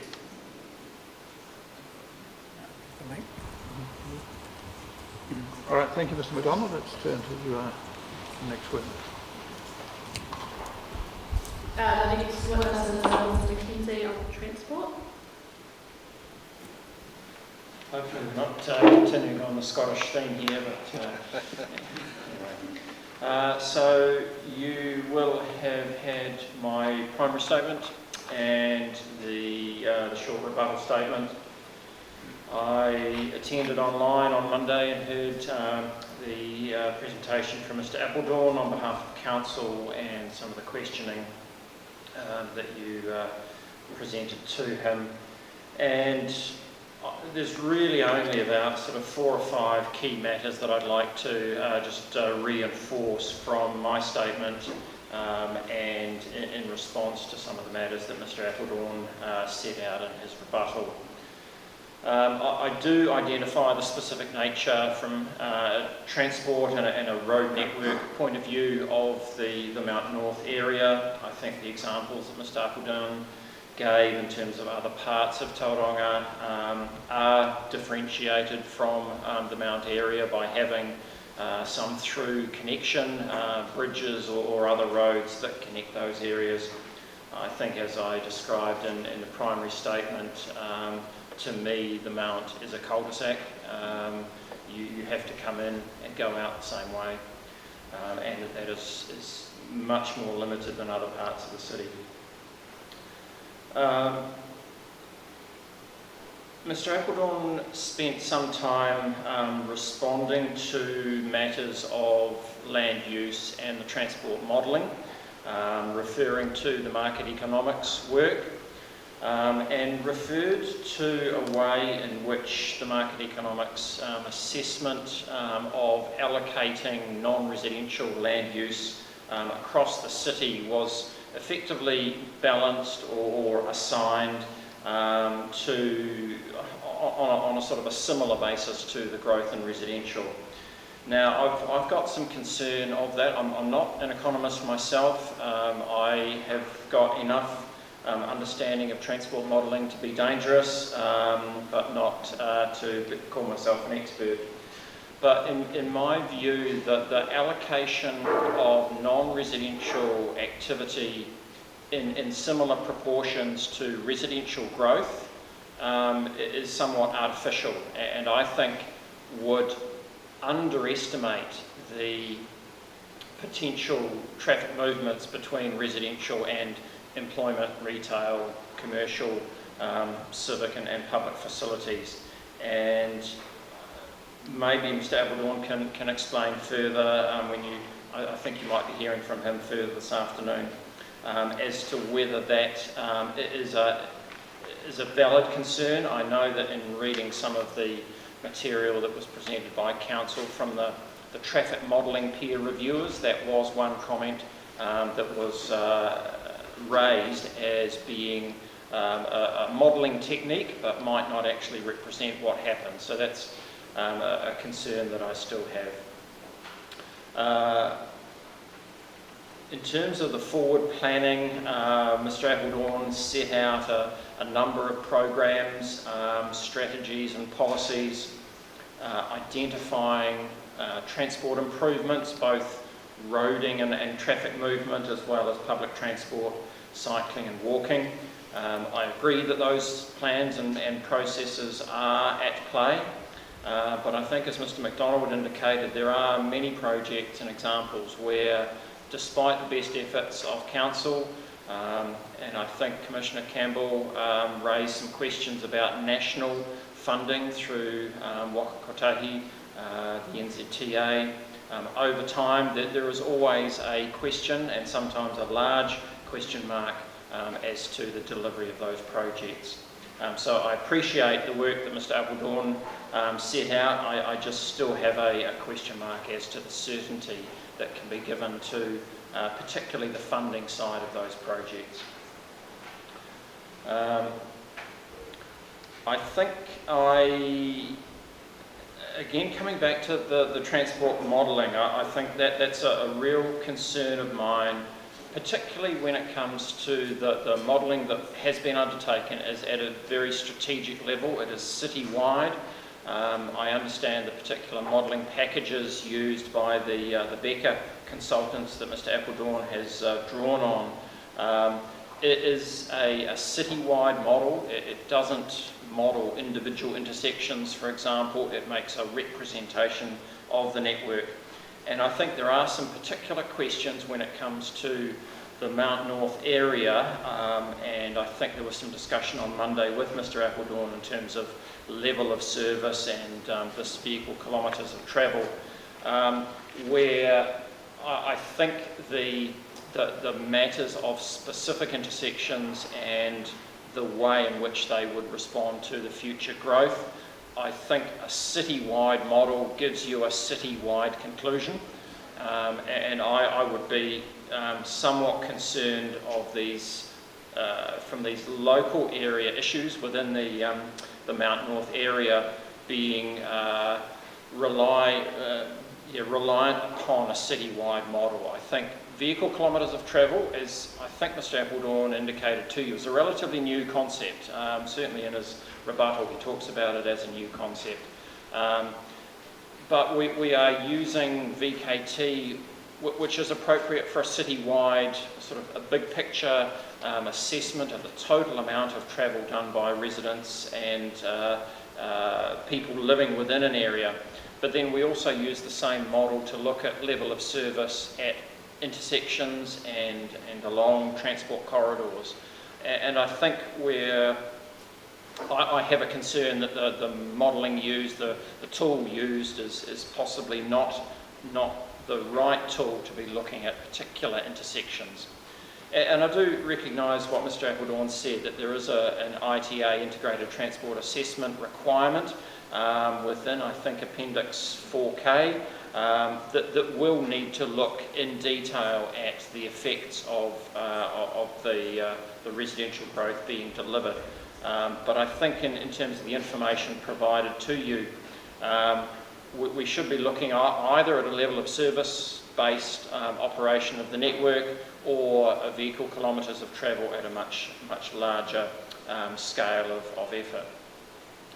I also reflect a little bit of some concerns, again going back to the peer reviewer report accompanying the Plan Change 26 material, that did call some question about modelling 40 years into the future. I think despite the best crystal ball in the world, none of us are going to be predicting what traffic situations are going to be like in 40 years. I think talking about a traffic performance in the year 2063, I think is really stretching that the application of that model to quite a high degree. So really, those are the points that I wanted to raise to you. I think my concerns are well set out in the primary statement. Appreciate the work that Mr Appledorn has done. I would have liked to have seen some of that work fed into the Plan Change 33 process a little bit earlier rather than relying on the rebuttal statement to do that, but nonetheless that material is there. I agree with some of his points. There are some other matters that I think raise some concerns with me, particularly about the balancing of residential and non-residential activity. And I think from what Ms Gregory had pointed out in terms of the commercial zoning, that sort of reinforces the point of this matching of the ends of the land use and transport equation that I talk about in the primary statement. Happy to respond to any of your questions. Thank you, Ms Mackenzie. Fraser? I have one question. You mentioned towards the end of your submission there's a need for an ITA. When in effect could this actually be undertaken and have any real effect on the changes that are proposed? I think it comes to the rule structure that is required in terms of the number of residential units that are put forward, so it comes at a consent level rather than a rezoning level. But my understanding from the material that I've seen is that that is determined as a proposed rule. Okay, so this perhaps is if it's an RDA type activity, as opposed That's to permitted. my understanding. Okay, right. Thank you. Thank you. Yes. Just so I'm clear, so I think a lot of what you've said, Mr Mackenzie, is that the modelling and the assessment work that's been done is at either too high or too broad level, so it's diluted the specific effects that might be felt in a particular area. Is that correct? That's exactly right. Just one point from me. You talked a moment ago in your summary about sort of forward planning and programmes and strategies and policies and the likelihood of ever seeing anything come out of those because of funding. And I think in your evidence you also talked about the limited availability of quality cycling routes, for instance, and limited bus routes. But notwithstanding that, some of those things might come forward and we might have significantly improved bus services available in 10 years' time and improved cycle routes in 5 years. If things like that came forward and the strategies and plans were all implemented, would you still have concerns in terms of the inherent issues associated with the location? I think the provision of infrastructure by way of cycle paths or the services in terms of bus services being operated, that there needs to be a mix of travel choices available to serve particular areas in the way that that area relates to the rest of the city. My concern is that the MMN area it is limited naturally in terms of where employment and larger scale retail, we've heard supermarket discussions, and there are certainly many functions that we undertake on a day-to-day basis that simply won't be undertaken on a bus or by foot. Your weekly supermarket shop, you're not going to be carting 6 bags of groceries on the bus, but there will be some shopping that is done on the way home. You pick up something for a meal. So I agree that yes, there will be the potential for those projects to be delivered. That they may be delayed, they may be modified. They are part of the equation. I think the concerns still, I still retain those concerns even if some of those projects were to be delivered.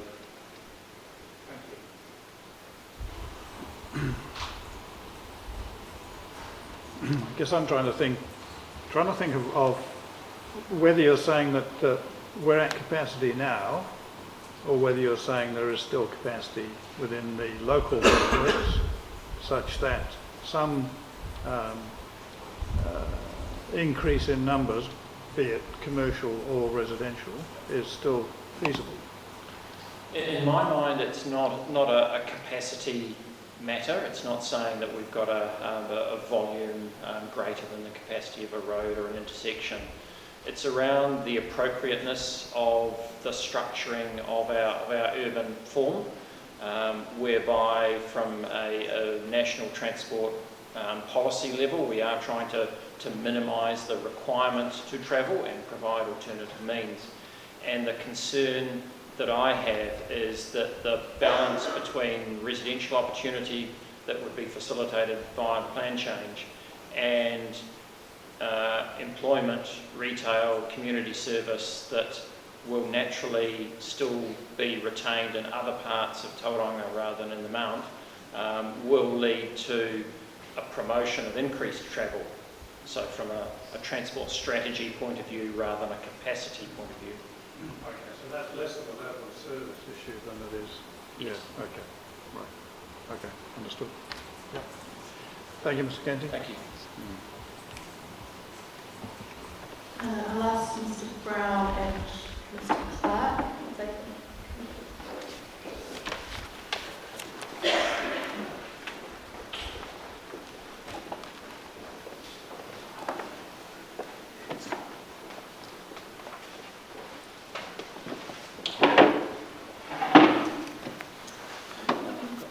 Yeah, Mr. Brown does have some copies of his summary statement if you would like that.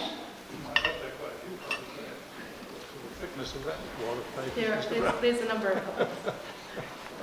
Yes. Nice to see you again.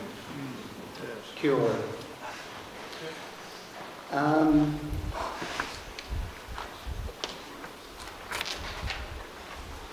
I'm not going to read out all of what I've written, but most of it. I'd just like to start by saying that my evidence in chief makes it quite clear that Mount Maunganui has a highly distinctive character, and it's one that marries its spectacular coastal setting, and indeed Mauao as well, with a settlement environment that combines residential development and visitor accommodation with a relatively small-scale, low-key retail hub.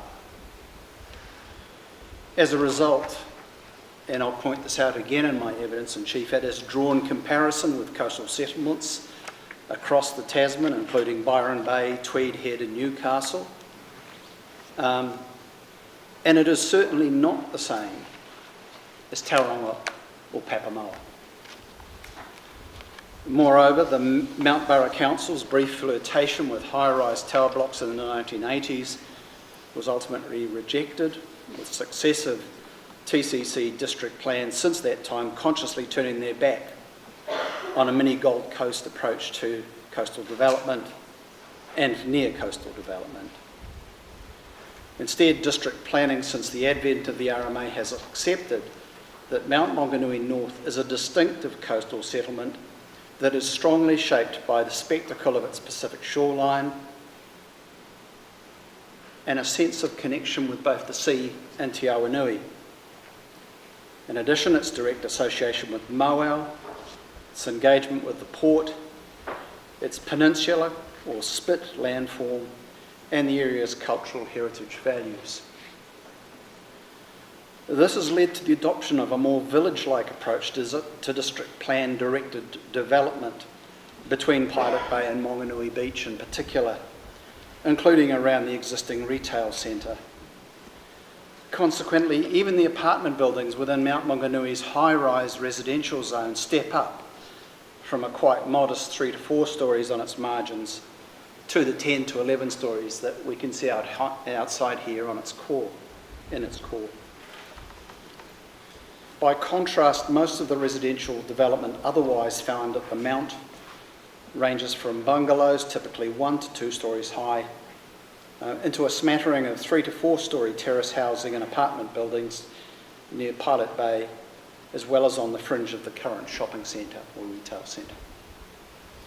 This quite modest scale of current development helps to maintain the village ambience of the shopping centre, which is dominated by retail premises, cafes, restaurants, bars and other entertainment values, but doesn't offer full service delivery. Straddling Mount Maunganui Road as the main point of entry to both Mount Maunganui North and its coastal environment, the centre acts as a complementary gateway to the beaches and moau nearby, as well as the cruise ship terminal on the near edge of the Port of Tauranga. There is a strong sense of complementarity in relation to the similarly scaled and, for the most part, modestly intensive residential environs that stretch outwards from that centre towards both Pilot Bay, Moau and Marine Parade. Indeed, the modest scale of the current centre and its wider residential setting helps to maintain the significance and at some locations the visual primacy of Moau, glimpses through to Pilot Bay and the Pacific Ocean, views of Hopukiori, and even views of the conical tops of the Norfolk Island pines that act as surrogate markers for the nearby coastline. Closer to the spinal column of Maunganui Road, the limited scale and intensity of most existing built forms creates a sense of being within an environment that is therefore defined by natural as well as artificial elements and patterns, that is relatively low key, but is still quite intimate, and that is more akin to a distinctive settlement or village as opposed to a much more amorphous component of a larger conurbation.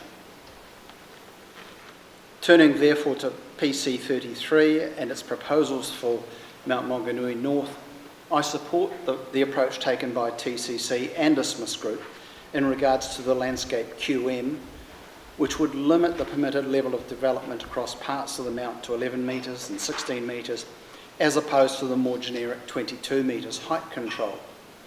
I consider that ISMIS Group's analysis of the North Mount Maunganui area has appropriately addressed the need for height controls to address the district plan view shafts to Moau and the natural character values of the coastal environment.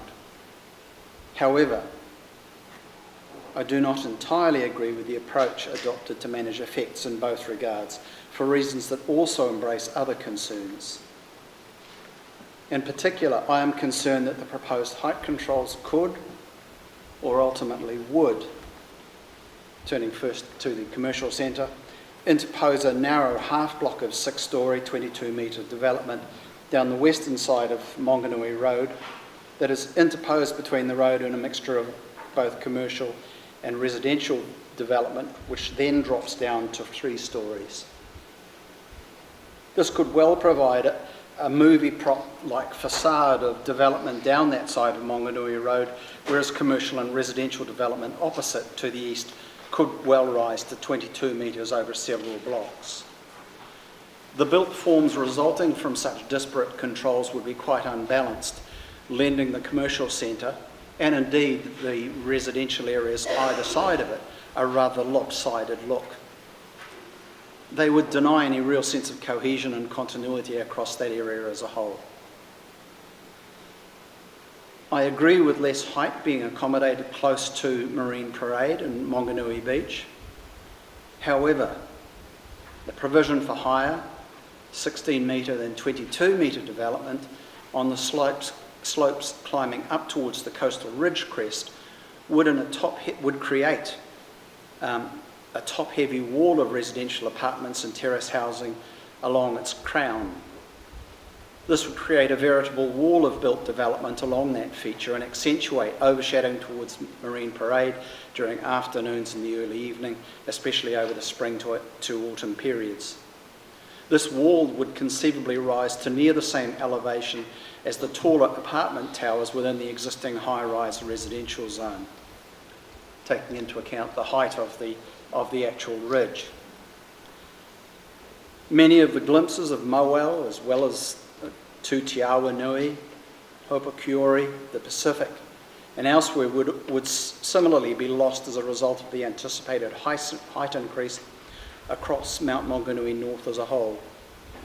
The built forms themselves within both residential and commercial areas would progressively create a new environment that is dominated by structures and an increasing intensity of human activity, one that is much less village-like and less coastal. Consequently, even allowing for the height variations shown in Appendix 14Q, the future landscape of Mount Maunganui North would read less as a distinctive area with the Mount Maunganui Road shopping area as its gateway, and more as a rather ill-defined extension of the conurbation embracing Tauranga City and Papamoa. The feeling of the Mount as a location and destination would be greatly reduced. For all of these reasons, it is my opinion that the height controls proposed under PC 33 should be amended so that future development to 16 metres and 22 metres is concentrated south to southeast of the Maunganui Road Commercial Centre, thus allowing Mount Maunganui North the ability to retain an identity and sense of place of its own, one that is nationally, perhaps even internationally recognised. Now, the point was made this morning about QMs, and the fact that I haven't addressed QMs directly, and that's probably quite correct. I think that the issue of higher, more intensive built forms on the coastal ridge definitely pertain to the already acknowledged QM that addresses the natural character of the coastal environment. So I see that as an extension of the work that Isthmus Group has already undertaken. I agree with what they have done so far, but I'm saying that should be taken a bit further. In relation to what is happening within the coastal hinterland and around the commercial centre, I feel as if we've got a lot of controls and there's been a lot of factors taken into account which address built form, but none of them actually deal with built form and built form issues in its own right. In other words, built form is something that has to be managed as well, not just everything that overlies it and in effect constrains it. Built form has qualities and character of its own, and these I don't believe have been adequately addressed, particularly as they pertain to the public realm. So I think that built form could in fact be addressed as a QM in its own right. And allied to that is the issue of, and this is particularly important in relation to the Mount, the issue of amenity associated with public spaces and thoroughfares. Simply because of the very high levels of use associated with the coastal margins, Marine Parade, Pilot Bay and its reserve area, but also the streets that connect to those parts of the coastline and that connect back to the retail centre. So I believe that needs to be looked at as an integrated whole, and quite rightly could be addressed as a QM and again in its own right. So that's all I have to say at this stage, and I'm happy to answer any questions.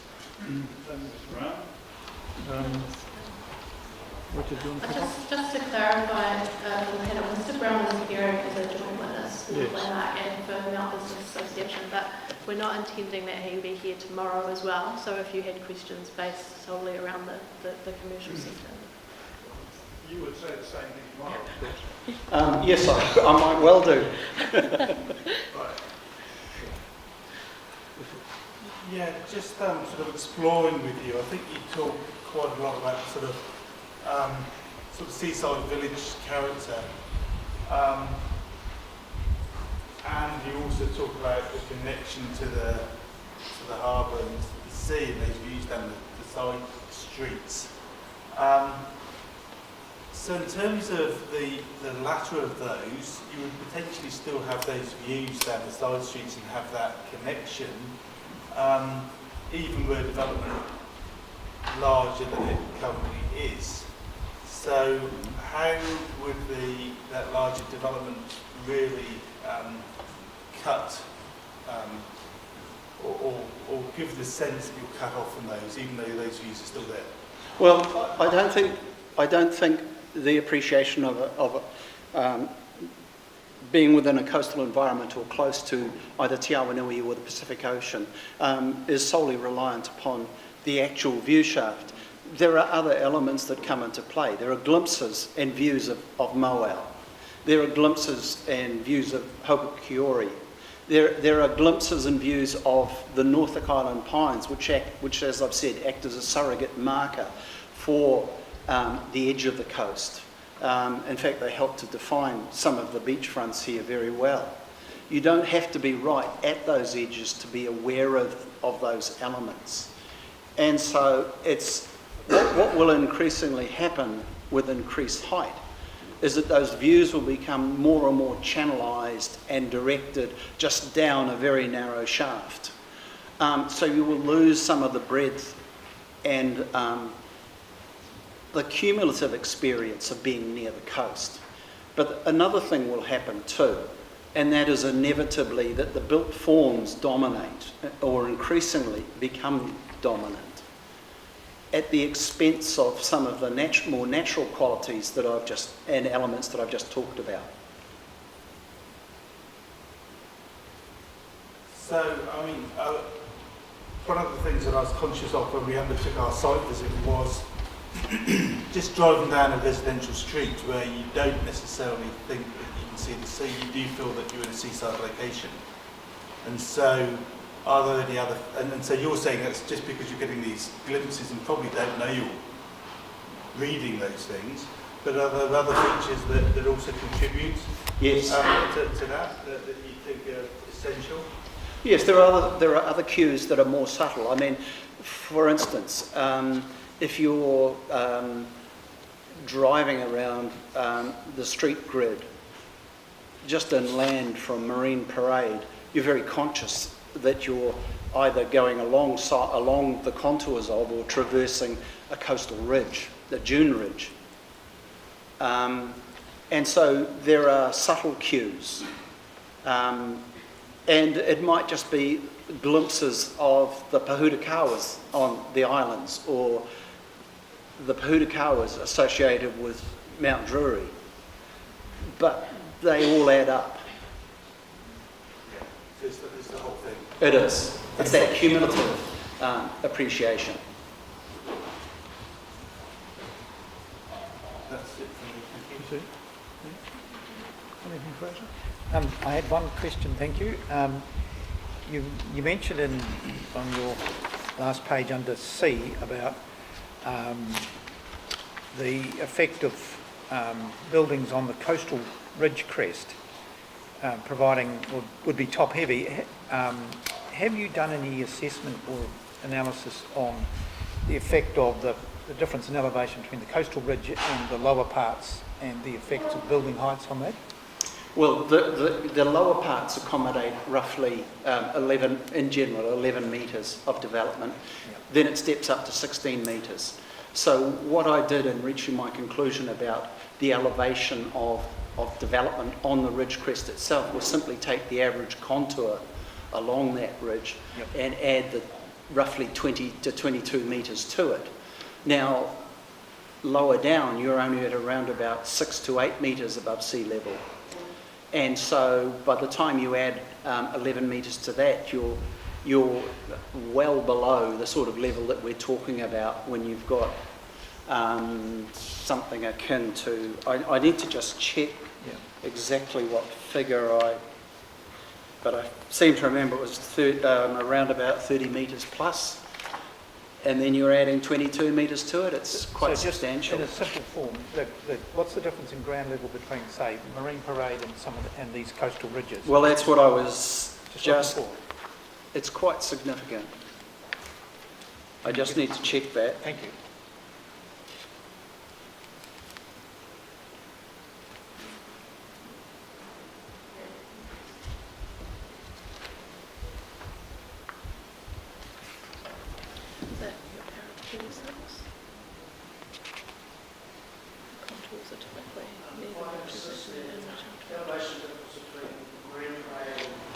Is about 15 metres. 15 metre difference. I was going to say 14. Yes, you're right.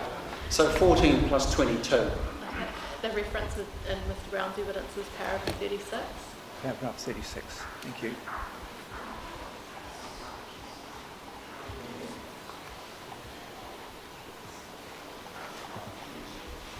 Yes, thank you very much.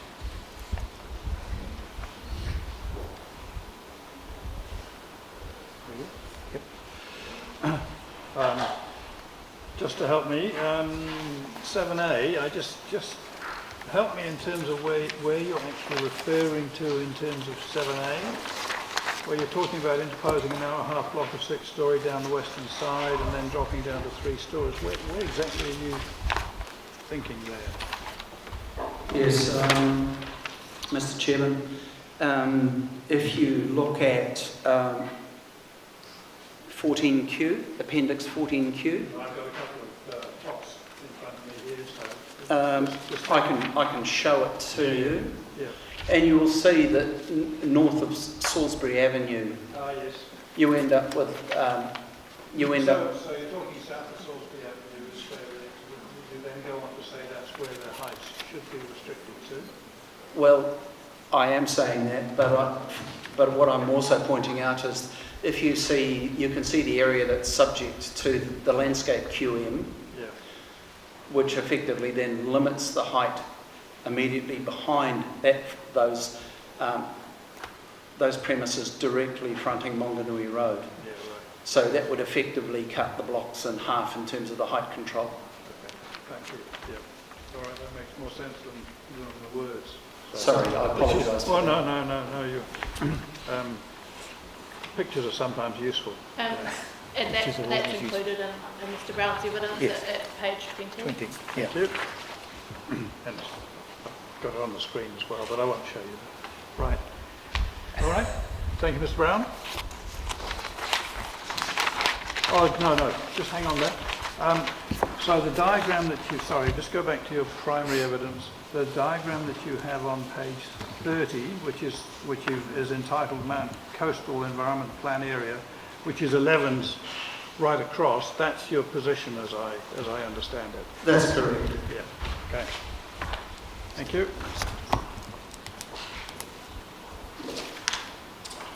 Hi everyone, I'm Simon Park. I'm not going to read my evidence, but open to any questions. I'll just get Mr. Clark perhaps to, he wasn't here this morning when Mr. Higgins was presenting. One of the issues that arose was around the vertical development in the centre, and you asked Mr. McDonald about this, and perhaps Mr. Clark, you could comment on how you think the market would respond to additional height. Okay. Yeah. As per my submission, I think the commercial area is the most logical place to allow a higher height. You've got service lanes at the rear of all commercial zones on the main strip, so you've got that separation strip between residential that could buffer any effect of shadowing and all those things, but it's not viable to go into the ground for car parking. It's just too expensive. So what I think, if you allow more height, you're not necessarily going to get more levels or stories of building, but you're going to get a lot better quality space with more height in it. A lot of the existing buildings that are there have 2.4 metres in the first, second and third floors. Actually, its commercial space is actually pretty unattractive. What we'd also see, I think, is if you allow more height with that, you'd have the whole level of the ground floor in commercial use, retail or hospitality, but then people would put parking on the next level, and then potentially office and then apartments above that. So there's a high demand for retail space now, but it is very, very small tenancies, but and a growing demand for offices just because of the amenities that are around it, and businesses wanting their staff, and they can attract staff by doing that. So.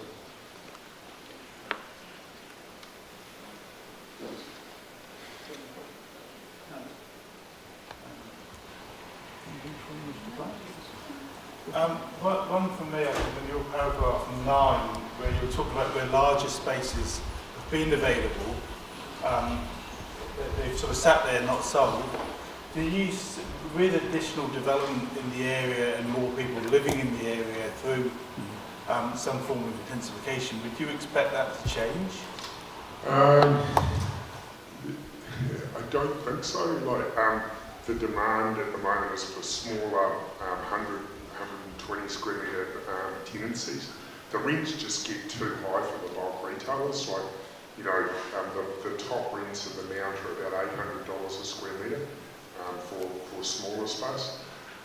Any bulk retailer or larger format retailer, they sort of top out at the $300 to $400 a square metre, so double what they can make it viable. So, and people don't mind, the existing zoning south of the main area is really where bulk retail should be situated.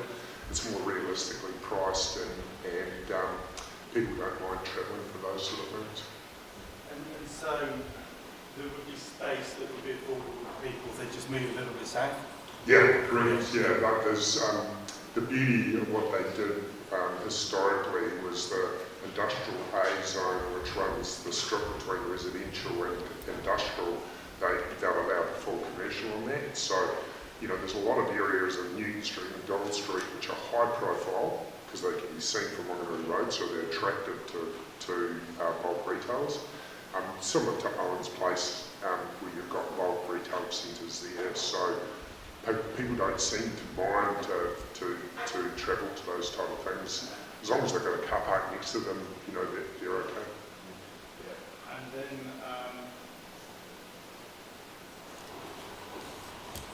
so you talked about land availability for a supermarket. You talked about the site that Zespri took. Yep. Is that, I haven't looked at the map to see where number 400 is. Is that beyond the centre? Yeah, that's where the Zespri office is now. So it's about half a kilometre from the main area. But what I found, we marketed that property. Supermarkets could really only afford to pay $1,000 a litre or thereabouts because there's such a high cost in building a multi-storey bulk retail building now, or even back when we marketed that property. As said, people don't mind travelling to them as long as they've got good parking where they go. So it actually works at the moment, and it's totally unviable. Out of downtown Mount, we can't make $500 a square metre for land work for supermarkets at the moment. So, how are you going to make $3,000 or $4,000 a square metre of a main Mount work? It's just not going to happen. And then, I'll just double check on this.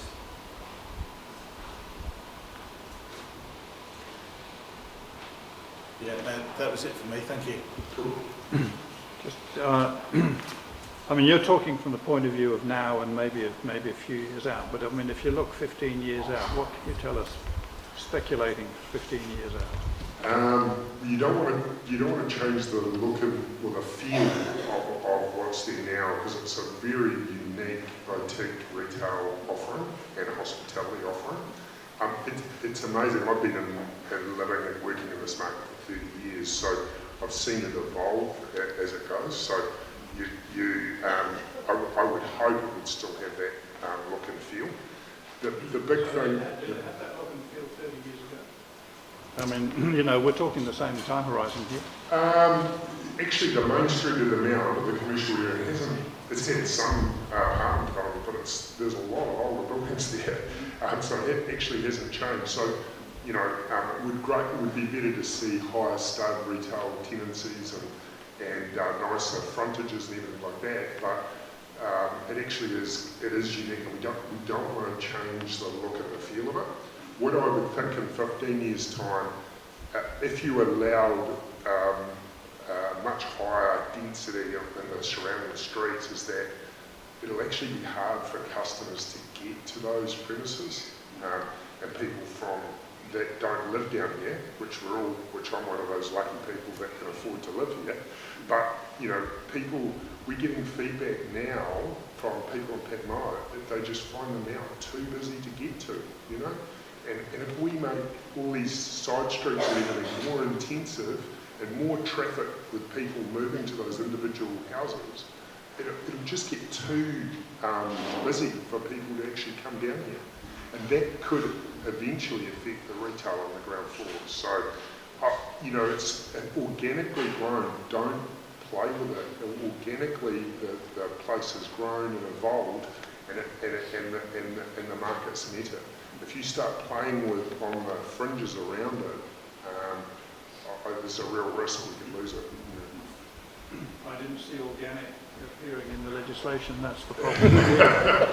Well, you know, the market economics actually does work, you know, but, you know, there's a demand and people meet it, so, yeah. I mean, is there any development that you think would be fruitful? Well, I definitely think even a few more metres on the commercial zoning would allow still four-storey buildings, but a lot better four-storey buildings that would be attracted to, because with office space you want to have 2.8 or 3 metres inside. If you try and build that in the current zoning, you just can't make it work. So getting people more working in downtown, I think, will be a great thing.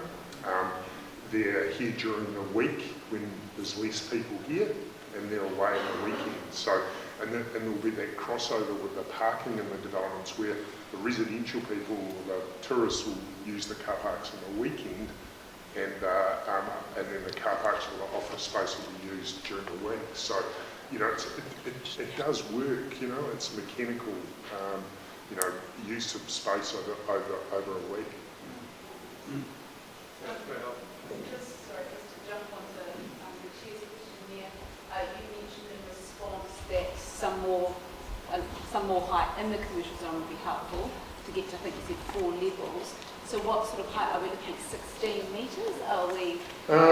If you allowed half a metre on each level, it would make the whole thing work better. So if you only got 4 levels, that's 2 metres, isn't it? Like, it's actually not that hard to figure out, but it doesn't need, you've got to watch it. Again, I'm an owner of property in the Mount, so it'd be great if we could go 20 stories up, but you've got to watch that shading, because if you look down the Mount at the moment on the western side, there's mostly cafes that operate in the morning. They get the natural sun on that side of the road, and then on the other side, you've got more bars which get more evening, and they get a nice sunny aspect on the other side of the road. So if you go too high, you're going to really lose that amenity on the ground floor. So it's just getting that right combination, but a little bit of a tweak to the height in the main area, I think, is a really good idea.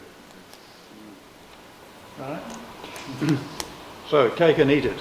Is that what you're saying? Yeah, right. Thank you, Mr. Clark. Appreciate that. The final expert is Mr. Crossan, our planner. Yes. And I think we're running to time well, so. Oh, good. Not even looking. Yes, we are. 8 minutes? No, I've cut you back to 6. 6, Sorry, right. Welcome, Mr. Crossan. Yes, good afternoon, Commissioners. Look, from a pure planning perspective, I think the crux of the issue is NPS policy, NPS UD policy 3D. That is set out in detail in my evidence, and Ms Gregory has also reiterated my points this morning, so I don't think I need to step you through that, but happy to answer questions on that for you.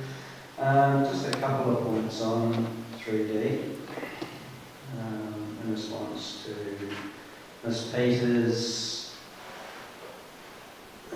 statement this morning. So I agree with Ms Peters that policy 3D must be applied under the NPS, and I certainly don't disagree with that, but where I do disagree is that it must be applied in context, and the context of 3D is commensurate. Ms Peters' other comment on the NPS that it expects greater height and density around town centres, again, I don't disagree with that, but the medium density zoning as notified already achieves additional density and height around the town centre over and above what the existing suburban residential zone might provide. Moving through,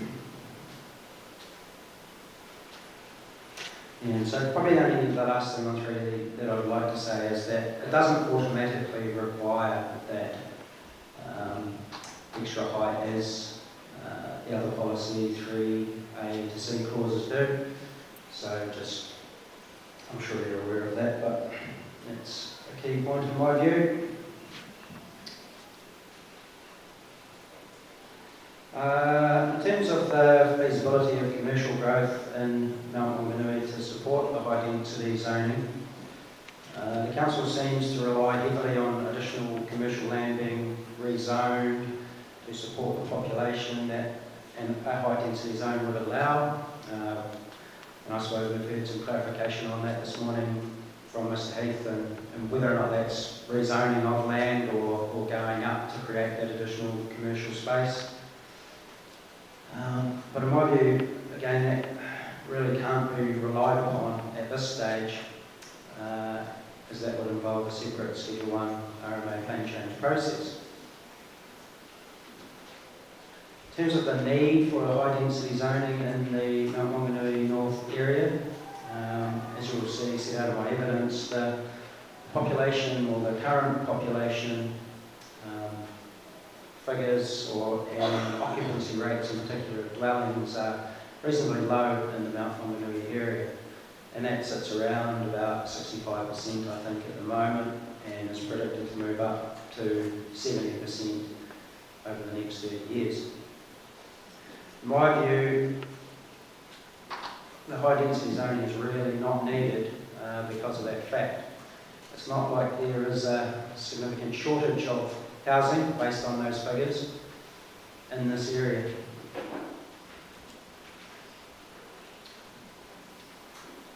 The other key point in terms of that need is that the Veros report that Council has done and Mr Keeney's evidence for Council talks about the development in the short term being townhouse type, 2 to 3 storey development, in the short to medium term, so up to the next 10-year period. In my view, that leads into really, there is no need right now for a 22 metre or 16 metre height limit, and in my view, the best option here is to retain the medium density height that was notified or medium density zone provisions that were notified, finalise and go through the spatial planning process appropriately, taking into account the community views, and that there's no need to rush this really. The medium zoning is achieving what Policy 3D says, so you're not in breach of that, and let's really get this right over the next period through the spatial plan and any subsequent plan changes that might need to follow that. I would also seem to me that the council are very reliant on several things to make a high density zoning work. That includes, as I've said before, either the commercial upzoning or additional height in the commercial area. And as Mr Mackenzie has said to me today, possibly additional transport funding and government policies, central government or higher order policies coming into place. And there's also the issue of that Mr Heath has talked about in terms of a supermarket. He said that that isn't required right now, and there is only one a short drive away, but a supermarket offering and also additional retail services, commercial services really in general in the commercial area to support that greater zoning. So, summing up, without sounding like a broken record, in my opinion, just keep the medium density zoning as notified. So, thank you, and if you don't see any questions. Thank you. In terms of your paragraph 47 in your evidence, you referred to the Mount Maunganui spatial plan as you did in your address. What do you think is missing in terms of the information that's available in terms of informing Plan Change 33 that a spatial plan in its completed form would provide? And would that lead to any different outcomes in your view? I think the spatial plan would give the community a better opportunity to consider these height limits, these 22 metre and 16 metre height limits that have been introduced partway through the Plan Change 33 process. And I just think that it will allow more time for things to be more appropriately considered and community feedback to be provided. So primarily the issue that you feel is primarily to giving the community a better understanding or a better time to consider and respond to those height limits. That's correct. Height limits and the high density zoning.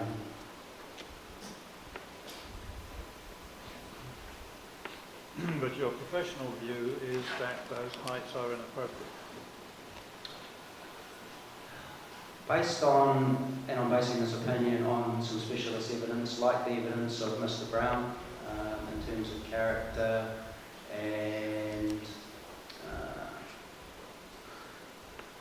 the function of the town as well, as explained by Mr. McDonald and Mr. Clark. Yes, I believe that those height limits are appropriate without further consideration and community consultation. That's what I was trying to get a sense of, as to what further consideration would you consider necessary. I mean, I'm intuiting that your current position is based on current uncertainties, and I'm just wondering whether in actual fact those uncertainties could be resolved in some way. Otherwise, there's not much point in going back out to the community from a professional planning point of view. No. That's a process issue. No. Yeah.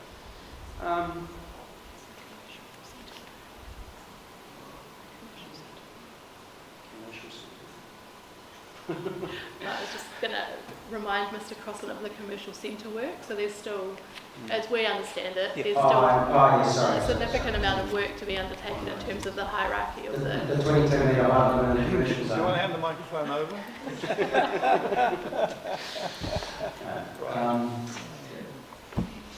Yeah, okay. Thank you. Good. All right, thank you, Mr. Crossan. Thank you. Ms. Gregory, anything? No, nothing further. The one point to make, I think, is that our team, is not opposed to additional height being considered. It's about the process of the way forward to do that, and in terms of what your job is, in terms of giving effect to policy 3D, and then allowing for a more fulsome spatial plan process to be carried out to look at the form and function of the centre moving forward. So that's really the end of our case. Thank you for hearing us. Thank you much, and thank you, Mr. Waymark, for your role in that. It's helpful to bring those matters before us. Yes, and we're now taking. Is Sanderson here? Okay, well I think they're due at 3:30, I think. So let's resume at 25 past and see if they're here. So 25 past.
none of these used to be filmed, so now you get it for life.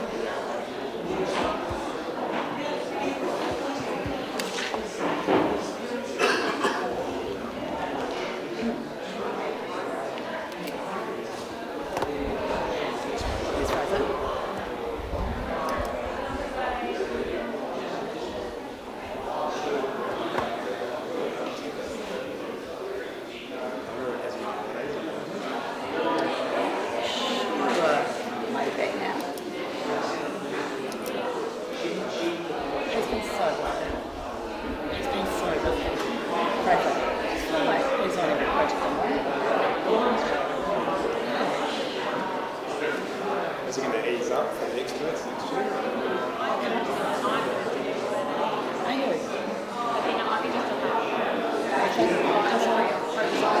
Retail and development and energy, renewable energy infrastructure.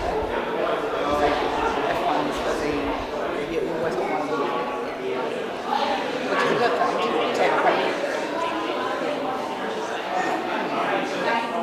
It's not a bad thing. Yep. It's interesting. Thank you, everybody. If you wouldn't mind, thank you. Microphone. Thank you. Right. Yeah, no, we'll retain you. Thank you very much. Just let yourself be known. Yes, right. Spooker, we're with Sanderson. Thank you. Thank you. Is this on? Sorry. Kia ora koutou, nā te mihi kei te mana whenua, nā hoki te mihi kia koutou katoa. So, my name's Ms Booker, and I have with me today for Sanderson Management Group, we've got Mr Baronian, Ms Ryder, Mr Colgrave on the screen by Zoom, Mr Hugo and Mr Collier. So what I've told our team to do is just to prepare a couple of summary statements up front and then sort of be available for questions. I was just at the back of the room listening to the previous submitter, and I just want to make a couple of points. Mr Brown seemed to be suggesting that height restrictions could be provided more broadly across the mount as a qualifying matter. And so I just want to raise to your attention.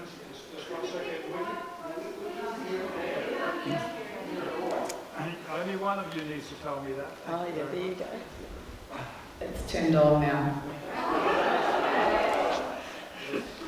Thank you. Kia ora koutou. Apologies everyone at the back.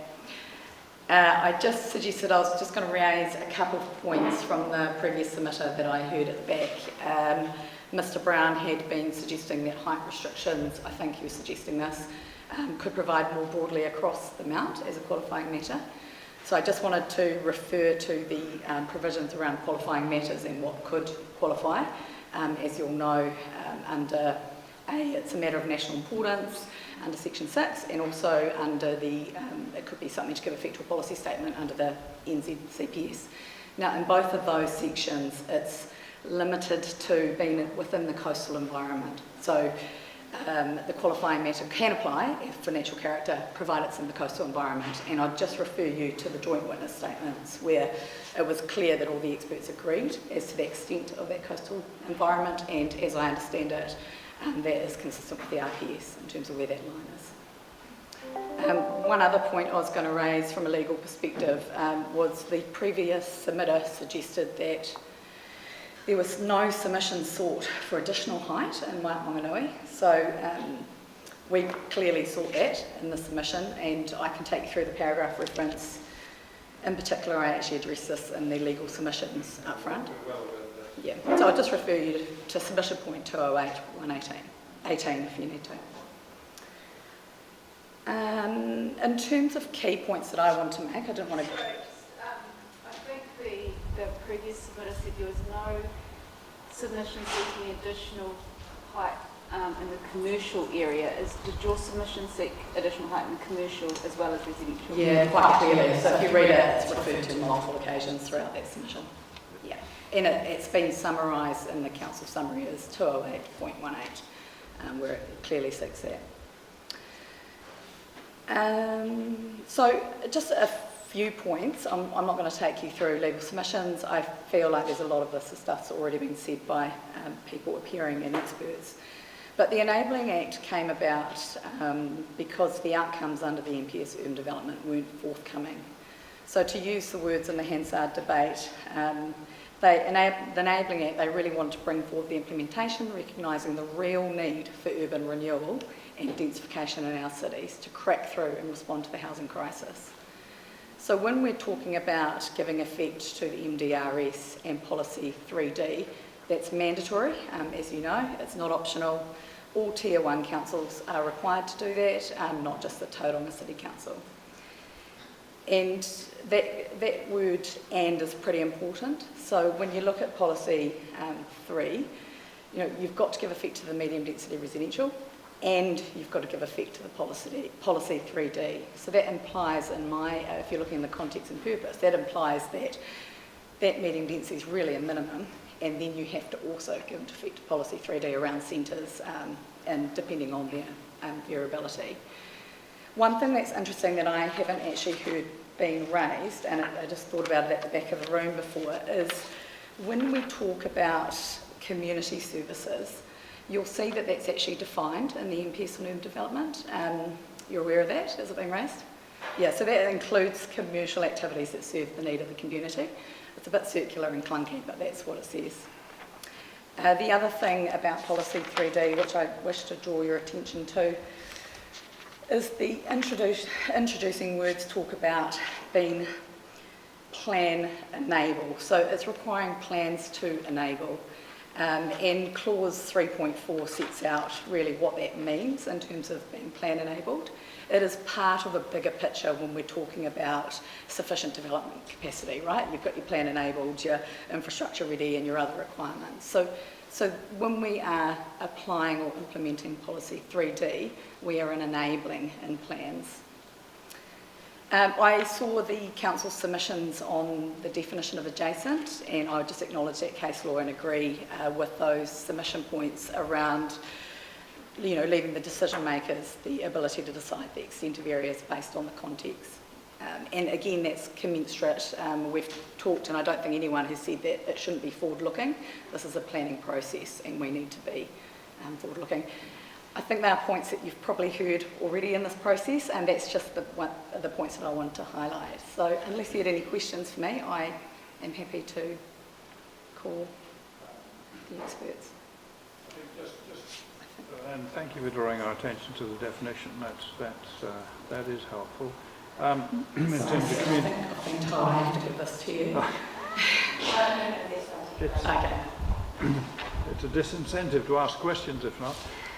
Just in terms of the definition of community services, C is those commercial activities that serve the needs of the community. Do you just want to expand on what that, to you, actually, in terms of putting a ring around that,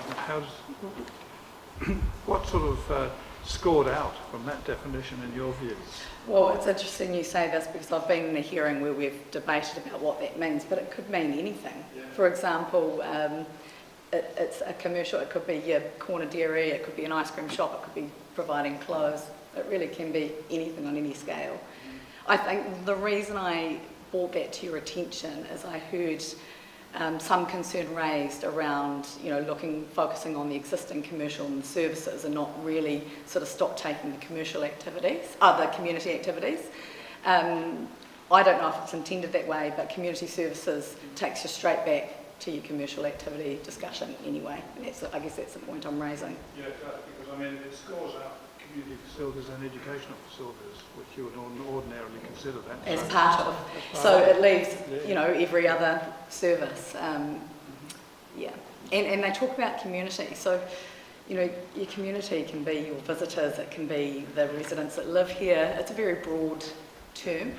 So I just wanted to make sure that you're not restricting your focus because the definitions don't support that. No.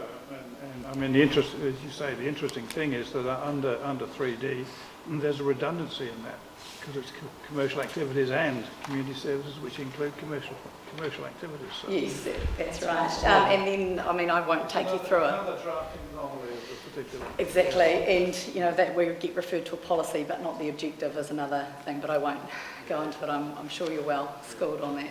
Yeah. Thank you. Are you suggesting that community services is has the same meaning? It doesn't have the same meaning because it has reference to community facilities and educational facilities, which we would expect. But what it also means is those commercial activities that serve the need of the community. So it does take you back to your community facilities being also the commercial services. But in C, does it mean commercial activities, that's the whole ambit of commercial activities? Well, if you were to apply the, exclusion, once you've excluded community and educational, what's left? Yeah, I think it's another example of clunky drafting. The community doesn't need, so they've probably gone bankrupt. Yeah, they've gone bankrupt. Yes, right, all right. Good. Let's move. So, Ms. Bryan. Yes, Mr. Bryan, thank you. Kia ora, good afternoon, Commissioners. Thank you, Ms. Booker. My name's Joe Bryan. I'm the CEO of Sanderson Group since 2021, and before this I led development of a 2.4 hectare medical precinct in Queenstown, including the construction of the Central Lakes Southern Cross Hospital. We're a family-owned company. We're very passionate about the care of our elderly. Fraser Sanderson, the chairman of our group, he's been in the retirement industry since 1987, and he's recognised for raising the bar and quality of standard of accommodation and aged care in our industry. We've developed 6 high-quality local retirement villages in Tauranga, including the award-winning Bethlehem Views Care. We're recognised across New Zealand for consistently enhancing the areas we develop, including the avenues here in Tauranga, Bethlehem Shores and Country Club, Queenstown Country Club on Ladies Mile, Tamaheri Country Club and the Cascades in Hamilton. We change lives, providing friendships, community, security and continuum of care. Our villages are vibrant and full of energy. Residents have a new lease of life and become more socially and physically active and therefore live longer. We're deeply concerned about the future shortage of aged accommodation here in Tauranga and New Zealand. Our aged population over 65 years will double in the next 20 years. We're all largely in this category here in the room today, and this is a major problem that I know Fraser is very concerned about. Care beds are already at capacity. The DHB confirms this. Investment in care now only occurs as an add-on to a retirement village. We have a serious future crisis with care bed capacity in the Bay of Plenty. Currently there are no existing retirement or aged care facilities in Mount Maunganui, Omanu or Arataki North. It's a large population, it's well over 16,000 people that has a higher than average age demographic. 18.5% are already aged over 65 years today. Many residents in this area have already contacted us, sharing their stories and wanting immediate access to the proposed PTAL facility so that they can stay living within their community. Tauranga City Council advises there is already a massive 5,000 home housing deficit in Tauranga. We live in a world-class city. We're one of the fastest growing cities in New Zealand. The population isn't going to stop growing here. The housing situation is a real problem in Tauranga. Plan Change 33 is vital, enabling housing and intensification change for Tauranga. Plan Change 33 positions us for the long term. The intensification won't happen overnight, it could take decades, providing time to properly pace infrastructure and transport changes as demand grows. The reality is, present generations will not see this intensification because it occurs slowly as land becomes available, which historically can take generations. But we have to plan now for the future. As developers, we know infrastructure and transport is always planned and constructed to meet development needs as they occur. This situation is no different with Plan Change 33. I just want to mention briefly our planning proposal for a retirement village. I have provided some detail on this in my evidence, as it is just one example of a positive outcome that could be enabled under Plan Change 33. Our PTAL proposal is one of a few opportunities to provide an aged care solution to a vulnerable growing demographic, positively contribute to the housing shortage, make the best use of scarce land in a highly desirable, well-serviced and centrally located area. It creates a massive 305 million GDP boost and provides permanent ongoing employment for 130 to 140 people across diverse essential skill sets. Our 1 hectare PTAL proposal avoids development of 10 to 12 greenfield hectares elsewhere. We all know Tauranga is completely land constrained due to productive soils, wetlands, cultural sensitivities, and generally a lack of suitable greenfield land. The PTAL site at Mount Maunganui is centrally located within extensive surrounding amenities within walkable distance to a large town centre and convenient public transport. From our experience of our existing villages, we know that our village residents will actively utilise and walk to these amenities. Sanderson are passionate about care for our elderly and fully support Tauranga City Council's officers' Plan Change 33 recommendations on intensification, as this is the best outcome for Tauranga and Mount Maunganui. Thank you for your time.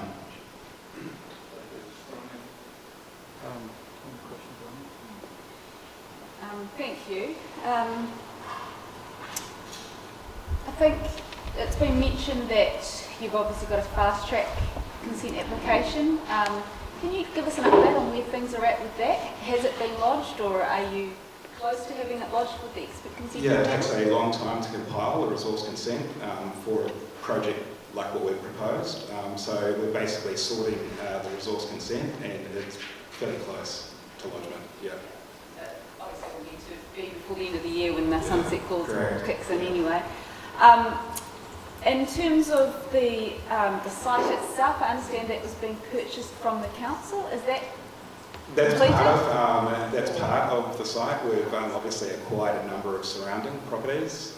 So the council site was about 7,500 square metres. So there's 5 adjoining properties that we've consolidated up to make a 1 hectare site. But the site is now in your ownership? It's under our contract, yeah. And then I see from the diagram you've got in your evidence that obviously there's frontage along Pito Road, but there's also looks like a sort of a there's access going on. out to the road. Yeah, Yes. I just was wondering where the access is intended. Is it off both? The primary accesses are off Pito. There'll be a small pedestrian access that goes out onto Grove. There's also obviously a basement's proposed as part of that. Obviously the terrain and topology changes across the mount.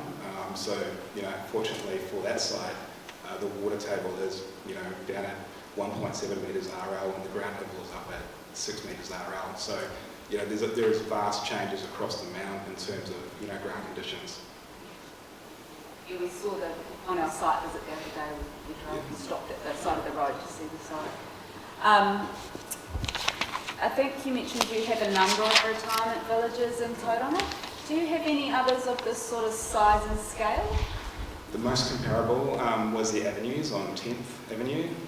It's basement plus 3 levels. That was built in the early 2000s. It's just behind Pack and Save on Cameron Road. So that's probably the most comparable to what we're proposing here. It's quite a comprehensive site. The second most comparable village we did was Cascades in Hamilton. So also a similar, 3-4 level development. That was care and retirement at Cascades. And I think I read somewhere that there's currently no retirement village in the Mount North. Yeah, correct. There is no retirement village or care in Mount Maunganui, Omanu, and North Arataki.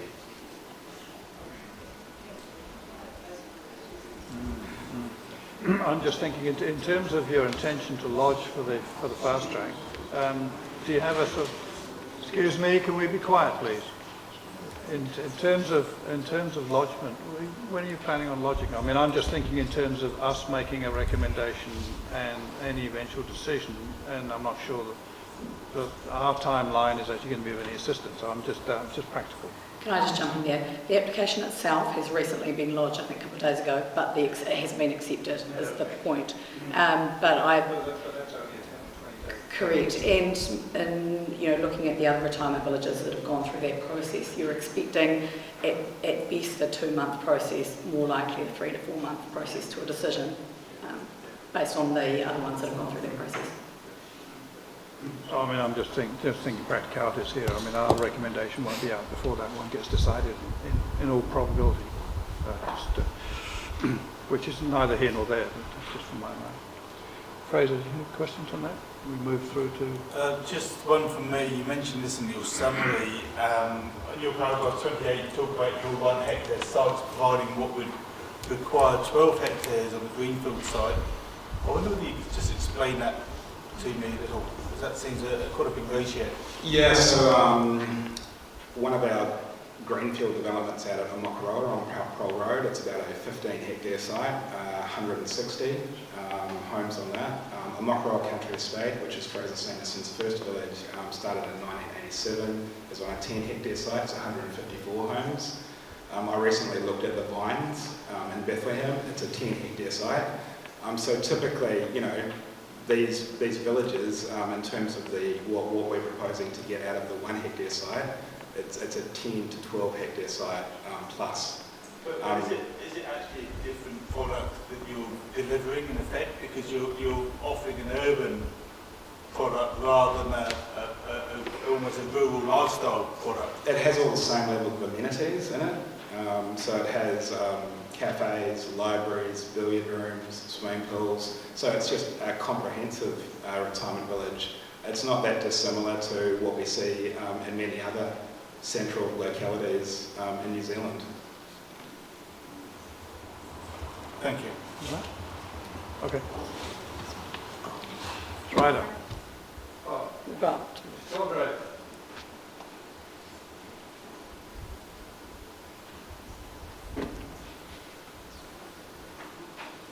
Don't want to text them. I'll text them, see if they can hear.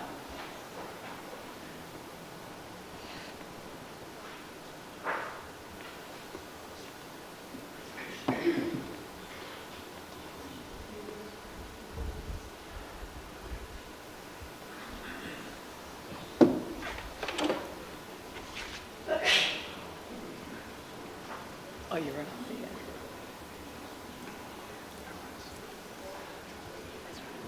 Can you hear us okay? Are you muted by chance?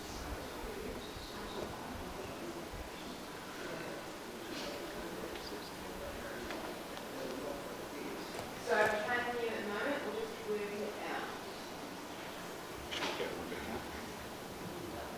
Shall we, in terms of time, move? Just give one second and we'll see. Actually yesterday, but...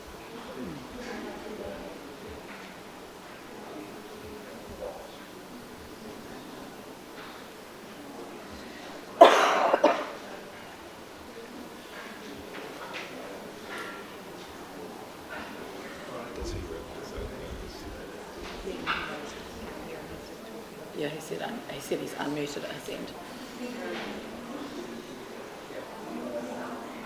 Yep, here we go. Can you hear us now? All right, thank you everybody, please.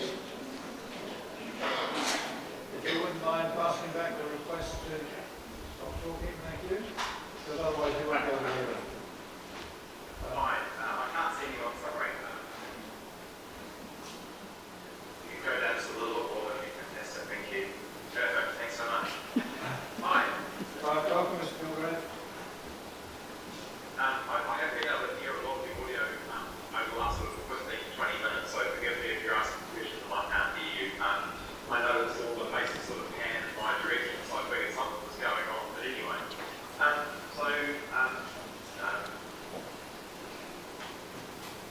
That's right. We have a mic that's travelling around, so we'll try passing it around. So just for a proceed. Very much see you again. Right, I can hear you now. Thank you. Okay.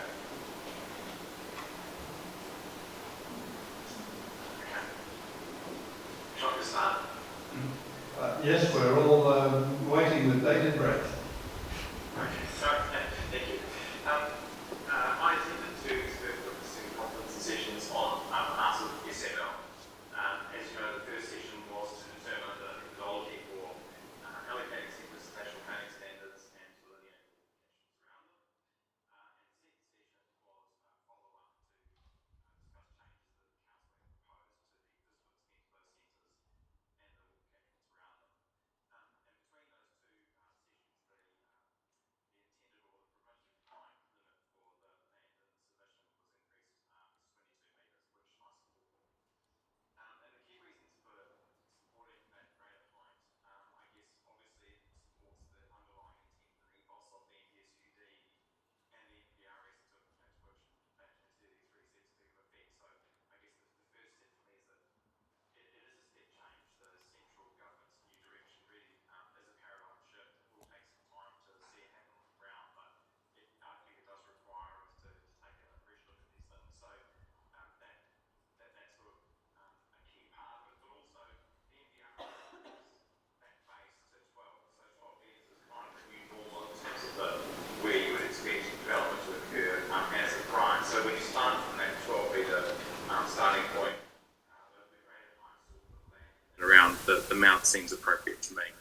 There's obviously a lot of benefits that come from enabling that greater height, things like improved financial viability, which is really important, I think, because if you have like a 16-metre building, which normally gets you to 4 stories, once you hit that 4th story, you've got sort of additional obligations around lifts and circulation and things like that, which is it's a step change in cost.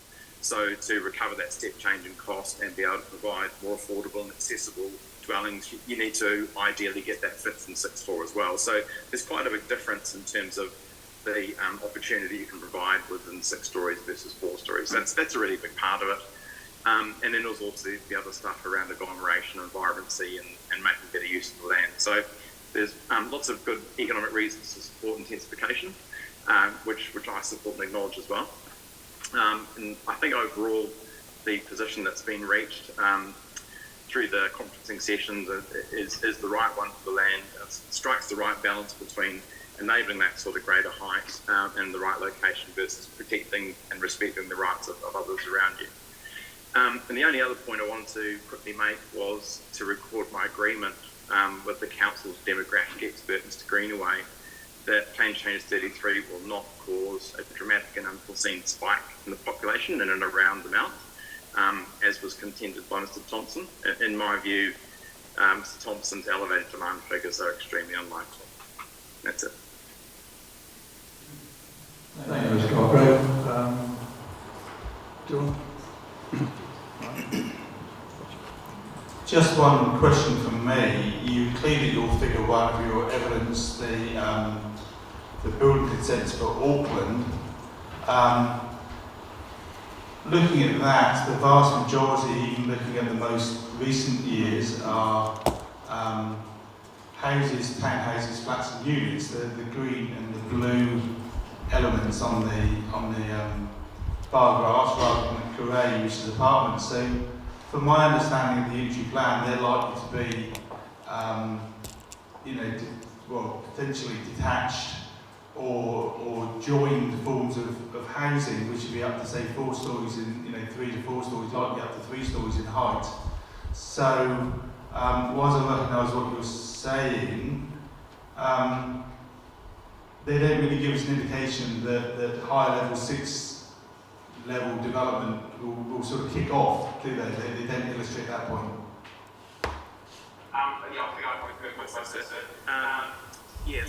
the bars and that graphs, when we talk about attached, we are, as you're right, we're talking about terraces, duplex and apartments as well, sort of all in that attached group. And certainly a lot of the development that's occurred in Auckland post the unitary plan has been 3-story terrace, has been a really predominant typology, lots of duplexes as well, but there have been apartments. And I think there is also scope for apartments or sort of 6-story level buildings in and around Mount Maunganui. And it's interesting, actually, it's a bit of an anomaly, actually, I think, when you look in the town centre itself.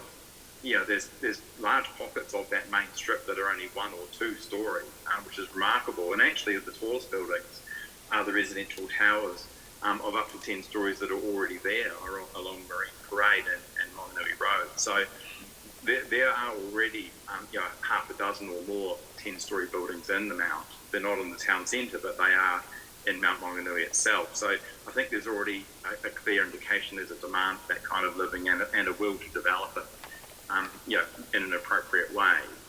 So I don't think there's any question that there's that potential in and around the Mount to have 6 stories or thereabouts. Thank you.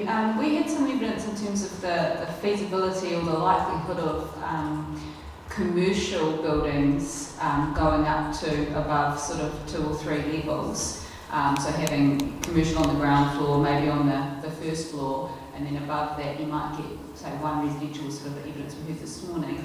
Do you have a view on that? I mean, is it likely? Is it feasible? Obviously, from an economic perspective, you're saying there are benefits to the height, but to what extent do we need to take into account is this likely to happen? Yeah, look, I think in the context of the Mount, when we talk about a 6-story building or something, we are talking very much a residential building with commercial potentially on the ground floor. Retail, for example, can't live above ground floor. So you can get some things like an office above ground floor, and there will be some demand for offices perhaps on the 2nd or 3rd floor of a building. But I would imagine that the key typology would be a residential tower, possibly with commercial on the bottom.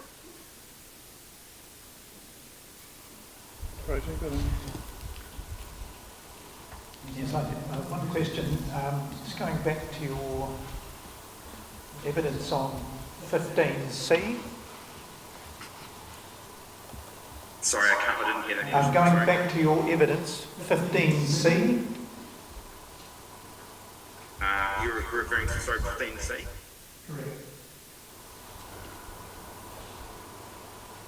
Yes, I've got that.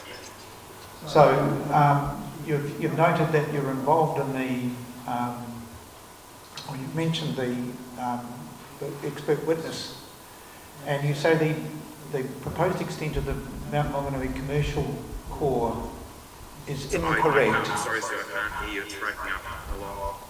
You mentioned that the extent of the commercial centre in Mount Maunganui was incorrect. Mm-hmm. Does that have any implications for the various densities that are being proposed? Well, that's the matter of something that's incorrect, but has no implications in this particular event. Yeah, I'm sorry. It's very hard to hear, sir. I think so. We're talking about 15C and the extent of the town centre. I mean, the implications of it really. To me, at the Tower Street roundabout, it will. I mentioned before there's some anomalies with the centre. I mean, the first one is that you've got extremely low development within the centre. So in the northern reaches and that really pedestrianised strip north of Bank Street, that's basically 1 and 2 story, and a lot of 1 story, which is unusual. All of the taller buildings all occur south of there. So opposite Coronation Park, you've got some 3-story development, and right down at Tower Street, where I believe the commercial area would extend to, that's the only place really around the centre that has 4 stories. And so, that's why I believe the centre extends to that length. I guess the implications of having the centre extend further is the walkable catchments would extend further with them, but that would be the key thing. But are you seeking an extension to that area to accommodate this stake that you state is in? I'm sorry, I can't hear anything.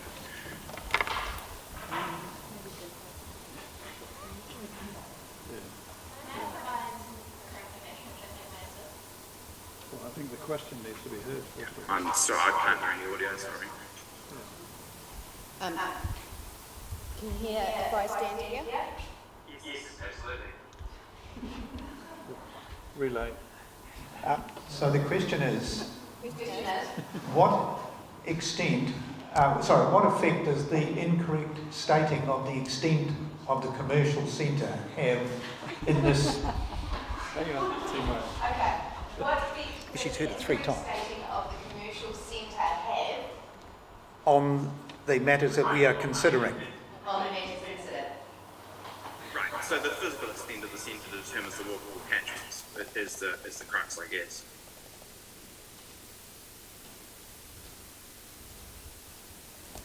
And are you suggesting that the walkable catchments be expanded? Are you Suggesting that the walkable catchments be extended? No, I'm just supporting the position the council reached through the expert conferencing sessions. Thank you. Do you want to say thank you? Thank you. Thank you. Completely academic. Let me try, Ms. Galgrave. Can you hear me? No? I don't think you can hear me either. No. All right. Okay. Another question.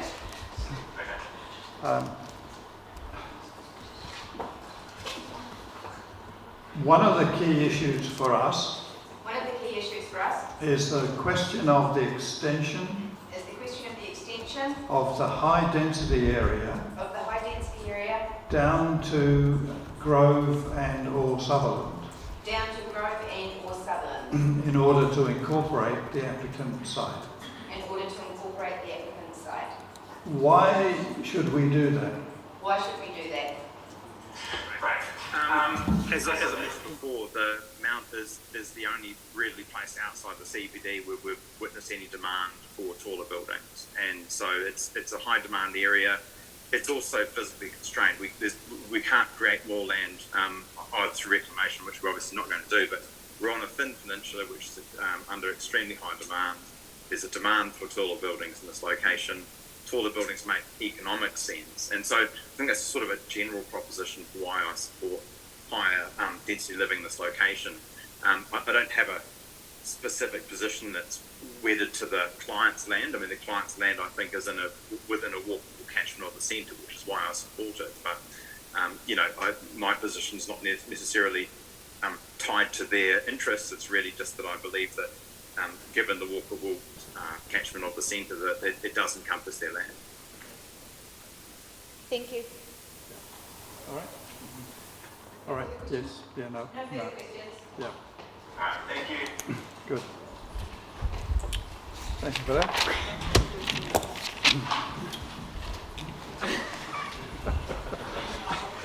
I was going to test your reflexes. Yeah.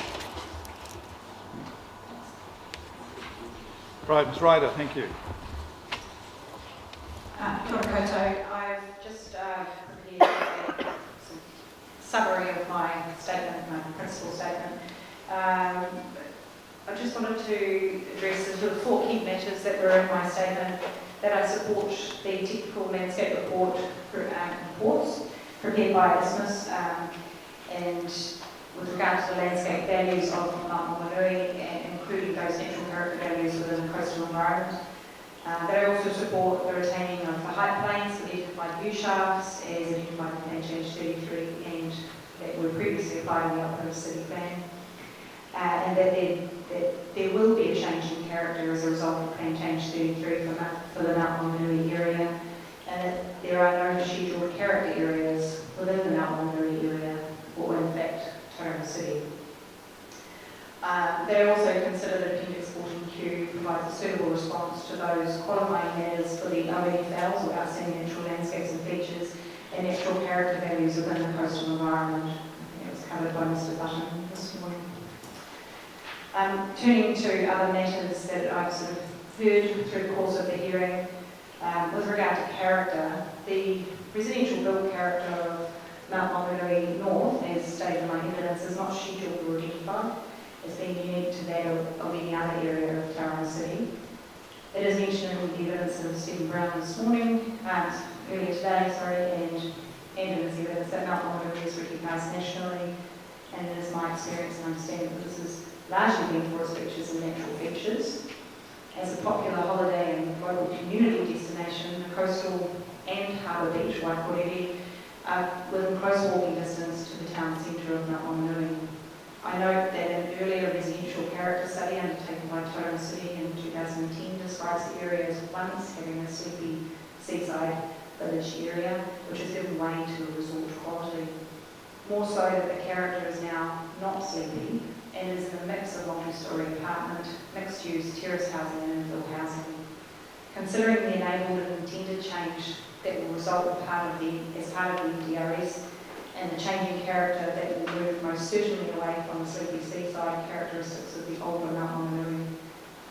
In my opinion, the character of Mount Maunganui has remained largely the same for the past 20 odd years. We've heard today about that gradual transition with the inclusion of the aforementioned, the earlier mentioned mix of building typology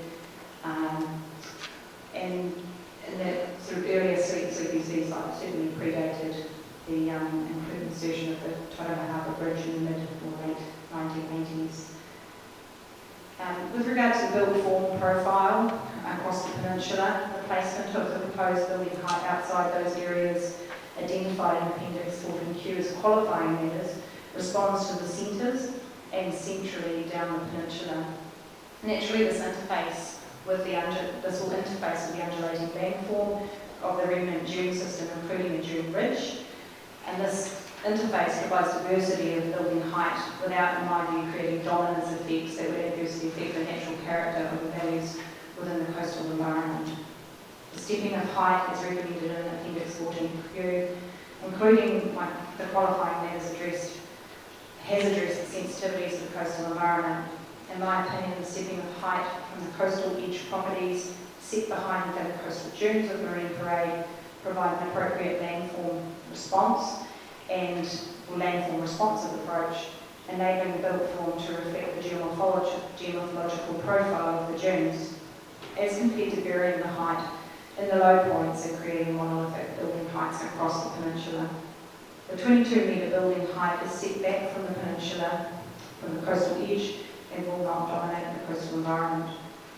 I remain with the view that building heights have responded appropriately to the qualifying matters addressed in the Isthmus report, and that the composition of height is appropriate. And in my summary, the proposed plan change 33 focuses on creating density, and with this comes a change in character. My evidence and the supporting technical information is framed around the requirements of the NPSUD and those that relate to the landscape qualifying matters. Changing character is anticipated, and without protected character areas, the scale and degree is driven by the NPSUD requirements. I acknowledge that the change is a step change to the existing environment as envisaged, and notably envisaged in the MDRS. This will also change the existing character. Thank you. Richard? Yeah, just one question from me. You mentioned then the earlier residential character study. What was the purpose of that study, and what were the outcomes that came from it?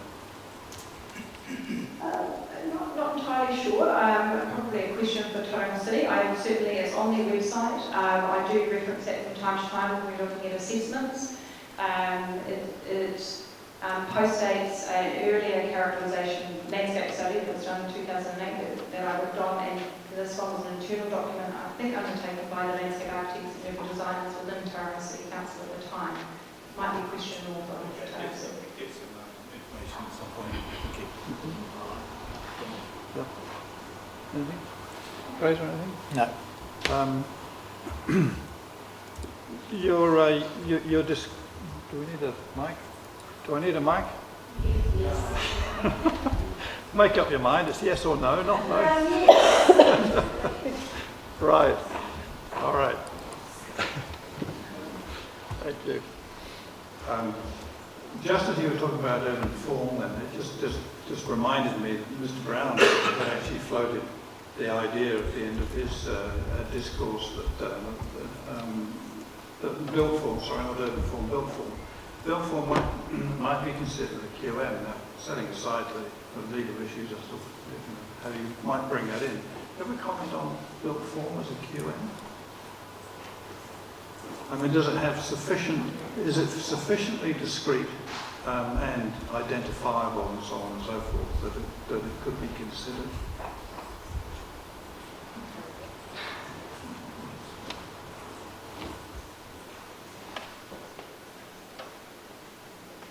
So just to reconfirm, the question is the build form sufficiently discrete in the Mount Maunganui area to be considered as a, I mean, I've turned my evidence to the qualifying matters and haven't gone overly focused on the overall profiling, other than saying that normally you would have a landform or a building height that would respond to landform. So you can see that diversity of height.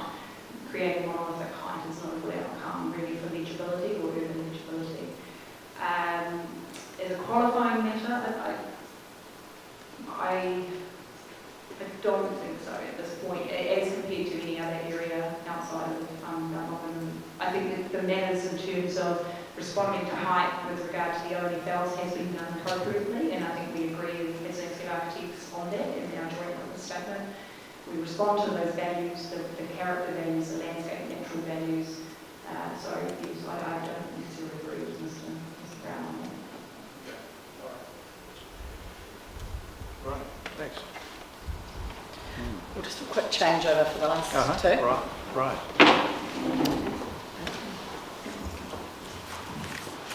I realise we're just a little over time, so we'll speak quickly. Ms. Hugo.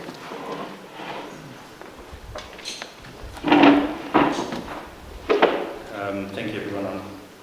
My evidence was fairly short and you've got that, so I'm not going to labour the point too much, but just confirming that we... okay, sorry. I'm Morne Hugo, I'm a landscape architect and urban designer with Bofema School, based here in Tauranga. And I've provided evidence in a submission, and I also participated in the joint witness session for urban design. We obviously promote the submission from SML that supports Council's view that the high density residential activity provided at appropriate height within the adjacent commercial and residential areas up to about 6 levels in height, and we support that position in terms of walkable catchments and related building height and density considerations. I confirm that I support Council's analysis and recommendation that the high density residential zone be applied to catchments up to 800 metre walkable catchment from an identifiable commercial centre. I further support that within the high density residential zone, a 6-storey permitted height envelope within a 400 metre walkable catchment from an identified commercial centre is applied.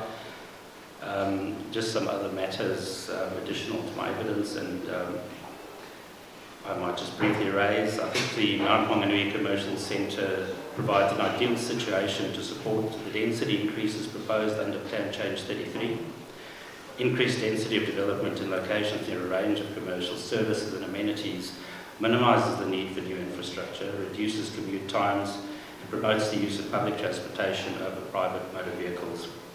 Residential intensification will contribute to urban revitalisation and enrichment by making use of existing land, promoting efficient land use and reducing urban sprawl.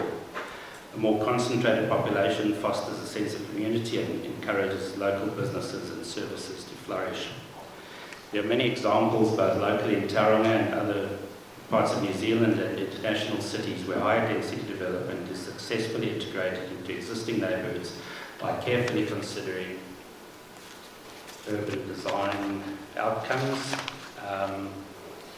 and combining with this high quality architectural and landscape design treatments.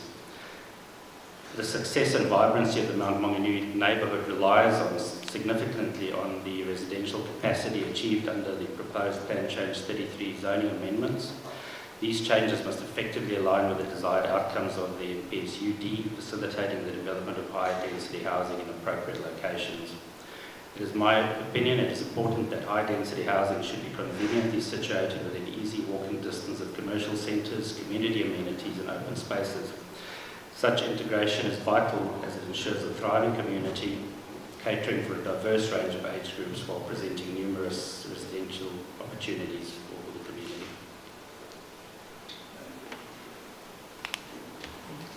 Yeah, just one from me.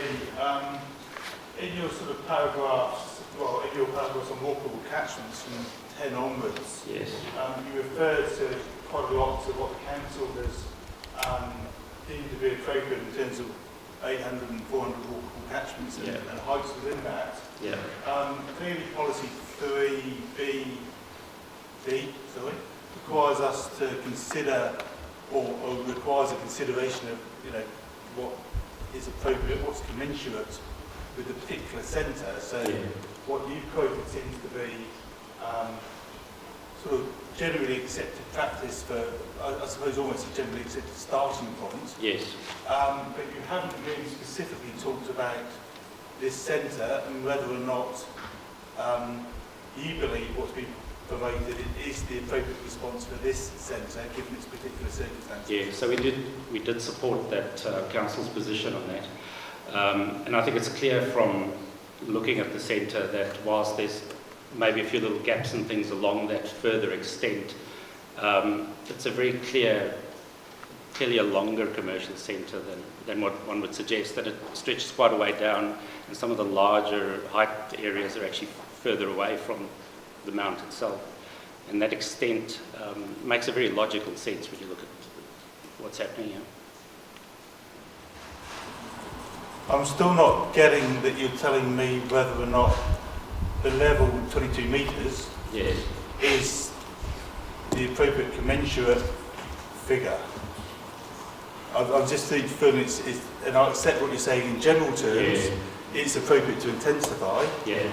I get that point. I'm just not sure that there's specific justification for that height in terms of what you're saying to me for that area. Yeah. I think the height justification comes in from the likely height along the main commercial strip being a development height of about 4 floors, and we've heard about that earlier, which means that the step back behind that in built form would then have an opportunity to rise up to that sort of 6 metre height level before then stepping back down again towards the beach on either end. So it's a logical built form that you get a sort of a second tier of height before you step away from the commercial strip itself.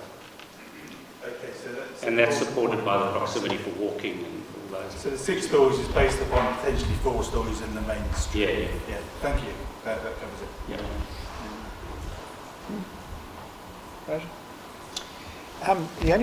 The only question I really have is, given that you've talked about the stepping away and the stepped form of it, getting towards the coast, how have you taken into consideration the basic difference in ground level along that ridge?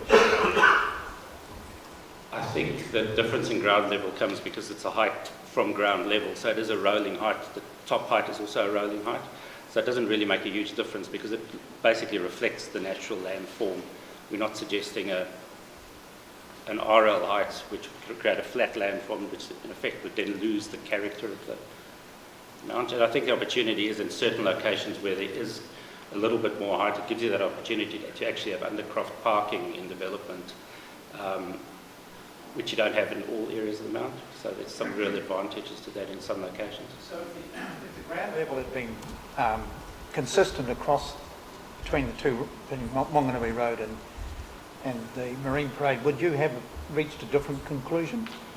I think the stepping of the height away from the commercial strip could happen in a flat situation or in a rolling situation, but I think you could have got away with a flat height plane like you have in Tauranga City itself if it had been a flat landscape, because it's then just following the landscape.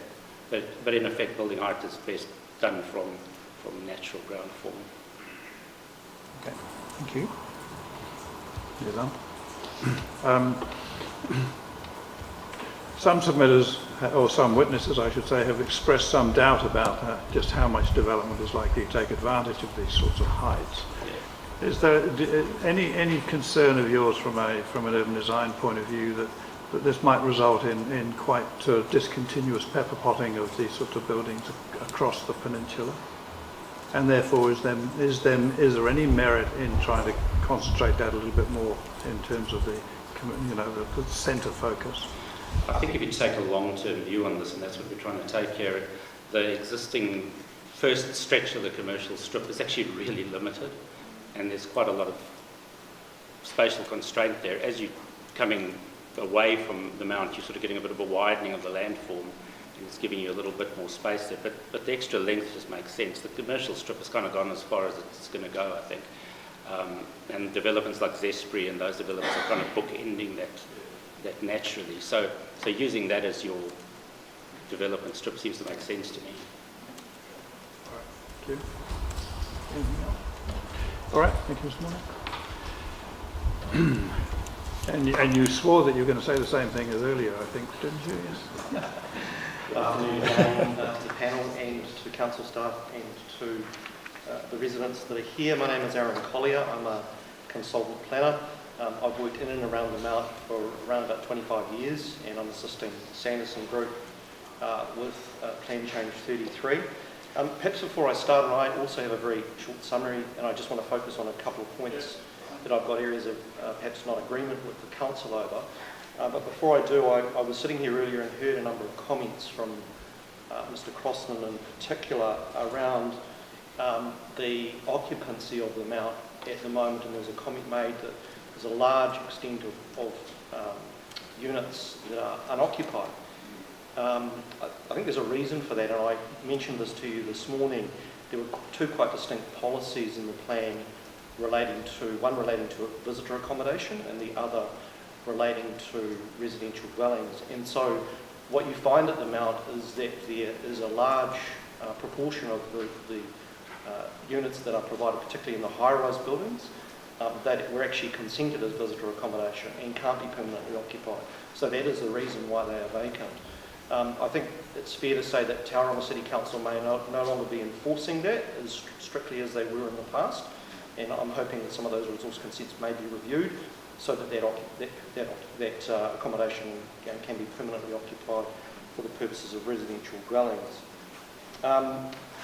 There was also a comment made that there's no need to rush intensification. My view is that there is. We are the worst performing Tier 1 council, and as I said this morning, I think we're somewhere around 7,500 dwelling units in the red. So my view is that there is a need to look to intensify, and that is a pressing matter. I'm also of the view that we have to be forward-looking in terms of our planning response to the MPSUD. Certainly when I started working in Mount Maunganui, Did you say forward-looking or broad-looking? Forward-looking. And certainly when I started working at the Mount over 25 years ago, for example, in the winter, most of the shops were closed. You could essentially fire a gun down the main street. And that has changed in the last 25 years, and I will anticipate further change over the next 25 to 30 years. So I think I'd just like to reiterate those points that we do need to provide for and accommodate for future change. It's really critically important for me as a planner.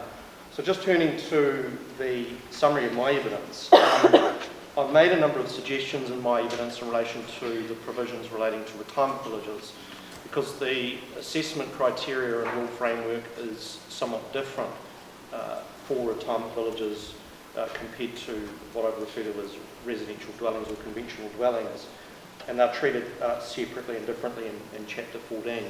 I've suggested that because they're treated differently and separately through different assessment criteria and standards, that there should also be some supporting objectives and policies included. And I've set those objectives and policies out in paragraphs 5 and 9 of my evidence, which seeking that there's a policy that recognises and enables retirement villages, and in particular the needs and for the care and the housing of elderly.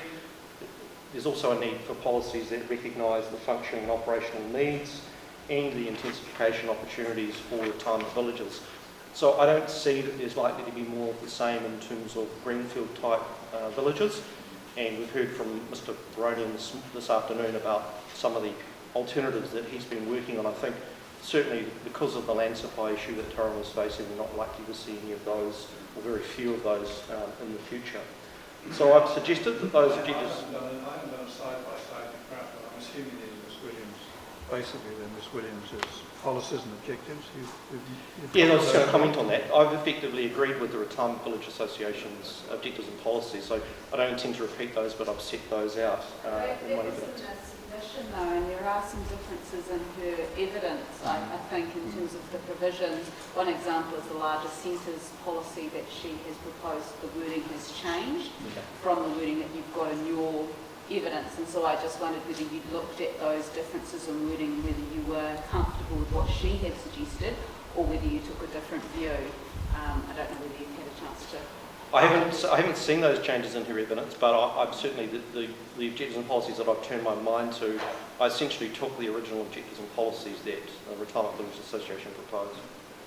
I mean, maybe later you have a look at those and if there's any substantial differences, let us know. Happy to let you know. I did set out in my in the original submission that there was a need for separate and further objectives and policies. They are in the operative plan and they've been effectively taken out of Plan Change 33. So thank you. I'd be happy to answer any questions that you might have in relation to my evidence. Nothing from me, thank you.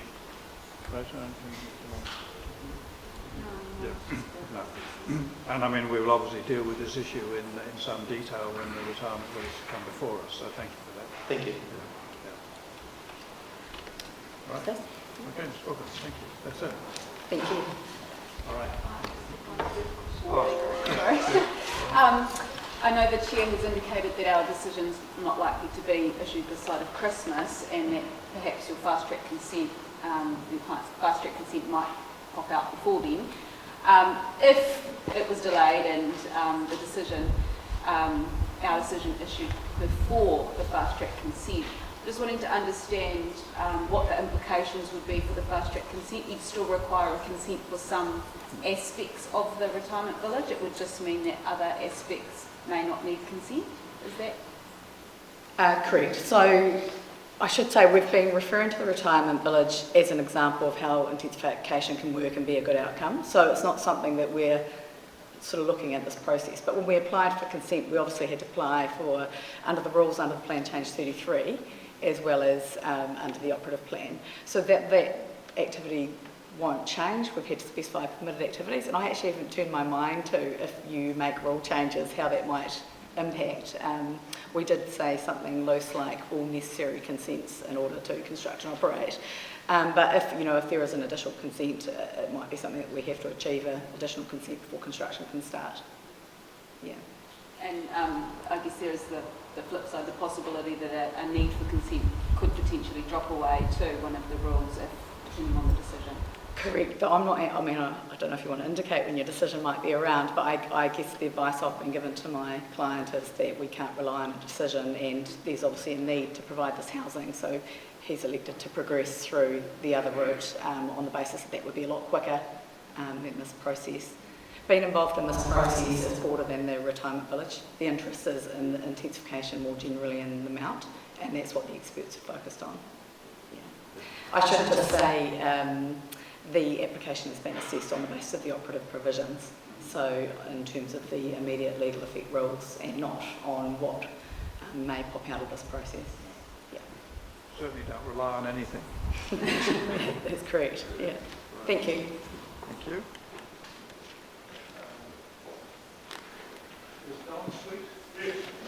Just when you're ready.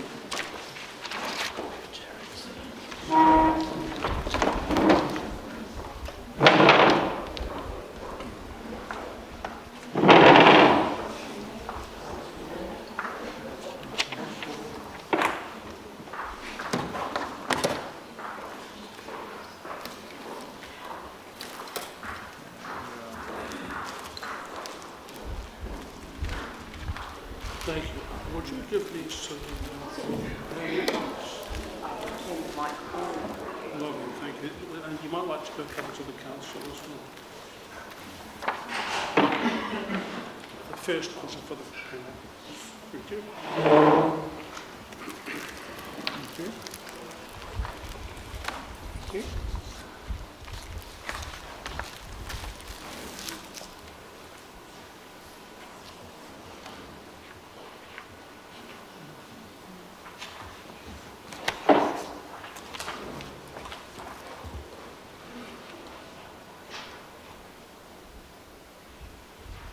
Good afternoon. Thank you for hearing from me today. I've handed up what my daughter, who was a litigator, tells me is called a roadmap. It's just intended to outline what I'm planning to say orally and attach a couple of other documents. There are 3 topics that I'd like to talk about today. They all concern an area about 6 or 7 kilometres down the way, Arataki, and the Bayfair shopping mall there. First of all, talking about Bayfair as a town centre. Secondly, talking about high density around Bayfair. And thirdly, talking about MDRS in a tsunami evacuation area. Bayfair is a privately owned complex of over 130 shops and almost 2,000 car parks near the junction of 2 state highways. It's a shopping mall. It serves a vehicle-based regional catchment. It turns its back on the local residents who live on 3 sides of it. Bayfair is isolated from them by blank industrial scale walls encircled by car parks. I've gone into that in my evidence. It does not provide a range of commercial, community, recreational and residential activities that service the needs of its immediate and neighbouring suburbs. That's the definition of town centre. A minute ago there was a discussion about what community services are, and I challenged myself to come up with 10.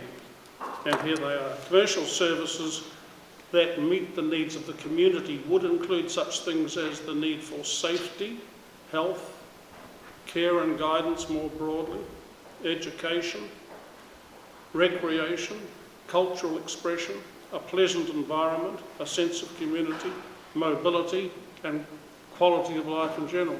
Now, I think the Urban Development Policy Statement uses the term advisedly. It has a meaning, and it is a subset, a distinct subset of commercial services that happen to meet the needs not of an individual consumer or group of consumers, but rather of the community viewed as a community.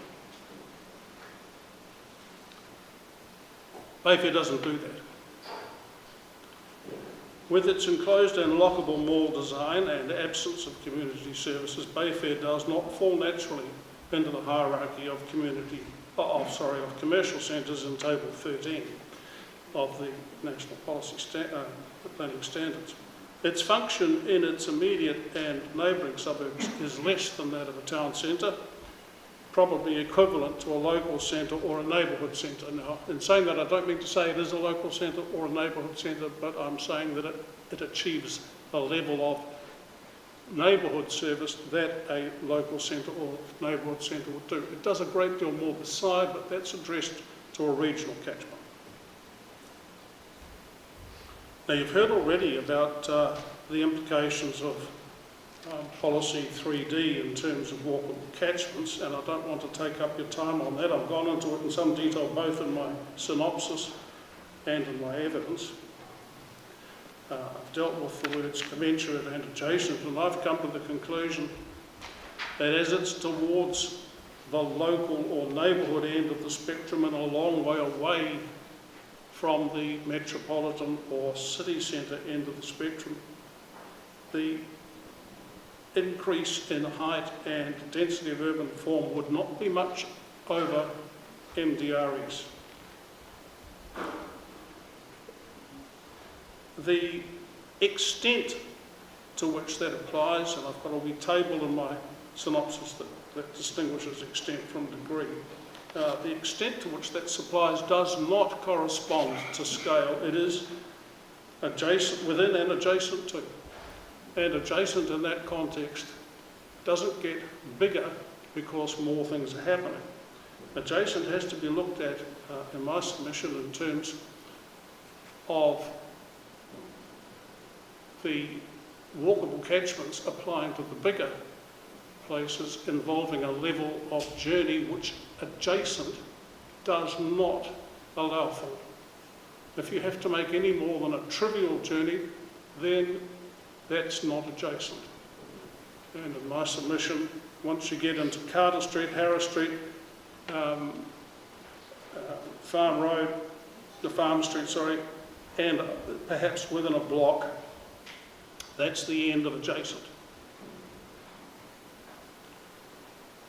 I go on from there. Others may have done this as well, but so I'm sorry to repeat them. Policy 4 prevents any modification of Policy 3 except to accommodate a qualifying matter. There isn't one, so neither the extent nor the degree of the Policy 3D specification are allowed to be changed. Council's walkable catchment for Bayfair is a modification of Policy 3D to the extent that the walkable catchment exceeds the adjacent area, and on my analysis it does that by a radius of about 700 metres. That clearly contravenes Policy 4. An unauthorised Bayfair walkable catchment could not be said either to support or to be consequential on Policies 3 or 4 of the NPSUD, so it's simply not allowed under Section 80E1B of the Act, and it follows, therefore, that Section 80G forbids the use of an IPI or an ISPP to give effect to such an unauthorised provision. Now, that may be a good place for me to pause if there are questions. I now come on to another entirely different topic. I mean, the argument is predicated on whether or not any of those terms within the national planning standards actually fit, and so that's very clear. Yeah. Yeah. And your position is that it doesn't, and therefore everything falls away. Yes. Yeah. It's fine. Understood. Thank you.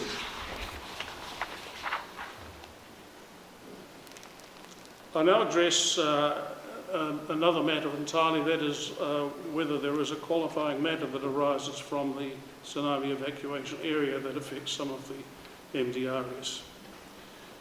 The Ministry of Civil Defence and Emergency Management records 10 tsunamis of 5 metres or higher have struck New Zealand since 1840. That's about one every 18 years. Tsunamis may have a run-up height on land that is 2 or 3 times higher still. Council data give us sand dune heights of around about 12 metres, somewhere between 10 and 14, on most of the Amano-Arataki coast, but there are areas that are only 6 or 7 metres. For example, next to 319 Ocean Beach Road, where a stormwater has been pushed through, and a number of other places where that has happened, and also at Wairiki Street, which is just past the junction of Ocean Beach Road and Girvan Road.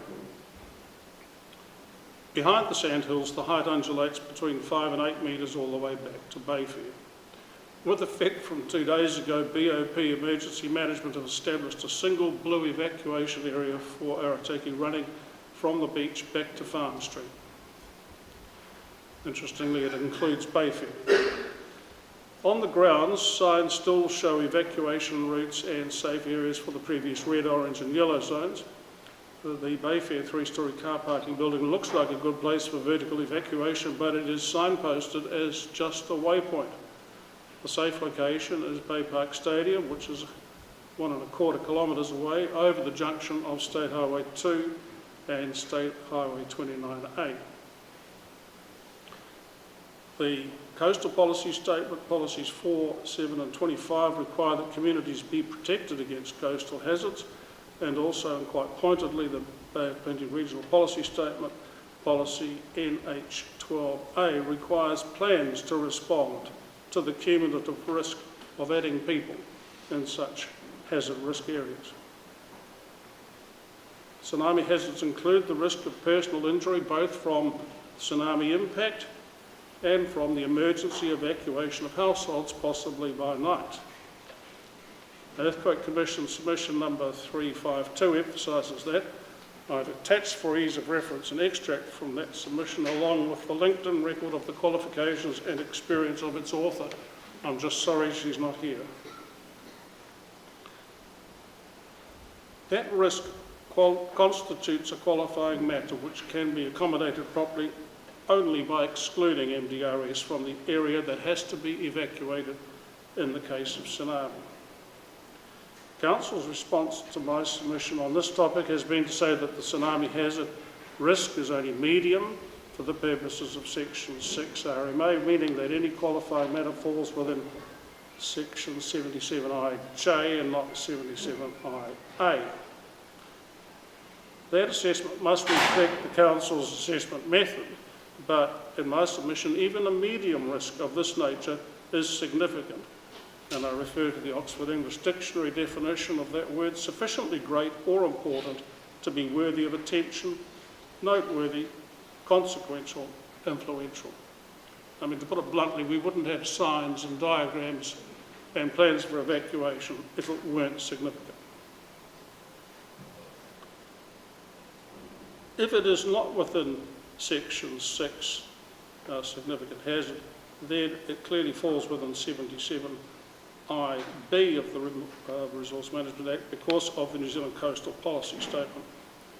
I could go on to say that the regional policy statement is even more pointed, and I believe you could erect a qualifying matter out of that, although annoyingly it would require a site-by-site analysis. And if it weren't for the benefit of word processors, we might be in trouble getting that done by next Christmas. Without presuming to have the ability to make that 77J3 analysis myself, I suggest it would contain the following elements, and I'm referencing now Section 77J3 of the Act. A1, this is a tsunami evacuation area where residents are at risk of injury or death in the event of tsunami or in the course of evacuation under a tsunami warning. A2, applying MDRS in this area would increase the number of households and residents at risk and compound the difficulty of protecting them by introducing congestion, etc. And I pause here to note that the evacuation routes must fit within the existing structures, and they're quite narrow. Adjacent to us, there's one that used to have those steel pipes to prevent people using motor vehicles through it. They cut those off at ground level, but they can't make the thing any wider. So you've got a lot of people to get through there, and there's going to be congestion. Returning to Section 77J3B, excluding MDRS may reduce the extent of residential intensification in the area. And C, the cost of doing so is minor, having regard to the facts that, first, tsunami evacuation areas cover only a small part of the city's residential areas, and second, that many of them are situated in the Mount Maunganui coastal strip. And I quote here from the Tauranga City Council submission to the Environment Select Committee that considered the bill back in November 2021. The council said Mount Maunganui coastal strip has the highest price housing in the city and limited prospect of more affordable housing being delivered due to its premium amenity environment. Therefore, I suggest cost alone. So that's all I've prepared. As I say, happy to answer any questions. Thank you, Mr. Speaker. We just need the microphone back if somebody can. The microphone? Oh, thank you. Oh, we'll trouble you to pass that on. Just pass it on. Thank you very much. Right. So just to be clear on the last matter of the tsunami evacuation area, your proposition is that the MDRS in toto should not be applied. You're not seeking a reduction. You're seeking that in actual way not be applied in toto. It's not. So the qualification on that, as you'll be familiar, is only to the extent necessary. Yes. So in your view, the extent necessary is 100%. 100%. Again, that's very clear. Given the benchmark of where we are already, if you drive down Ocean Beach Road, they're 4 deep on one side and 3 deep on the other. There's a lot of utilisation already made. Okay. All right. Anything that's unclear about that? No, we're absolutely clear, Mr. Street. Thank you very much.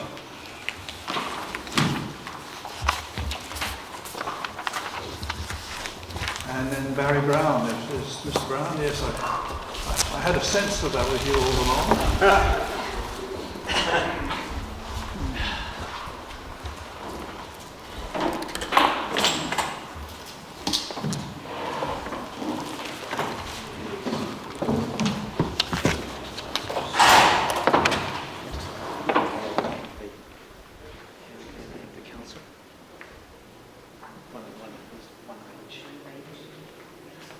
Right, panel, first of all, on behalf of the residents of Mount Maunganui, we welcome you to the Mount with good intention.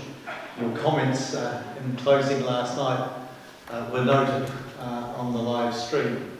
So indeed, very pleased to see you here. The first thing I would mention is that I've been asked to give the panel and the council a couple of lists. They're as much for information as anything else, but they are important to the residents. The first list, the typed one, they are the people who have responded or been involved in various emails and some of them in meetings about PC33.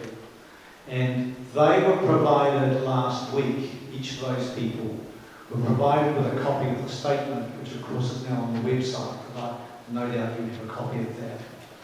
And they were asked that if they did not agree with what I expressed in that statement, could they please advise by email.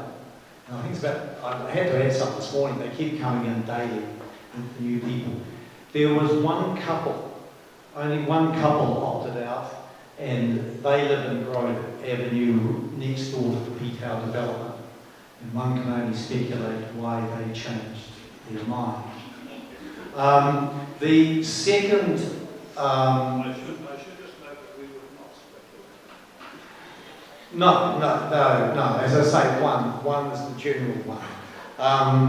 It's one of these classic situations where it means some things to some people and different things to other people. But anyway, the second list, the typewritten one, was presented to my colleague Hester this morning. And I'm going to quote that one, because that's the handwritten one. And they are names collected by a local resident, I won't say her name, at local events, being at the Mount Community Hall, Senior Card Game, Exercise Group, and film. So that is what it is, but you've got it before you. Now, I've got some speaking notes here, and someone maybe at the end can let me know whether they would like me to have them made available tomorrow. I need to type up some of them. So I think the first thing that I'd like to say, panel, is that I'm not alone. There's a large group of Mount residents who agree with what I have expressed. And indeed, some are not Mount North residents. They're not limited to Mount North. And indeed, there is a group here today among those. The second thing is, I think I'm the first resident to speak as a resident alone. Even though I have a legal background, I'm speaking as a resident. Unfortunately, there aren't that many residents going to be addressing you, and we've had 3 withdrawals. We've had Mr. Cooney, Mr. Owen Cooney, who's returned from wherever he was with COVID. Mr. McMaster, unfortunately, he's overseas. And only this morning, Ms. Sutherland Stacey, who's very important because she's one of the younger generation, she's had to withdraw due to work and school holidays. And I think the work and school holiday thing is a reason why we don't have younger people here, which is a great pity because it would be nice for you to hear from people of my children's age.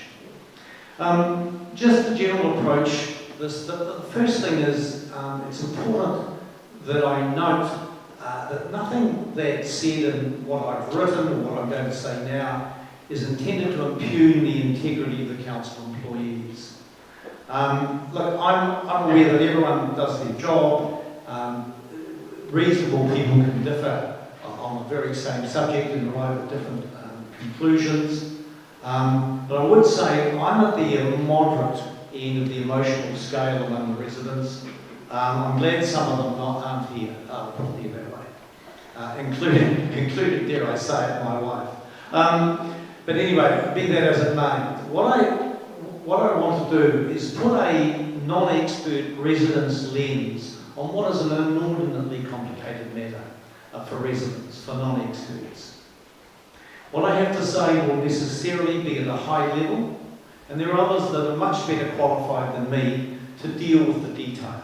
So I'm not going to go into bits and pieces here. I can, I'm good enough if guided by the experts to do so, and indeed I'd like an opportunity to look at some of the detail at some stage. And I have suggested that maybe, as in some other tribunals, you can come along later and make a sort of a summing up with, hey, why don't we do this, sort of conclusion, or you can submit on that subject. I'm not familiar with the planning process, but that certainly would make sense to me rather than people doing it on the run.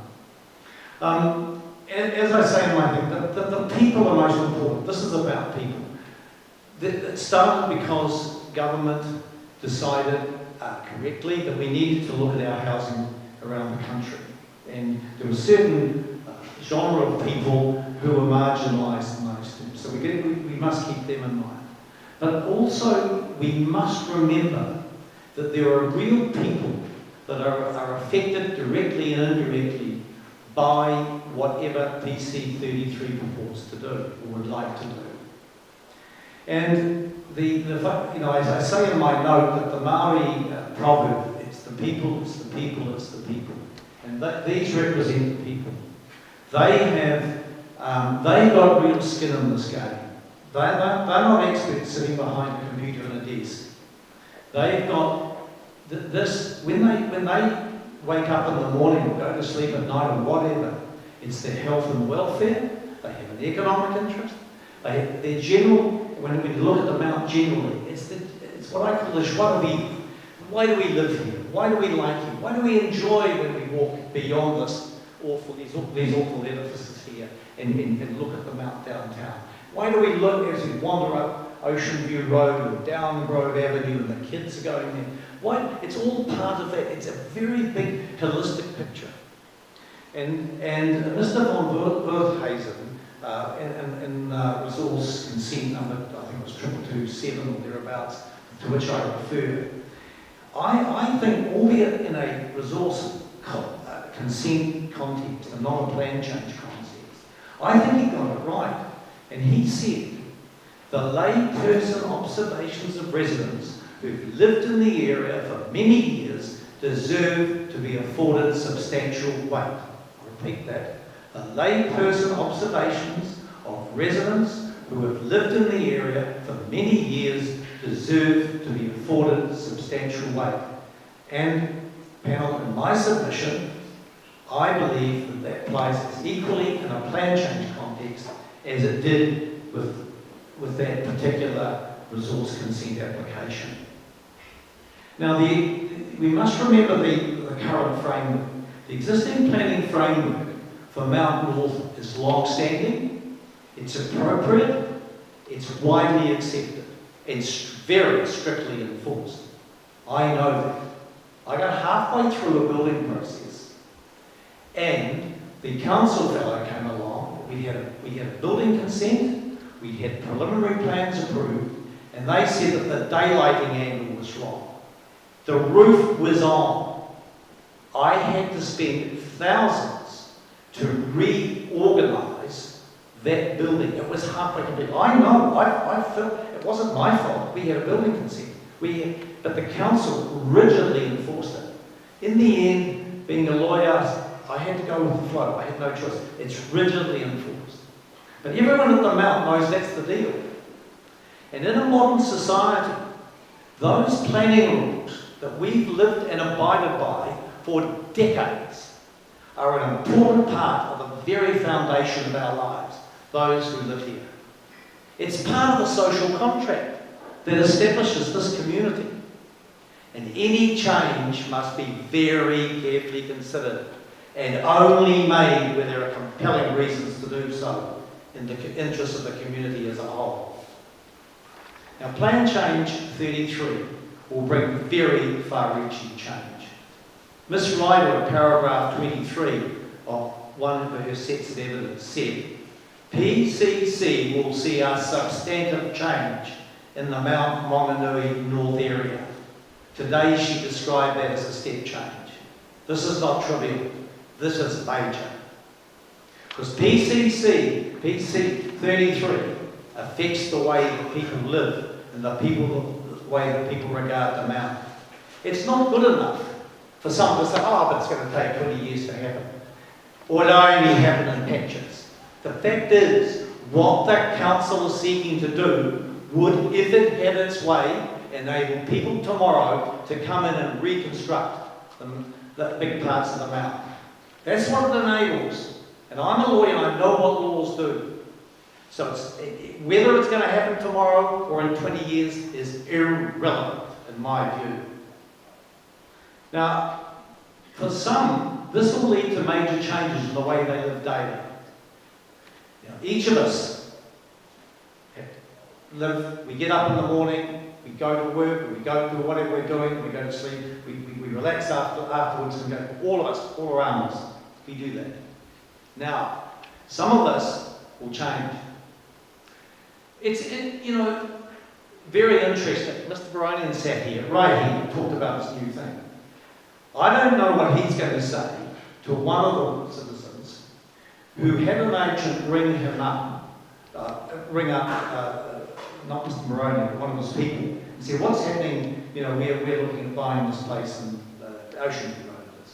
And the fellow, and this is reported to me in writing through an land agent, said, you can forget your son and your view, we're going to 23 metres. That was the answer. And that's recorded. I can show you where that is recorded. Now that's just one example of one dimension. It's not, and it's very easy and convenient and very trendy, I might say. You've probably heard this. To dismiss what the residents say is so-called NIMBYism, not in my backyard. That's unfair and it's very wrong in this case. The concerns of the residents, some of the people you see there, are much deeper than that. They're not only thinking of themselves, they're thinking of their children, they're thinking of their grandchildren. As I say on my note, I've been coming here since about 1962. There have been people who have rung me up in response to the flyer that I mentioned, and they've been here since 1948. One of the people that's involved is the daughter, a granddaughter of the original Mr. Banks, Lindsay Banks. And but it's not that the residents are opposed to change. When you think about it, what's happened over the last 40 years? I've heard people say they've been here for 30 years. I've been around for 60 years. But if we look at the last 40, the amount, people at the Mount have tolerated and largely accepted, sometimes a bit begrudgingly, I have to accept, major changes at the Mount. We've had high density here, okay, it's contained. We've had motels and apartments in linear urban development along the two main arterial routes, Marine Parade and Monganui Road. And then there's been the balance, has been the upgrade of residences, low rise at 9 metres. Now, I can remember the day when the old Oceanside Hotel was out here, it was the Batches, and we used to wander down as kids and wait for our parents while they had a drink. I think it was probably 6 o'clock closing in those days. And that was the old time. Now, we're not harking back to that. We've had progress here. Of course we've had progress. But what we're saying, occasionally, it just enough's enough. Now, we all know that sometimes in life, the intuitive review or response to something is the most reliable, the gut reaction. Now, I'm saying that sometimes your intuition says that something is inherently good. Sometimes you'll say, not so good. My feeling on this from the day I heard it was, no, this isn't right. Something feels wrong. And the more I've got involved in this process, which is new to me, the more I believe that my intuitive view on this was dead right. And it's the view that's consistently expressed by Mount residents and importantly, visitors and non-Mount residents. They're saying, they're going to do what? Now, that is the intuitive view. Now, we've had much technical comment from the experts. But some of them, I have to say, just don't understand the mount. They don't understand how it operates. They don't get the feel. The feel. There's an awful word called vibe that came out of a movie, I think, in Australia some years ago. But it's quite a good word because of what it is. It's the general sense, the look, the feel. I know it when I see it, though. I feel that some of the technical evidence does not get the vibe. You've got to understand the practical dynamics of life at the Mount, and I'll talk about that. There is a wider issue that has been expressed to me, and I can understand it, that says, look, hey, these are our people. The council are our people. How can they do this? How can they rule? How can they rep the Mount like this? The difficulty with that, and then you say, well, you know, the council executives are doing their job. Then you do get to the point, and I think Don Sweet may have touched on it in his submission. There is a difficulty with accountability, but we'll leave that. But overall, the substance and process around PC 33 fills me with a great sense of unease. Now, we're not here to debate the merits of the Sanderson proposal in and of itself. Sanderson is very welcome to if it wants to build a retirement village. I think it's nuts for reasons that I'll mention in a minute. Then the proposal should be considered on its merits against the existing planning rules with a notified application. You know, the fact that Sanderson has fast-tracked its application, personally, I think it speaks volume. If Mr. Baronian thinks that the Mount would welcome his proposal, then mate, come along, sit down in a forum like this, and let's discuss it. Don't go hiding behind a process. And look, it's not relevant to you people, I know, but it does inform one about motive. I'll use motive in a broad sense. That went through 7th of July, that fast-tracking thing was repealed. It was a Saturday. The Sanderson development went through on the 6th of July. 6th of July, last day. And it was said to me, oh, well, you can't appeal it. You can't appeal it because the legislation has been repealed. Question mark. Anyway, but Sanderson, we've got Sanderson, they're in the picture, they put themselves in the picture. They've got a contract, we've got a copy of it here. You know, its status, you heard, well, you know, that's fine. But the interesting thing is, until Sanderson, I think the council had it right. The council notified PC 33 to bring in the MDRS, and that's what we all submitted on in November, I think it was November last year, it might have been September. Next thing, we get a letter and I've got the original one, which was the original notification to ratepayers was 20th of August. I've got the letter there, and it said what it said, and those of us who were alert to the issues submitted on the 11+1, the MDRS, and you've seen my submission on that. That was 202. And then on the 25th of November, and it's been talked about, I've got the letter. I have got the letter here. A letter sent to the ratepayers in Mount North only. Now I'm going to read some of this, and if you'd like a copy, I'd be very helpful. It says,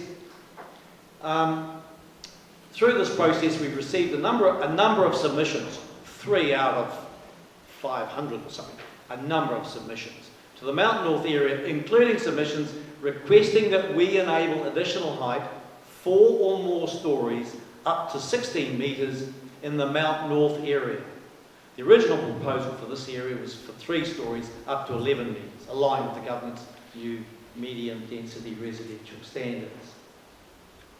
Then it said, in response to the submissions received, the council will be undertaking further assessment of the Mount North area to consider where development of 4 or more stories, brackets, apartments, brackets, could be enabled if at all. If at all.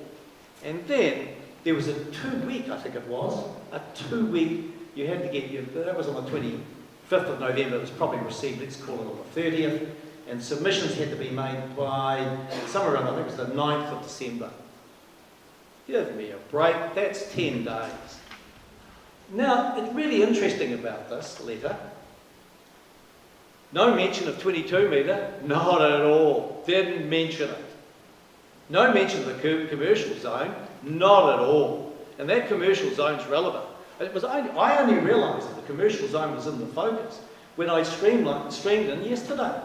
Because residents think, Jesus, if you increase the residential, the commercial zone by putting shops up to 22 metres, that will suddenly reverse back and say, well, therefore we can service more residents. So let's put justifies the residents thing going up. So it's relevant. Not covered at all. Not covered at all. Nor was 22 metres. And you wonder why the residents are upset. Then we talk, I might just mention, no, I'll come back to the process. So, it leads one to the view that the council, having got it right in September or thereabouts, and having made a submission, made its own submission. Now, I didn't sort of know much about that in those days, but to the planning lawyers I've talked, they said, council submitted on its own plan, you've got to be joking. I said, well, they did. And it was later withdrawn. And, yeah, but it was done. Then council having got it right in the first place, you sort of think, you look through everything, and I tried to get the vibe again about the whole process. And you can't help but thinking that the council has tried very hard to make this happen. There's some of the analysis and explanation does seem to be stretched. One resident to me, it's contrived. I said, well, no, hang on, give people the benefit of the doubt. Contrived is far too strong. I said, stretched maybe, but contrived no. It just gives one a very uncomfortable feeling. I couldn't see the fellow on the Zoom this afternoon, but what he actually said when you deduce it, the thing was reverse engineered. PDAO's there, we want, to make this work, we need 22 metres, whatever the number is. How can we make that work? We've got the city there, okay, let's link the two up. That's what he was saying to you people, I think. That's it. And I was trying to give him the benefit of the doubt. But I thought, no, mate, this has been reverse engineered, at least in his view. Now, the last bit I'd say about Sanderson is that land in PDAO Road, it's not relevant for you people, and I'm just saying it, is that land was gifted by the Banks family, a big part of it, in 1926 as a recreation reserve. And what happened was, after the war, I think it was 1946, the council was looking for land for war veterans, understandably, and that's when it became war veterans. It became elder housing. So that's the history of it. So the Banks family is not happy, but so be it. Now, again, it's tangential to some of the decisions you've got to make at one level, but it's at the heart of another level, and that's the process. It's been a very complex and far-reaching matter. It's got to be carefully considered. We know all about that. We know about the spatial plan. It's far from complete. If you think of it, housing occupies the vast majority of the area that's subject to the Mount Arataki spatial plan. Yes, there's the port and the industrial area and commercial area, and yes, there are roads and reserves, publicly owned areas. But housing's the big part of it, and yet it's not in the spatial plan. And we've heard from Mr. Luca, we've read what he said, and he said the right things. Not his explanation of why they're not doing it, but his explanation of what a spatial plan's about.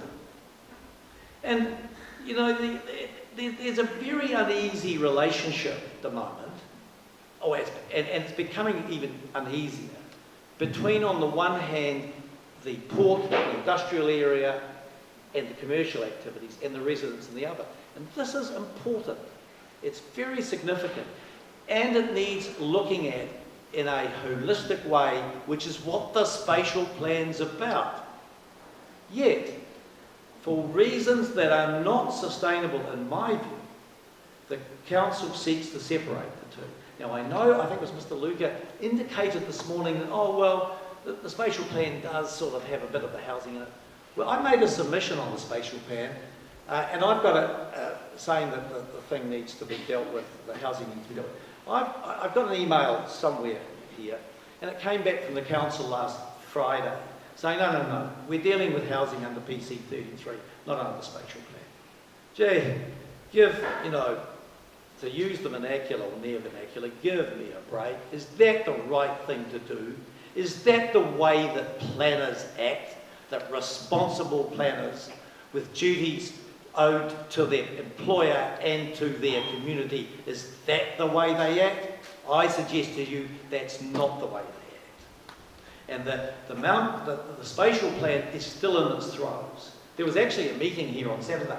I turned up, no one from the council, advertised it, said there's going to be on the grass at the thing between 10 o'clock and 1 o'clock. I come along at midday, not a council person. It doesn't feel right. And when you're part of this community, we love this community. It's a fantastic community, and we want it to continue. Now, the consultation, and I quote, and I know Mr. Master does too, quoted the sort of principles of consultation. It's a two-way street. It's not just the council going out and telling people and sending them letters. You've got to understand the people.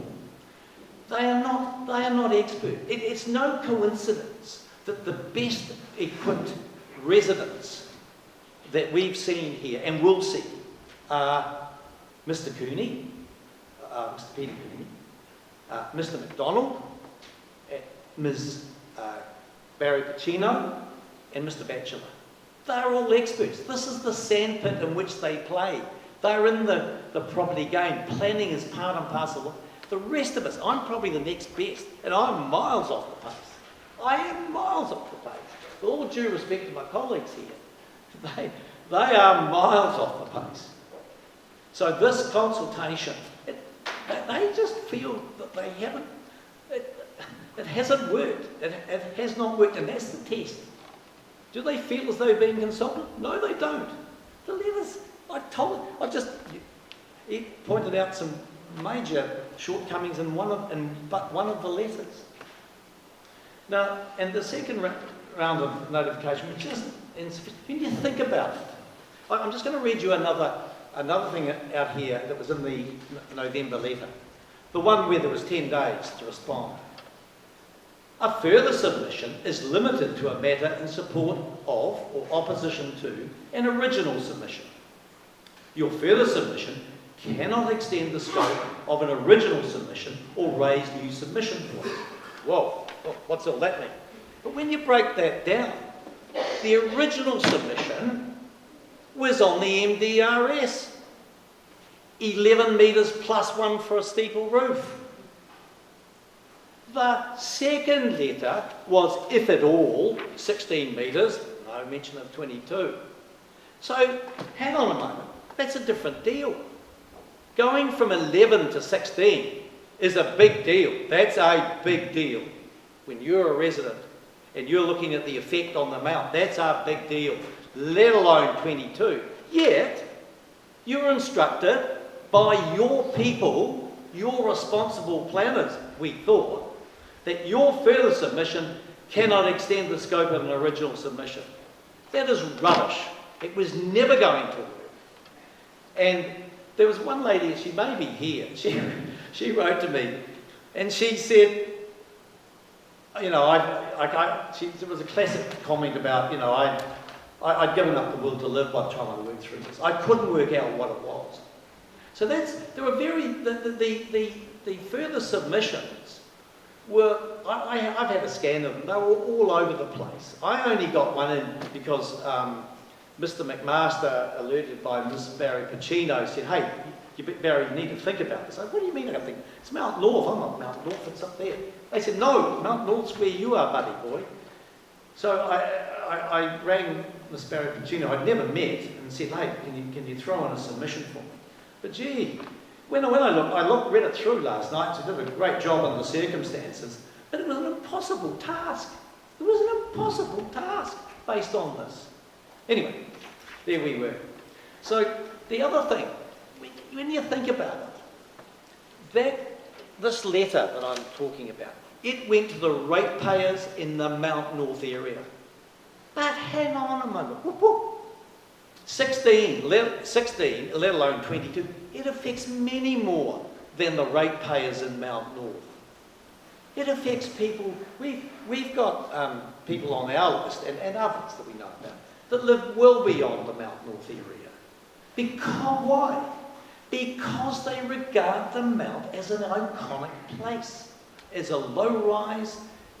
Mr. Brown, who I only saw for the first time today, he got that right. He said it's the kind of the glimpses, it's the package, it's the whole thing. It's what the Mount's about. It also affects the industrial area. What about reverse sensitivity? What about reverse? It affects all those people. It affects people who live in Tauranga and who take tourists around. It affects a wide range of people beyond the ratepayers of Mount North. Yeah, we are. You are. I promise. Yep. So at the end of the day, the residents could not reasonably expect the ventral content of PC 33 to vary so much. Now, so it's no wonder that the residents were confused. Now, and I question whether the requisite principles of consultation have been observed and natural justice has been observed. Now, the spatial plan, I've talked about that. That's incredibly important. Common sense and logic says that we do the spatial plan first. Now, something on which I think I am an authority is the Mount Village. Leaving aside how you classify it, and you can. But I just feel that some of the experts just don't understand it. And I just wonder whether they've actually sat down with some of us local residents. Mr. Luca, in his rebuttal evidence, says the village has a wide range of service and amenities. And elsewhere it said that it has a high level of commercial activity and community services. If these comments are suggesting that the services and amenities are all that's needed, well, then I must understand the position. The fact is, and Mr. Heath in paragraph 2.2 of his rebuttal says the absence of a full-service supermarket does not significantly hinder the ability of the Mount Village to service its residents. That's very wrong. The residents are the most authoritative and reliable on what the Mount Village provides and is likely in the future to provide for the community. The local residents use the village primarily for casual eating, cafes, restaurants, a couple of bakeries, fast food outlets, dairies for milk, bread and newspapers, chemists, books and stationery, and limited niche clothing, all very expensive. It caters to visitors both here and overseas. It's a limited offering. It's well short of what we need for day-to-day living. You can't buy a light bulb at the Mount. I'm not sure you can buy a pair of shoelaces. All the main shopping, the groceries, clothing, hardware, appliances, furniture, is done at New World in Central Parade, or there's a countdown at Bayfair, or Bunnings or Chapel Street, where Briscoe's Rebel Sports, and sometimes at Tauranga. All refuelling car matters is done at Central Parade or at BP on Monganui Road, or more likely down in Hewlett's Road. And on the majority of days, we will drive to Central Parade, Bayfair or Hewlett's Road, and sometimes to Chapel Street. The new Foursquare won't change that. I've lived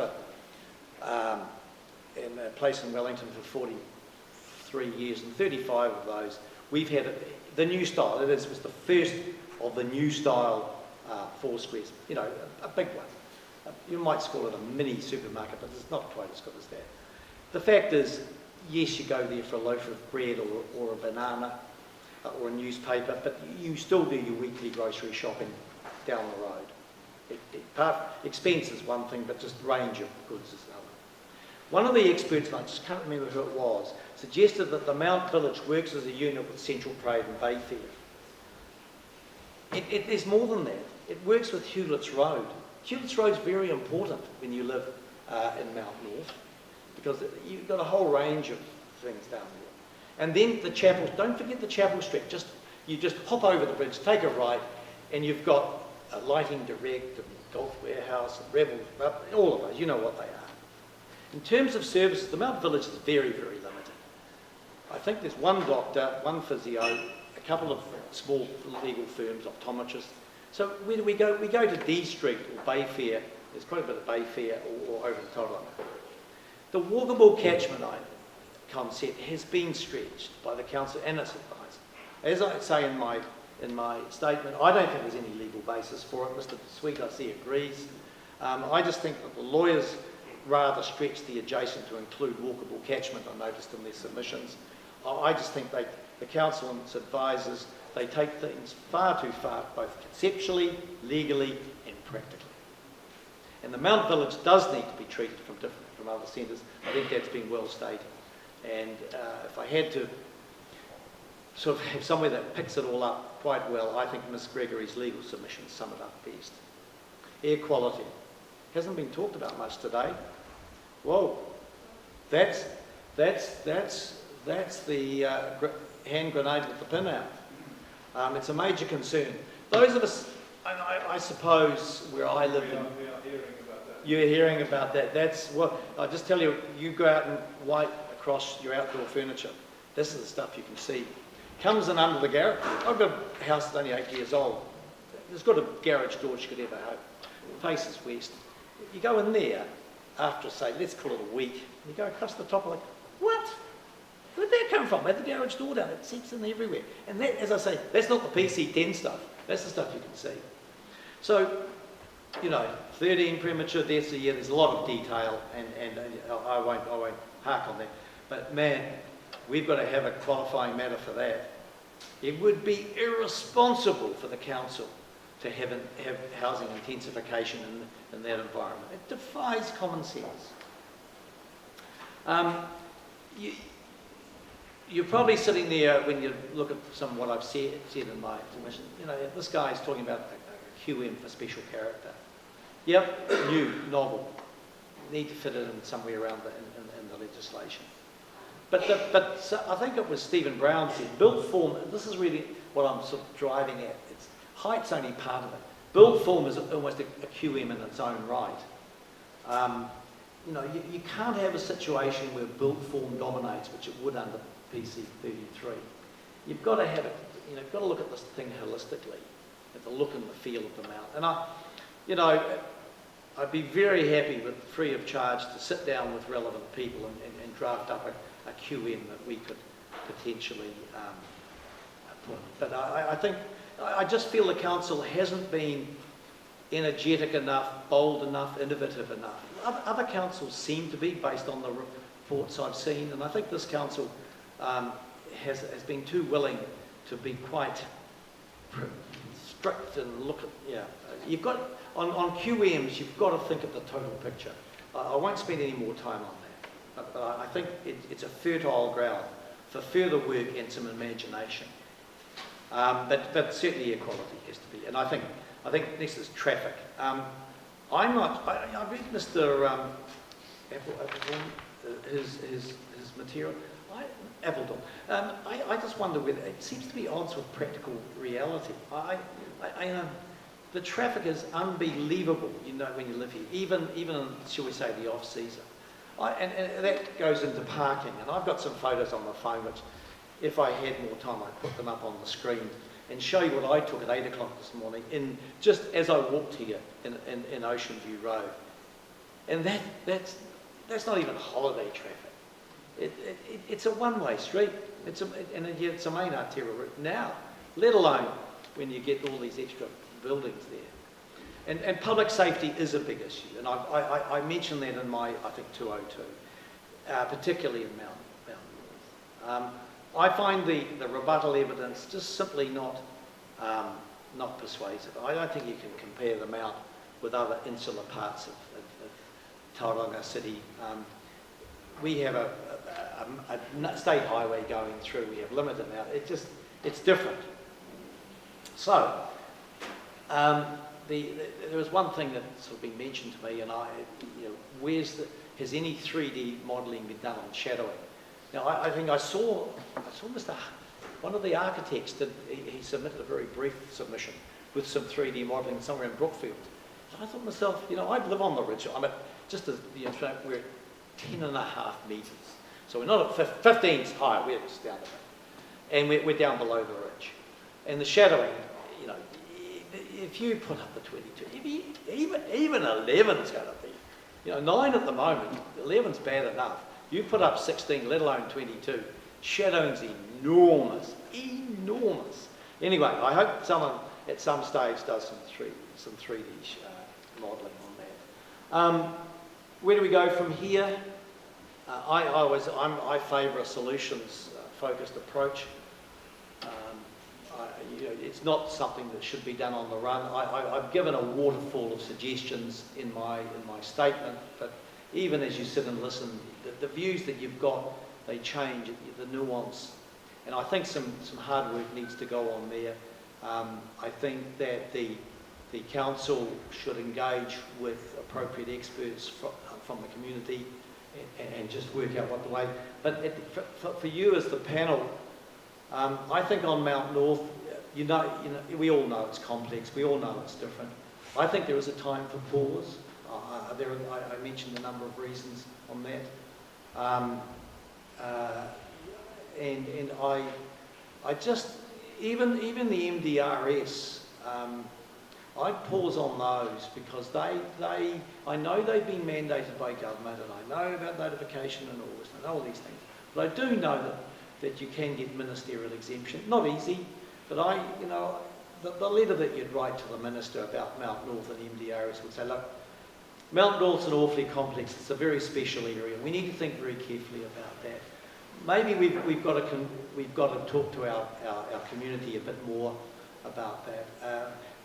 We're getting fairly strong suggestions from experts that we're not going to solve or even contribute to a solution to our housing problems through Mount North. The land's just simply too expensive. The building costs are too expensive. We heard all that from Mr. Kearney yesterday.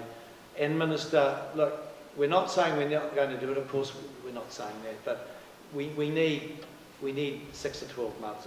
That's the sort of thing that I would do. And it's not a hard letter to write. It would be a very churlish minister of whatever happens at the election that said, sorry, Tauranga City, we're insisting you do it at Mount North. Because Mount North's different. And that's been said a zillion times. That's it from me. Have I got through? Yes, I've got to be with a minute to spare before 5:30. Thanks very much.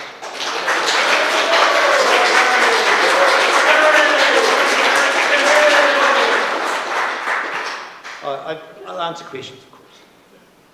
I don't think you're going to get any. I think you set your own time on that one, so thank you for that. That's right. I can come back tomorrow. Seriously, I can come back tomorrow. If you want to think something overnight, I'm happy to come back tomorrow. I will be here tomorrow anyway. Yeah. It's very clear, very thorough. You have left us in no doubt what you're trying to tell us, so let me be very clear about that. And your professional skills haven't left you yet. It's a long time since I've been before a tribunal. Yes. Did you? I feel I have one question. Right. What is special about your excluded area from other parts of the... In short? Yeah, no, I'm trying to give it in short. That was... it's a bit of an ironically, because you'll see that Tweed Street is even, Mr Campbell, in brackets. I was trying to think where... And it's not far from the actually Mount North boundary that I now learn about. It's that area where the beach... It was where Marine Parade ended. Well, not nearly ended, it was just down that way. Across to, yes, it was beyond, it was down to Ocean Beach, across to the New World. There wasn't anything particularly special about it. I was trying to be sensible. I could have said Sutherland, and I could have said Golf Road. I went Tweed Street. Okay? Excellent. Well, I think we're there for today, so thank you all for being here, and we will resume at 9 o'clock tomorrow morning, so thank you very much.